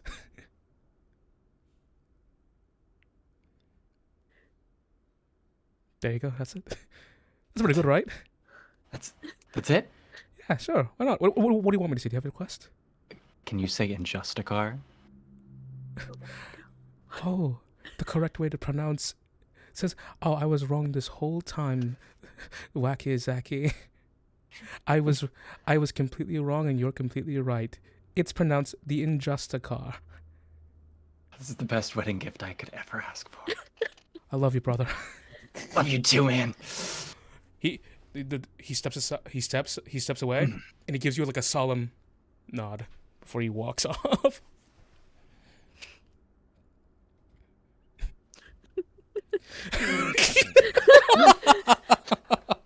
Is Brooke there, by the way? Yeah, she is. She's just standing there in the corner, arms crossed like she always. Okay. Question, DM. Yes. If Hiljan were to use find animals or plants which allows them to track something within 5 miles, would he be able to locate either the little worms that are used for one of the poisons, or They are gigantic worms. sorry, not the purple little worms. worm. I was talking. I think of the other one, but I might be wrong. Oh, Crawler? I was just thinking. Or mucus. That itself would also have to be like, that's a fight. Okay. Crawlers are We have- a bit sizable. We have a couple antitoxins though for that. So Did I ever, during the running away, like learn more about the things needed for antidotes for purple worm poison or anything like that? You have things to make an antitoxin, I'll say, when you gathered that one nature check that one time. Okay. But like that's just like a in general antitoxin. Gotcha. It doesn't neutralize, it just prevents. You have to take it before. Don't we have some from Robbie? that's the carrion crawler one. Yeah, we have Yeah. I think six vials of those. I just want to know that if you were to use like locate plants or anything like that to locate the things needed for the antitoxin, if there would be any within 5 miles that he could potentially either before going to bed or after in the morning try to gather, since he would know the location, so they could prep some.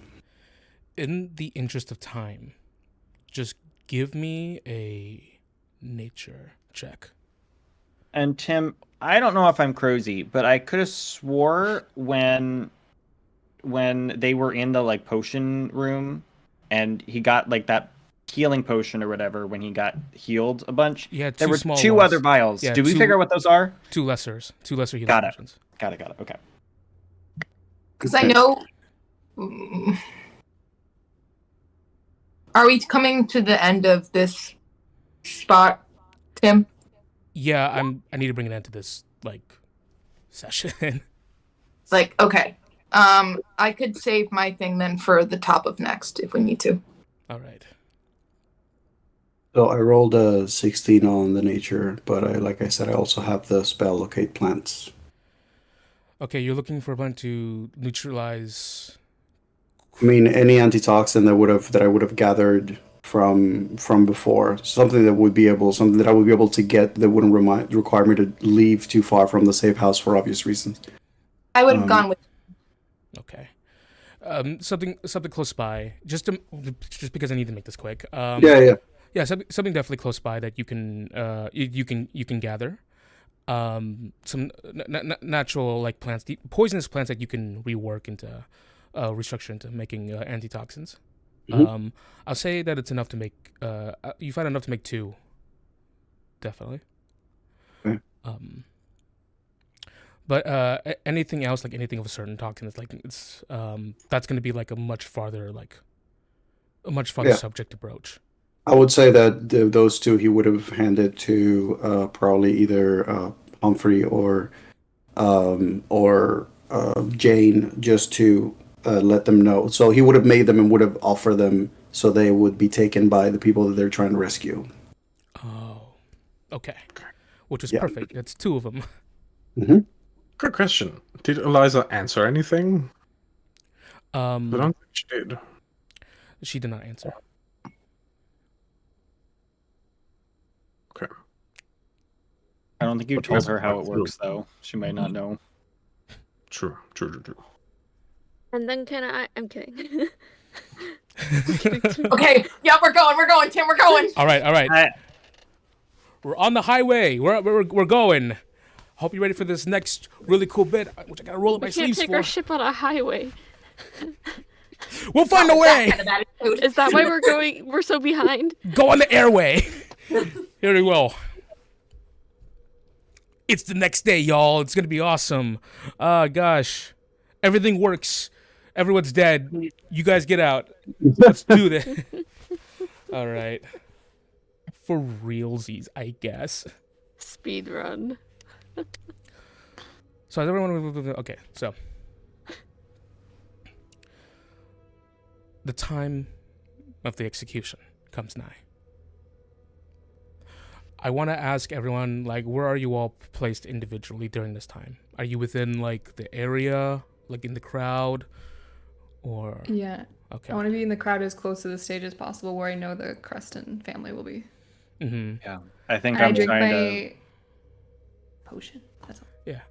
Disguises are I'm- set. I'll go ahead and give everyone a hand wave. I need to be wherever's closer to get me where I need to be to get to the Castells. I'm not sure where that is. I'm sure she did the intel for it. Mm-hmm. I help Daphne with like getting to the perimeter, sneaking there and getting there safe. And then I would also afterwards be like in the middle ground between the execution place and House Castell. I'm not sure how far it is apart. Or does she have to be present at this anyways? She's present. As a lord. Yes, she's So, yeah. she's in the special like seated area where there is perimeter. You do see Sir Balisong is there. Okay. That would be cloak up. I would also be mingling, just like Jane, in that area. Or, I was like, I'll be in the crowd. People don't recognize me. I'm just a handsome face in a otherwise normal crowd. So, and the crowd probably keeping near the perimeter. Okay. Managers Keeping perimeter. who know you. They don't. Oh, that's true. Mm-hmm. Hmm. We can say you put together the disguise. Yeah, I put it together disguise. We also have the lantern of revealing. Who would it make the most sense to have that lantern on? What does it do? It Your makes Daryl. invisible people. Oh. I think Daryl's getting, like, he's at the. I think he's gonna get sent to the ship. If After- nobody's using it, can I use it? Sure, you gotta light it first, but yeah. Okay. So I have I'm not lighting the lantern. I just have it on me with the goal of using it. Bag Or- of flour handy, in case of invisible stuff. I'd be in a vantage point where I could see everyone, as well as get a view of the lighthouse at the same time. Yes. Hiljan would probably do something similar. He would have gathered the time to build camouflage on him. He also has the cloak, but he's just using camouflage first, saving the cloak for whatever needed. But he would probably be in a vantage point where he can use his bow and arrow to keep cover or attack if necessary. Probably above ground, like elevated. Everyone is present around the square in which this is taking place. And a large crowd of people has amassed. There's chattering. a large jumble of human voices garbled with each other, whispering about what's going on. You actively see, especially people on the top vantage, you see people being pushed, like one push, a suggestion basically that from guards that like basically making people go there to watch. The time has come nigh, and as everyone's like, I'll say like people have pocket watches. There's a large like clock tower. Not Belfry. Goodness, not Belfry. Clarence. The little hand. How does this work again? As you figure that out, Clarence says that the clock tower will go down by his estimation 12. Directly at 12. He'll have it for you. It is 4 minutes before 12. And you just begin to see the wagon carrying the prisoner come up. It's been 10 years, Aura. You're not sure what your father would look like. He must be much older by this point. As you see the Crestons take the stage, mostly Mikhail taking the front. You see Harper off in the distance, off to the side of the stage. They look weary, and so is Mikhail. You can tell Jane, he's gathering his courage right now, taking his breaths for what's to come. Everyone else may seem as brave, but you see him as scared.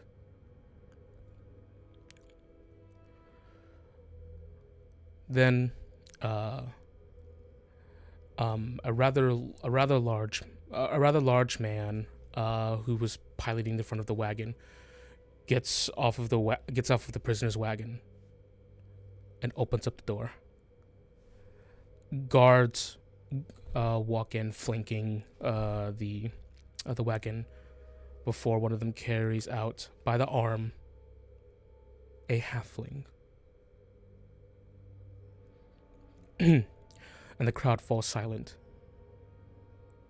And you hear boos raining down.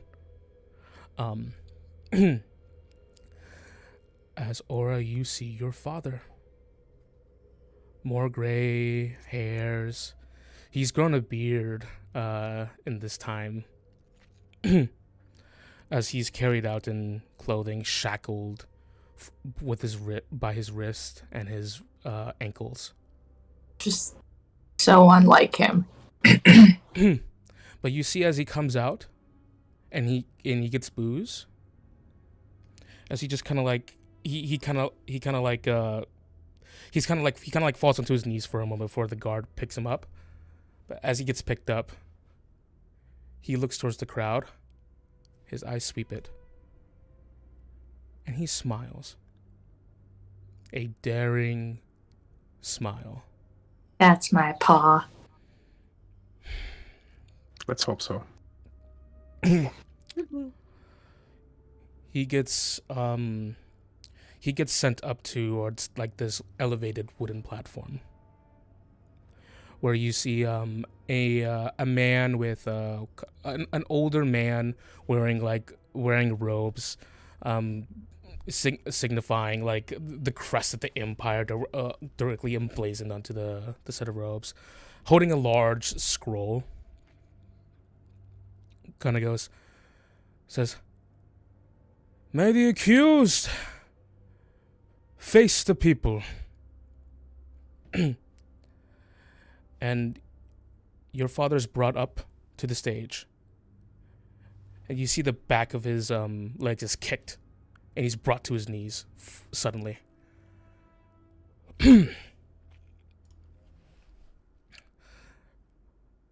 As he just kind of like gets up. And he's still being dignified. He has his chin up.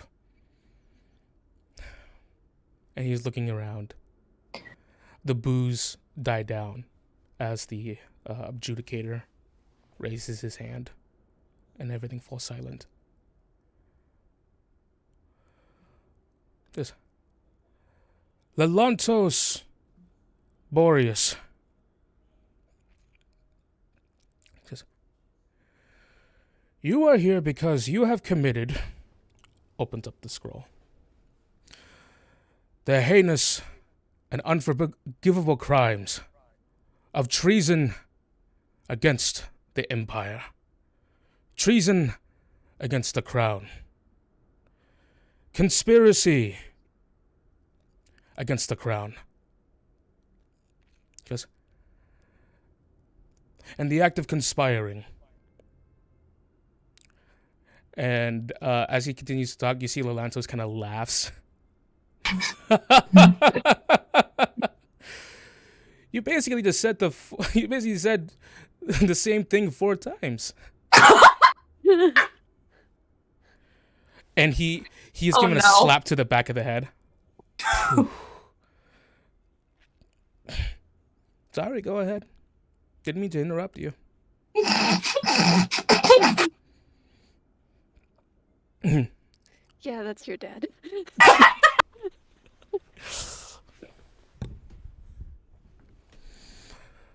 Says, how do you plea?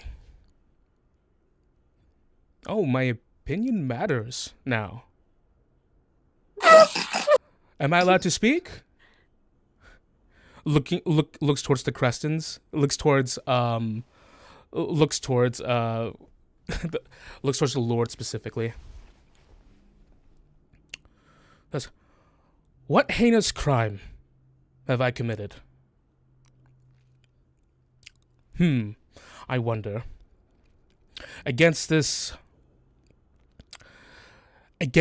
unnatural, unforgivable shit state that we all live in.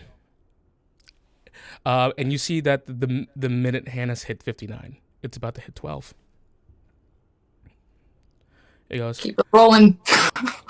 My crime. Sorry, my crime.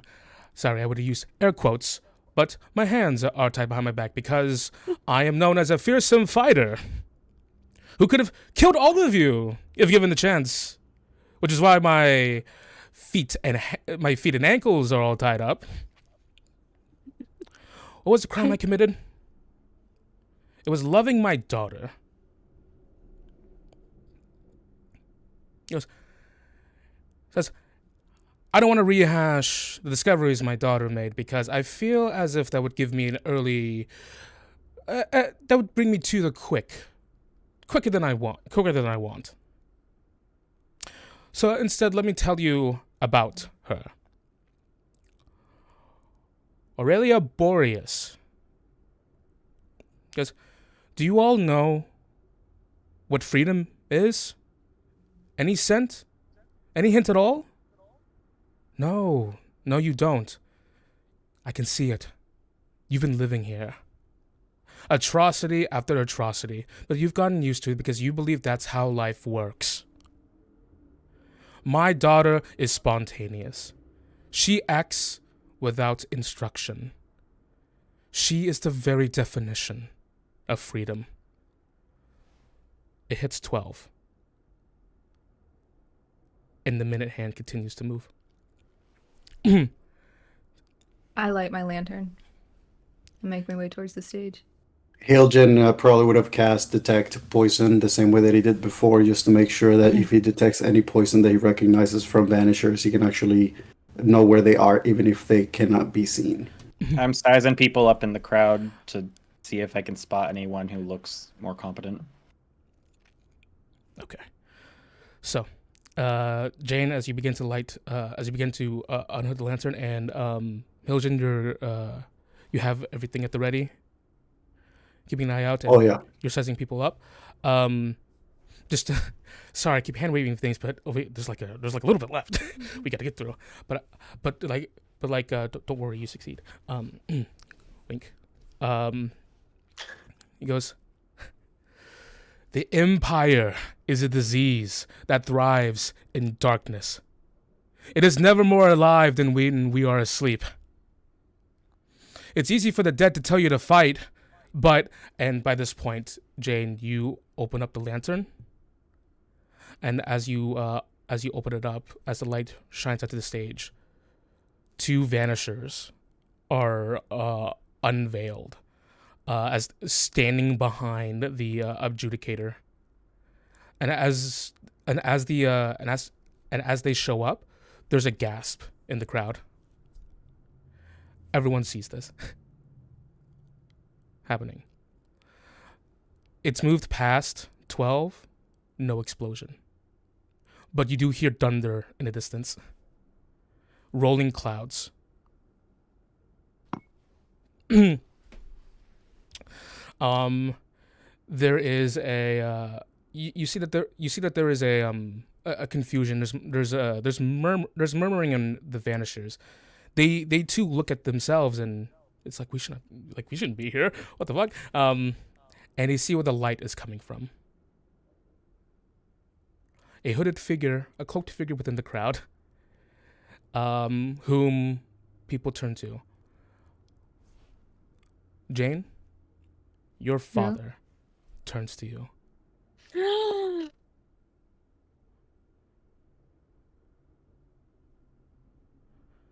I light the lantern still. As you light the lantern, cloak hidden over your face. Do you take off the cloak? Yeah, I take off my hood. I didn't disguise my eyes on purpose. And I give You him have a wink. beard? I'm just a beard lady. No, I wouldn't have done that. Awful suggestion. You.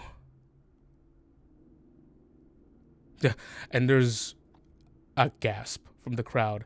And the adjudicator goes like, "What is the meaning of this?" So, my daughter finally returns.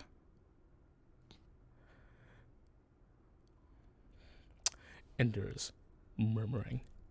And you see Rickard holds up his hand.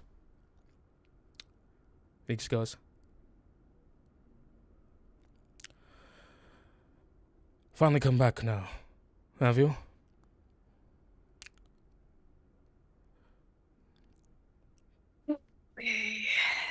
You can feel free to cease this at once. And go wait on the wagon. I'll speak with you in a bit.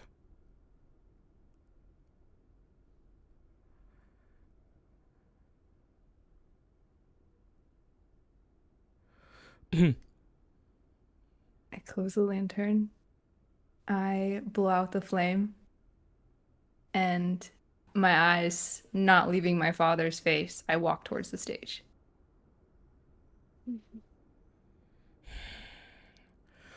Come to embarrass me, have you? Just wanna welcome home, Father. My place is not down here, it's up there, is it not?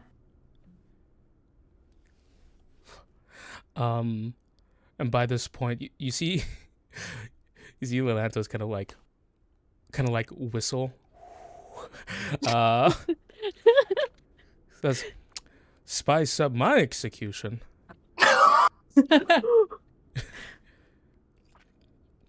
And you see Mikhail looking at you like with wide eyes, like he's looking at you like a "what are you doing" look.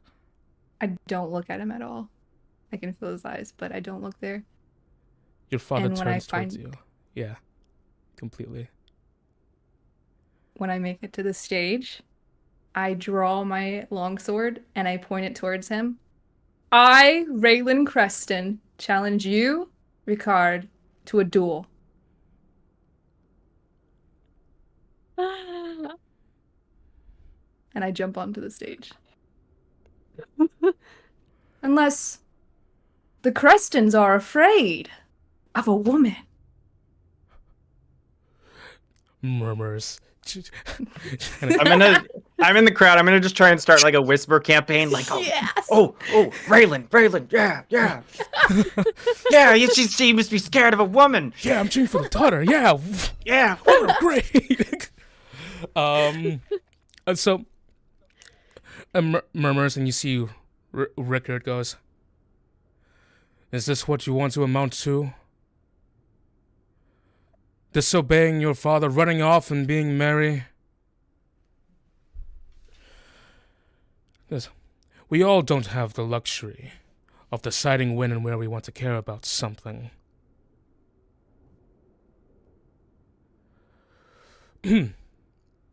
Draw your sword, unless you can no longer carry the sword. It goes, ooh. And as I say that, I take a pause. And if he doesn't move for his sword, I'm going to lunge at him. He does move for the sword. Okay, so I'll wait. Just this, an iron sword.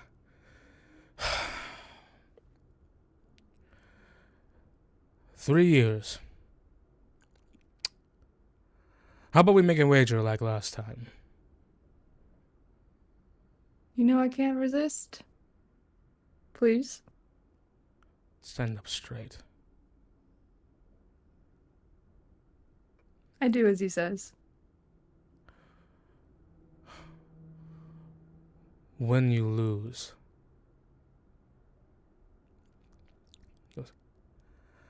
you cease this endless frolicking of yours. These endless delusions that you have. And since your brother can't do it, you swing the sword.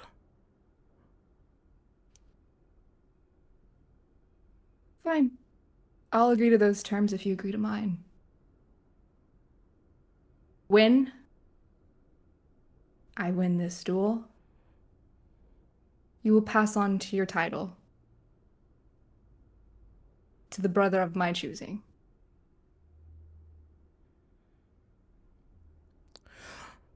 I have a feeling I know which brother that is. I mean, little Flynn. Who knows what he's capable of?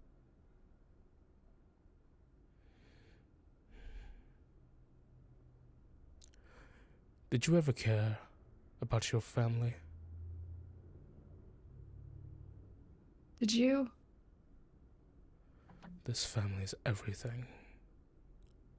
No, it's nothing. We're just footsteps. None of this matters, and your cruelty, it means nothing. He throws the sheath to the side. You can take an inspiration point for that. Yes! I'm selling popcorn in the crowd. You make 5 platinum. Good money. It's 12:06. Gotta have faith in B team. I mean, like, this is good. She's This holding is it good off. stalling. Yeah. Yes. Yeah, that's... I'm getting closer to the...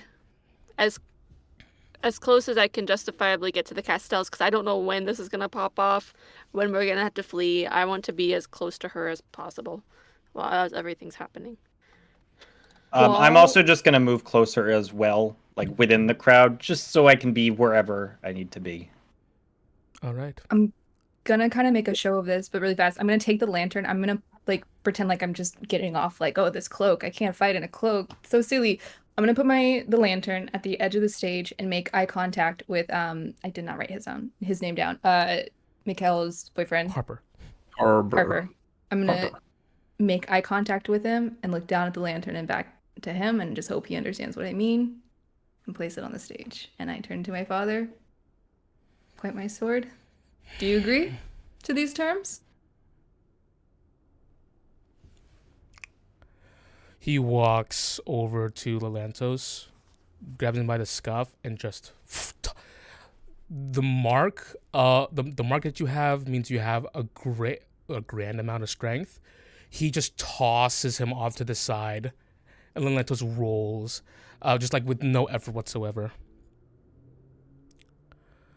Hiljan is probably going to be ready to action, keeping an eye on the vanishers. Mm-hmm. And You see, they have retreated, but they are like still within like next to the stage, just like now like standing behind it. Yeah, I'm keeping an eye on the whole thing from my vantage point. Arrow is blow ready.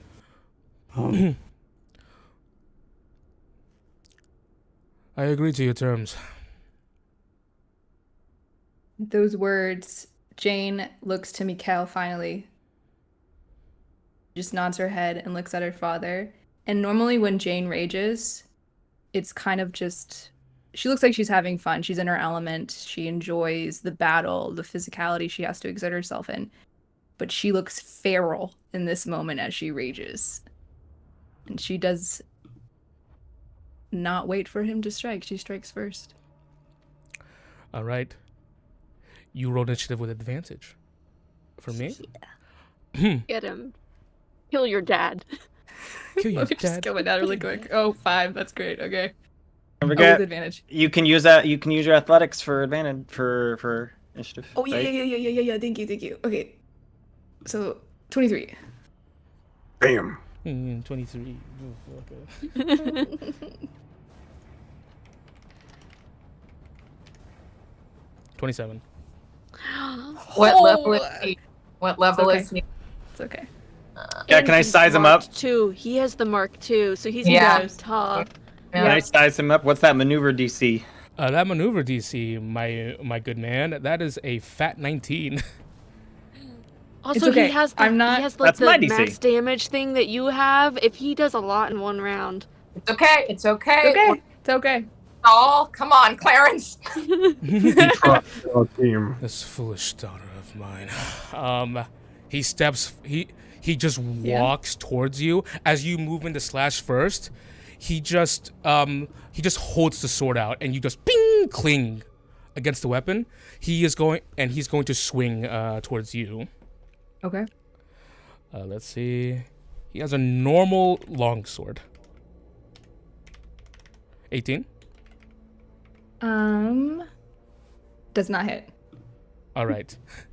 As you hold the sword up too, and as he swings down, there's a reverberation of metal as this sort of like, wobbly metal. It's like that, but louder. Just waves through the area. A shock, just an utter shock wave that everyone feels, even the two of you on the high vantage point. Okay. And since he missed, I'm gonna spend one of my combat maneuvers and use the momentum from their attack turned against them when a creature within misses, and push him 15 feet. I can push him 15 feet away. I'm pushing him away from Aura's dad. Okay. So let's see. Shove him off the stage. surf. He has All the crowd goes in on him. he has to make an intelligence saving throw, right? No. Sorry. Nope. Okay. Because he failed his attack. It just happens. You Oh, no, summon- sorry. You make a dexterity saving throw. All right. One moment on that. No, that's a 10. So 21. Yeah. Oh, 21. Yep. That fails. So never mind. It's okay. He'll go ahead and take he'll go ahead and take 2 more attacks, taking it easy for now. He is walking to you. He has no like guard in a stance. He's just walking towards you, like sword in hand, just completely just walking with his arm swinging to his side. 27. That hits. All right. He's going to go ahead and use Battleborn for that one. Yep. So this damage doubled. So 32 points of slashing. Okay. How many hit points do you have? I can't see anything. I have you roll 90. Oh, I have. Yes, I think it is half because I'm raging. Thank you. And a 12. Okay. This one he misses, but he's just slamming his sword down on top of you. The last duel you had, he was holding back clearly. This time there's a rage behind his movements. He's giving it his all. And he's also trying to teach you a lesson. Yeah. Got all those rage hit points though. Yeah, it only comes on every turn now. But I'm okay. You think you came can't back die. better? You think you came back more well equipped to face me? You did not train under me. I offered the best we had. Because you don't think I know you train in your bedroom? You think that's enough to come up against me? It's your turn. Okay, Raylan, free action. Raylan, I'm gonna Raylan, yell, Raylan. just now, and then take my first attack. Towards Mikhail. I'm yelling that towards Mikhail. I look at Mikhail now. Okay. Okay, so here we go. That's First when he's attack gonna with get my shoved great away. sword. Does a 26 hit? It does hit. I enact Battleborn. Double that. My man has no armor. Great. Okay, and then okay, second attack. 17 hit. 17 does hit, yes. Okay. And then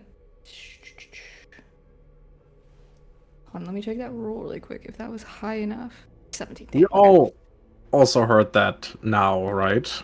Yeah, I yell this. I'm looking towards Mikhail, but you guys can probably infer. If Mikhail does something, I also want to do something. Okay. And then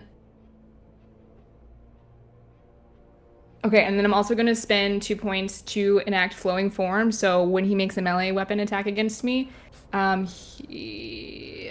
For your second attack, I need you to make a intelligence saving throw. Oh no. 11. So as you hit him with the second attack, he actually grabs your wrist. Using 2 points, he's going to use reflect attack. He bends the sword and he just jams it back towards you. You take 12 points of slashing damage when you rolled. Okay. That's a really good ability. Still have.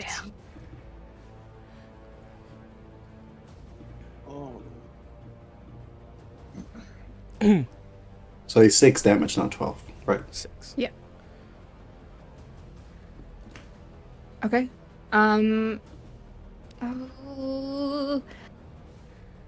Okay, that's fine. I want to just buy time. So, sorry, turning. Okay, so. Okay, I'm gonna spend my 2 points flowing form. So if he attacks me and misses, then I can get an attack of opportunity for every attack he does. And that will end my turn. Okay. You see, as you say now, as he deflects your attack, he looks towards Mikhail. Mikhail, kind of is frozen for a moment before he leaps towards Lelantos. As he does this, he grabs Lelantos, and you see as one of the vanishers kind of like look, and they begin to make their way. Yeah, you, Hiljan? Yeah. That gentleman is going to have Hunter's Mark on him. Mm-hmm. And I'm going to use one of my 6, I think it was a +1 or +2 arrows that I was given. Yes. +1. And I'm going to throw a shot at Also, them. +1 bow now. What's that? Also, +1 bow. Also +1 bow, and also I haven't moved, so I actually have that too. I forgot what that is. So But, just make an attack with your longbow at +2 to the attack roll.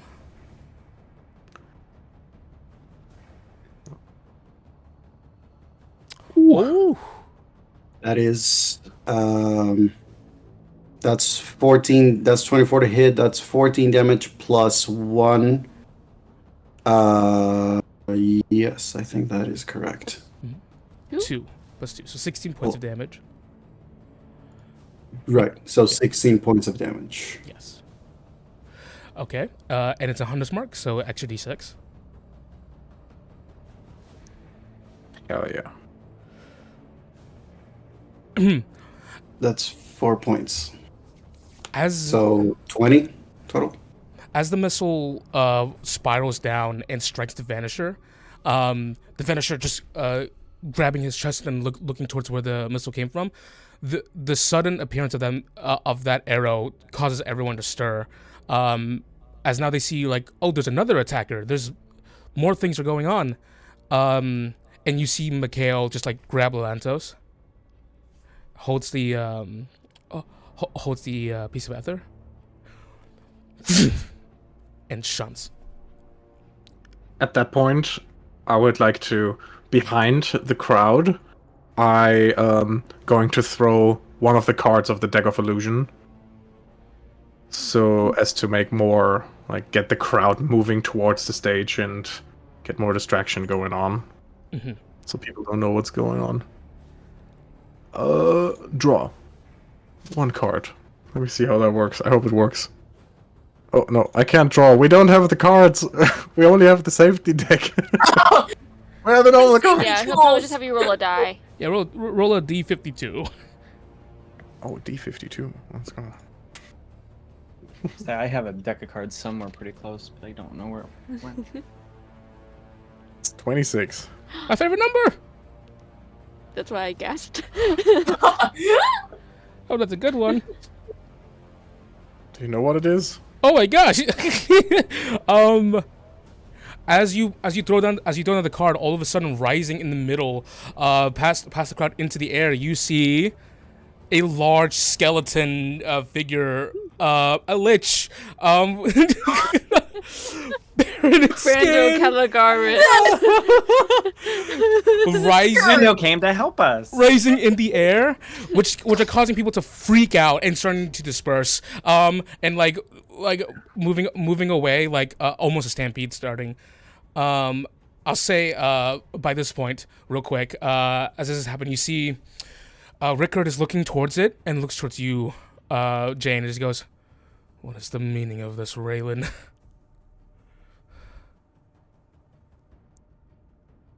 No, can't hear you. Oh no, we're not coming through. It was badass. I'm sure it was really cool. Yeah, we believe you. Okay, while she's doing that, then Okay, yeah. I'm immediately in to Lady Castell. And if I can get to her. You do as you do, and you're moving past the people. You see as you make your way to Lady Castell, she looks towards you, and Checkmate. she nods.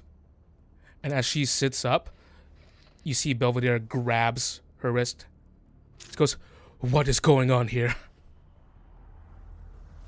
She goes, Are they within my eye of sight? Because they're dealing with... I have something I can do. I say, my lord, things are getting a little hectic. I suggest you run that way immediately, and I cast suggestion. That's a wisdom save, correct? I am pretty sure. My lord, Let fuck me right do it. off. Is messing with us? Wisdom negates. DC 16 wisdom. 70. Oh my gosh, with a -1. I can't use my inspiration on him either. Darn. Are we anywhere? Am I anywhere near that? You're dealing with a card. All this is happening at once, but yeah, they're on their own thing at the moment. Yeah, just throwing it out there. I haven't used an action yet. Just throwing it out there. Yeah, we're getting to everyone. Yeah, We're getting to same. everyone individually. Yeah, I'll shoot a hand. As he just goes, then why don't you go ahead and hand... Did you just try to... Bonk! All of a sudden, a cane comes out of nowhere and smashes him across the head. Let's go. As you see, all of a sudden, the soldiers around are like gasping because they just saw Lord Castell get knocked unconscious by his own knight. Sir Balasong kind of like raises his head and goes, You're her escort out of here? Dimension door. No, not even answer. She's just gonna cast the spell. The shunt, and then you see, you don't see this, but like anyone who watches, Sir Balasog just goes, all right. Oh no. In the wrong direction. And he just All right. begins fending off and fighting the soldiers. More chaos. And I'll go ahead and say by this point,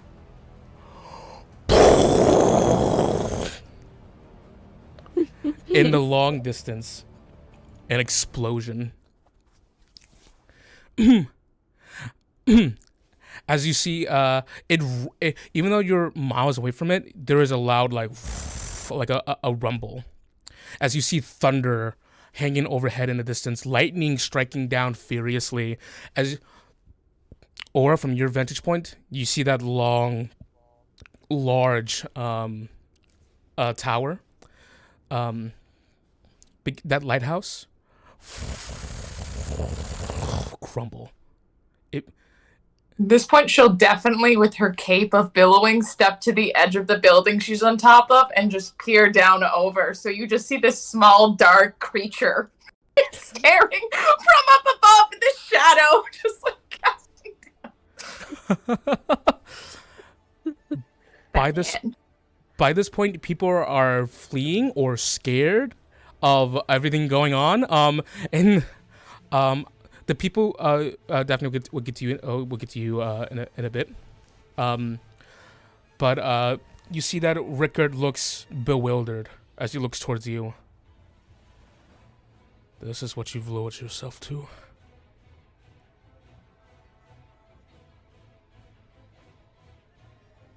Afraid?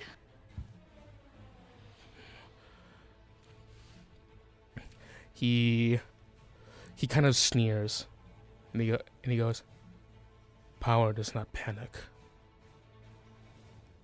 As he raises his sword towards you, a dagger swings through the air and embeds right into his chest. As you see Brooke on the side of the stage, just like fresh off the throw. What a woman. Introduced to the parents. Brooke just goes, "I've always wanted to punch a noble." Well, get in line. Can Yeah. I also attack him? Also want to attack him. Yeah, sure. Go ahead. You give me an attack roll. Can I go in melee range? Yes. Now, with no other D&D character ever would I ask this. But with Humphrey I do. Can I go for his eye with a spoon?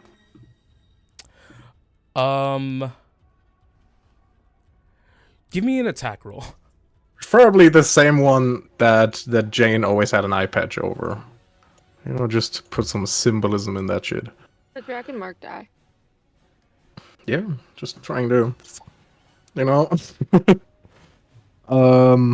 That would be a normal attack, I guess, plus nothing, because that's a spoon. You wound up, so you got advantage, right? I do have advantage, yeah. Also because he's engaged with two other people. Yes. So I just use the throwing dagger thing to hit. So that's a 21 to hit. 21 hits. I take the same damage die, which is 6, and because of sneak attack would be 5d6. Imagine getting sneak attacked with this spoon. So embarrassing. Like that? 22 points of spoon damage. You do have an eye slash ability or whatever. Getting beaten by. True. That's when you're I maneuvering. also have an ability that I don't need weapons to do sneak attack damage. So, don't need actual weapons to do sneak attacks. That's why I apply sneak attack. Yeah. Okay. So, I'll say as you come in, going for the eye, he turns to you, he attempts to block.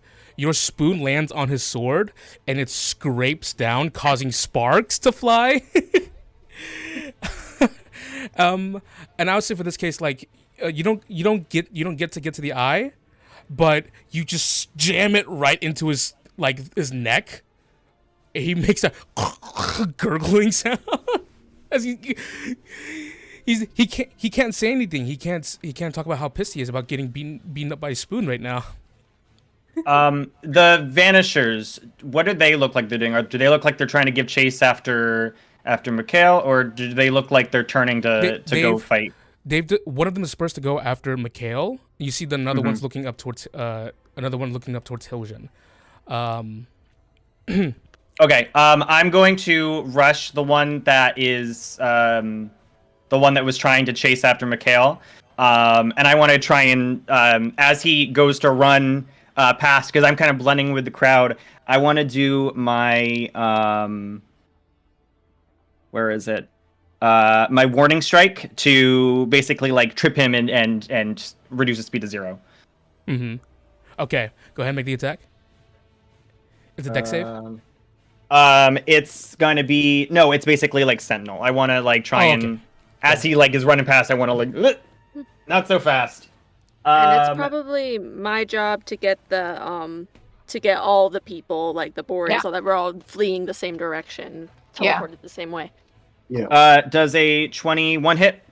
That does hit. Absolutely. Cool. His speed is reduced to 0, and he's gonna take 7, 8, 9, 13, 15 points of damage. Okay. As I'm just gonna hop in front of him.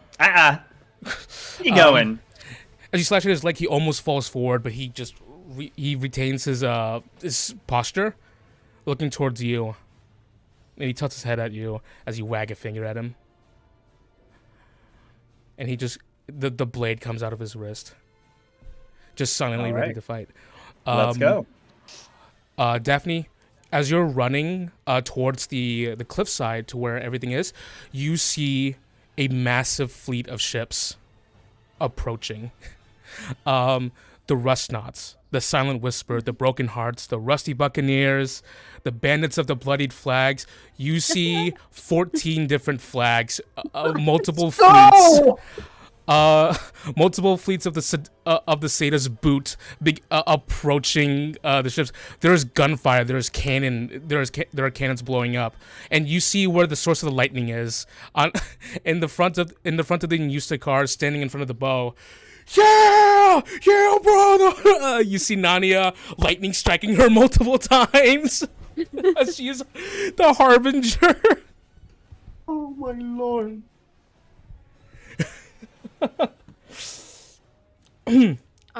Try to gather. If we dimension doored to a close spot to where Mikhail dimension doored, then I try to be the guide, gather them the direction we need. Mm-hmm. You see, Mikhail makes his way out, holding on to Lelantos. You see, Mikhail has a few like darts in his arm, and Lelantos seems to be like, just like holding on, but he seems to be unconscious at the moment. He makes his way over, with a huff. Towards Lady Castell and you. It just goes, Mikhail, just Lady Castell. Here, this is looking towards you, Daphne. This is for you, I assume. And you're coming? He undoes. It doesn't look like you have much of an option. I'm just looking at the darts in him and stuff. I'm gonna point out. I made antitoxins for them, so they would have. He pulls a sword around his waist. It has an ornate design. And he says, "Keep this safe. Give this to Jane." She takes it. It's the family sword.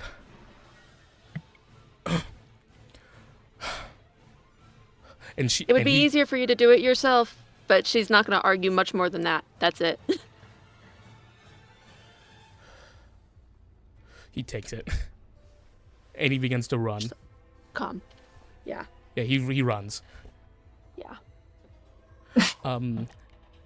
As you are tending to as you're tending to the ships at the moment, you see we're going back to the to what's going on the stage. Brooke's gonna go ahead and take a round of attacks because we gotta make this fast. Can't structure this, guys. I can't do it. I can't. You did it! You just whooped his ass at the end. Speed run. I'll be happy to take the next turn for me. Speed run, killing your dad. Just gonna go ahead and make the attacks. We're gonna go ahead and flurry of blows. Can see the numbers. Go. Okay. 21, 27, 13, Okay. 18. Okay. Three of those hit. For all of those, he's gonna. Oh gosh, adepts are very powerful. He's gonna make a con save with disadvantage for each one because they can make you do it with disadvantage. Hell yeah. Get stunned so that Jane can just Wail on Okay, him. succeed. Oh wait, no. That's a disadvantage.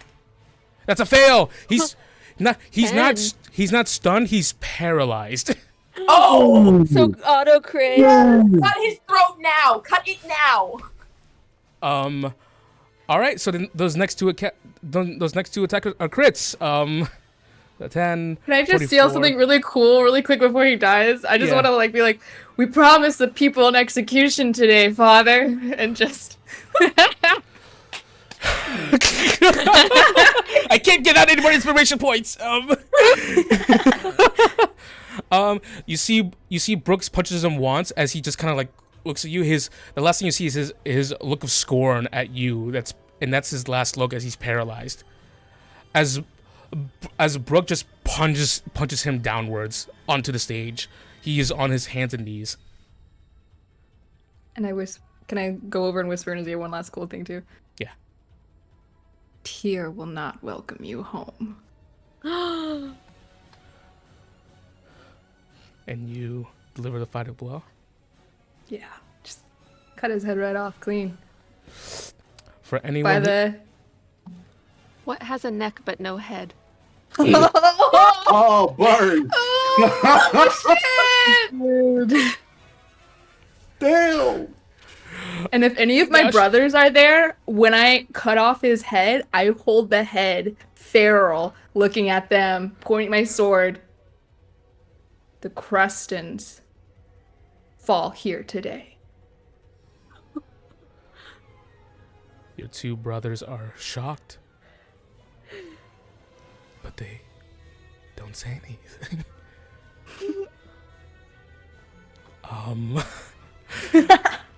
You see, There's a lich behind you. As you do this. It's just like the coolest imagery ever. As you see the Vanisher's about to take an attack on you, Hiljan, you see it turns his head towards the decapitation of the Lord instead. And it just kind of like holds onto its cloak and starts running just another direction. I am going to use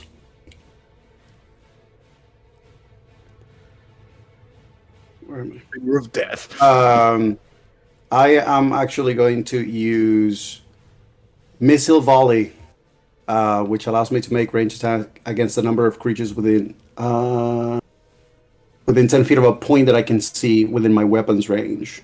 And I can have an equal to or less than my proficiency bonus. So I'm going to use that as both attacking the Vanisher that I already have Hunter's Mark on, and I'm also going to add to that an attack on the other gentleman that is trying to run away.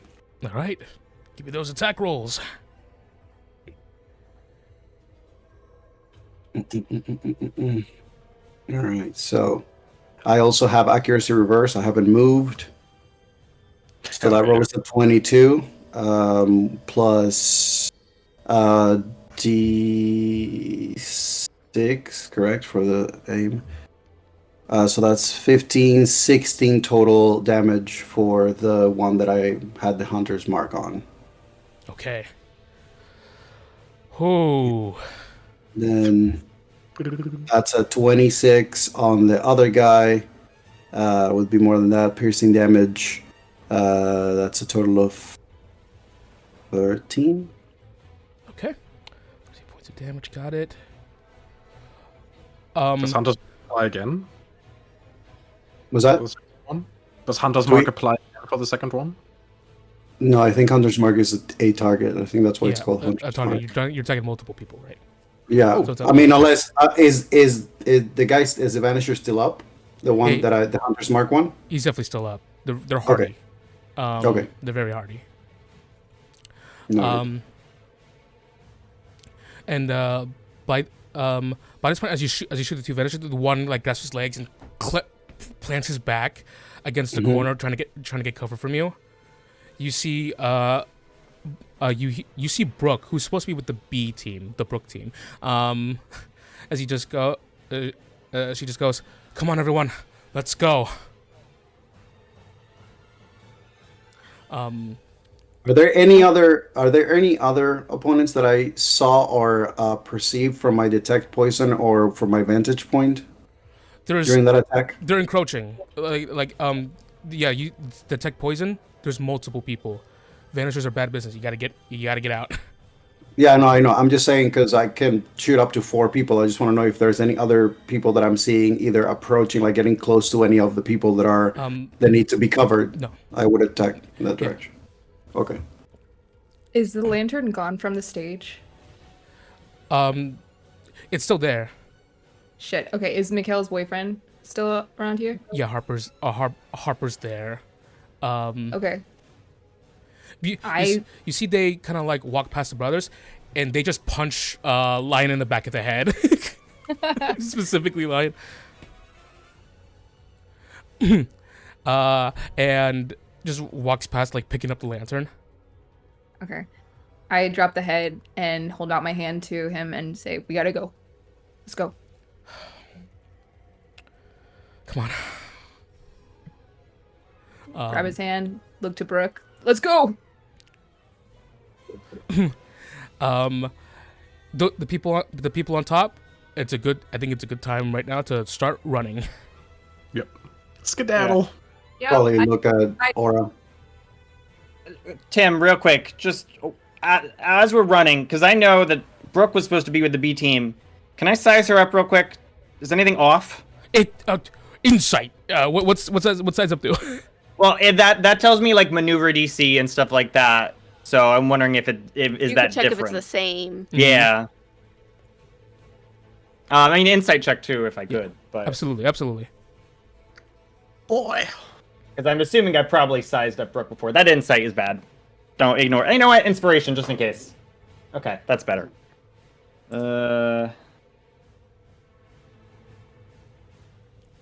Plus 17, 18. Okay, that's For the Cookie Brookie, insight. all right. Okay, cool. And same maneuver DC Same maneuver DC. and CR. Cool. Yeah. Cool. Okay, good. The Vanisher who was in combat with you, suddenly you see like they get a jolt in his head, and he starts slinking away from you. And the urge to fight is there, but also the running away. Yeah. Oh, can I opportunity attack? Just try and rip off his mask real quick. Sure, give me an attack roll. It's your mom. Who? You never knew her because 22. It's me. I'm your dad. You just yank off the mask, and you just see you just see a half orc underneath, who just kind of like covers his face. He's like really like a loser. really scarred, really scarred up. Get a better profession. Gosh. All right, and I take off. You begin to run. I'm just an orphan boy, and I beat you. Jeez. You didn't beat me, bitch. I chuck a dagger like, over my shoulder, just at his shoulder. Ow, I'll see you in the sequel, fucker. Sure, you gotta say that- will. One jump ahead. I'm gonna say that Hiljan is going to be moving along with the group from above, just keeping in case you need to do cover fire. And you are moving alongside Aura. Yeah. Jane, Humphrey, and running alongside Brooke and Harper. As the four of you are running through town in this in this chaos, you see Humphrey. For you kind of like, there's a weird feeling, and you look to your side, and you see running alongside you, just looking straight, just like head straight ahead. You see Sir Balasong. Yeah, get out. He goes, by the way, my first name is Kato. Kato! I to say do know that. him! Albert, I do know him! Perfect. What's his name? He's not from the game I thought Kato. he was. Kato. Keto. Okay. Not Kato. Kato. Kato. Not keto. Kato. We start handing antitoxins out diet. like candy to all the new people, by the way. While running, I just throw back another illusion card. Why not? Everyone drinks antitoxins as we're running. As you're all running, and I'll say like, just like we're just gonna hand away this action sequence. You're like making your way through like Castell soldiers and guards. You see Balasong like tripping up people with his with his staff as he's running along, and Hiljan and Aura providing covering fire from above, and just people are being shot down. Like the way is open for you all. Sir Balasong is just talking the entire time, just like, I see why you did this before. This is really exciting. Running away. I should have done it sooner.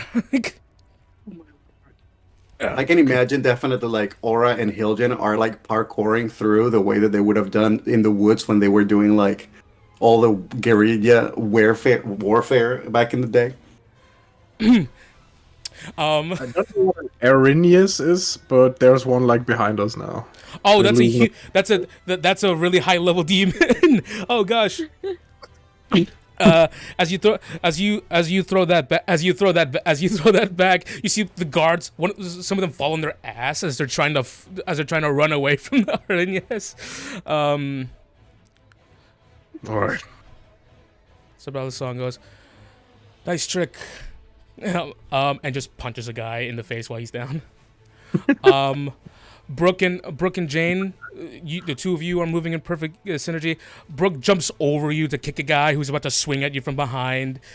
You make Brooke duck as you swing to the side, sending a guy flying, crashing through a wall. She just goes, thanks. I had him though. No problem. And I just kiss her. Oh, we gotta go. I just whistle. Because I'm just right there. She's blushing. Sorry, you're so beautiful. I couldn't help. Warning We gotta shot, go. move! She picks up a dagger. She throws it towards you, but it goes past your shoulder into a guy, into a guard.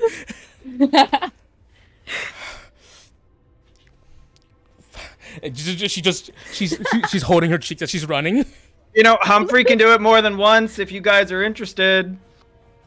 She throws a dagger towards we you, going past your head, but there's like nobody behind you. She was. As you all fight your way to the shore, there comes a point as you're breaking through the trees and going through. Jane, you spot someone making his way. You see Mikhail. Oh, okay. I run straight to Mikhail. He goes towards you, and he hands you. He offers the sword. One more time. Why are you giving me this? Take it. This is yours now. I grab the sword, very confused. And he hugs you. My other one. And then he goes, I love you. I love you too. Let's go. We can talk about this later. I killed him. We're free.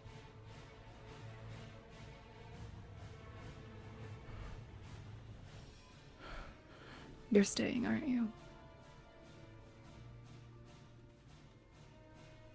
I love you. Come on, Harper. Before he goes, I know no one's like importance here, but I just yell, I name you Mikhail Creston, head of the Creston household. He stops at that.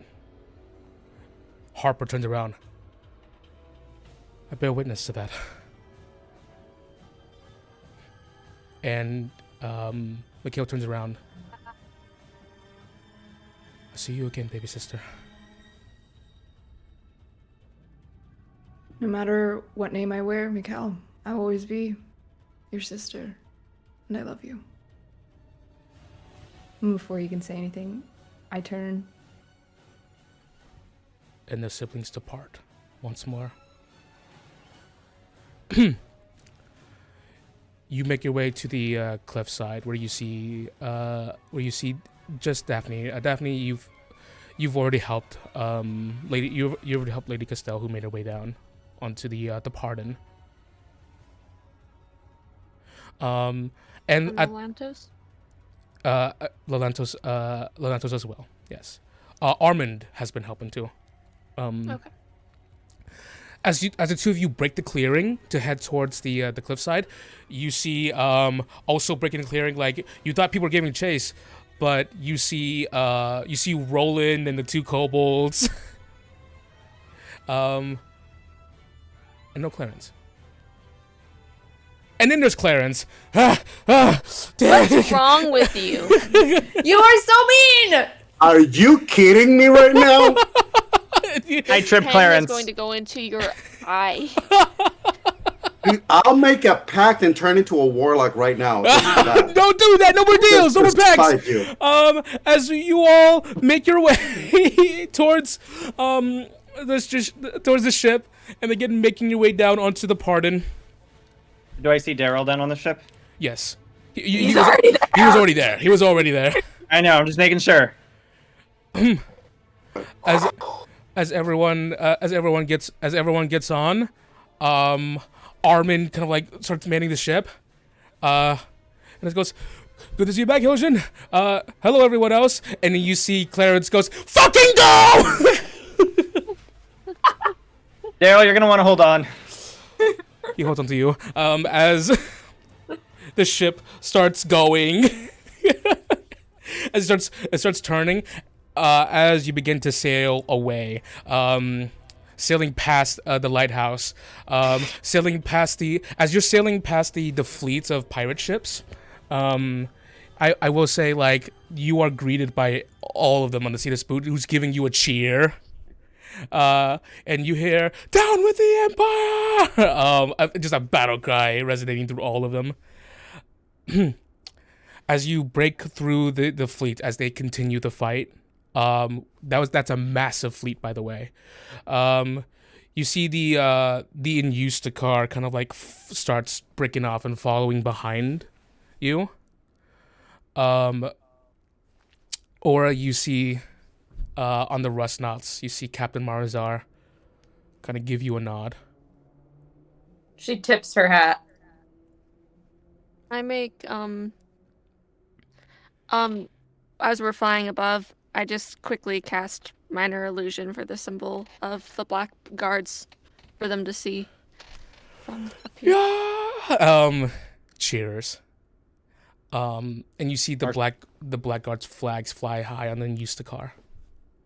Are Marshmallow and Nani, they're on the Eternal Smile ship down there? Nania,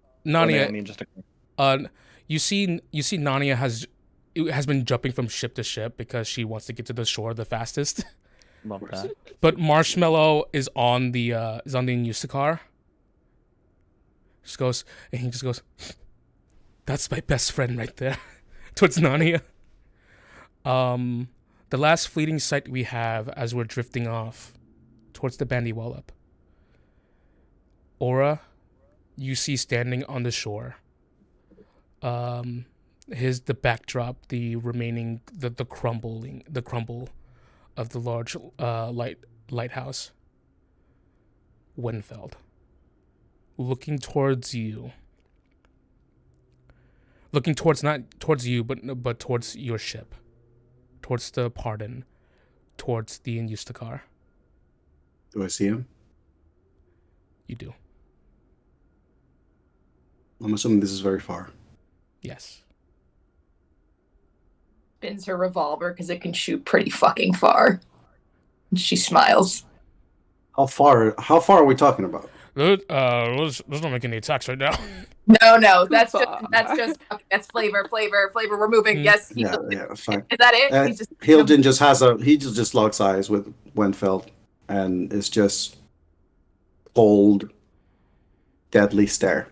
Looking at you, they hold to stare for a bit before he turns away, draws both of his twin swords, and heads to the shore, where the legendary battle of the Anarian Navy versus the Sadist Boot take place.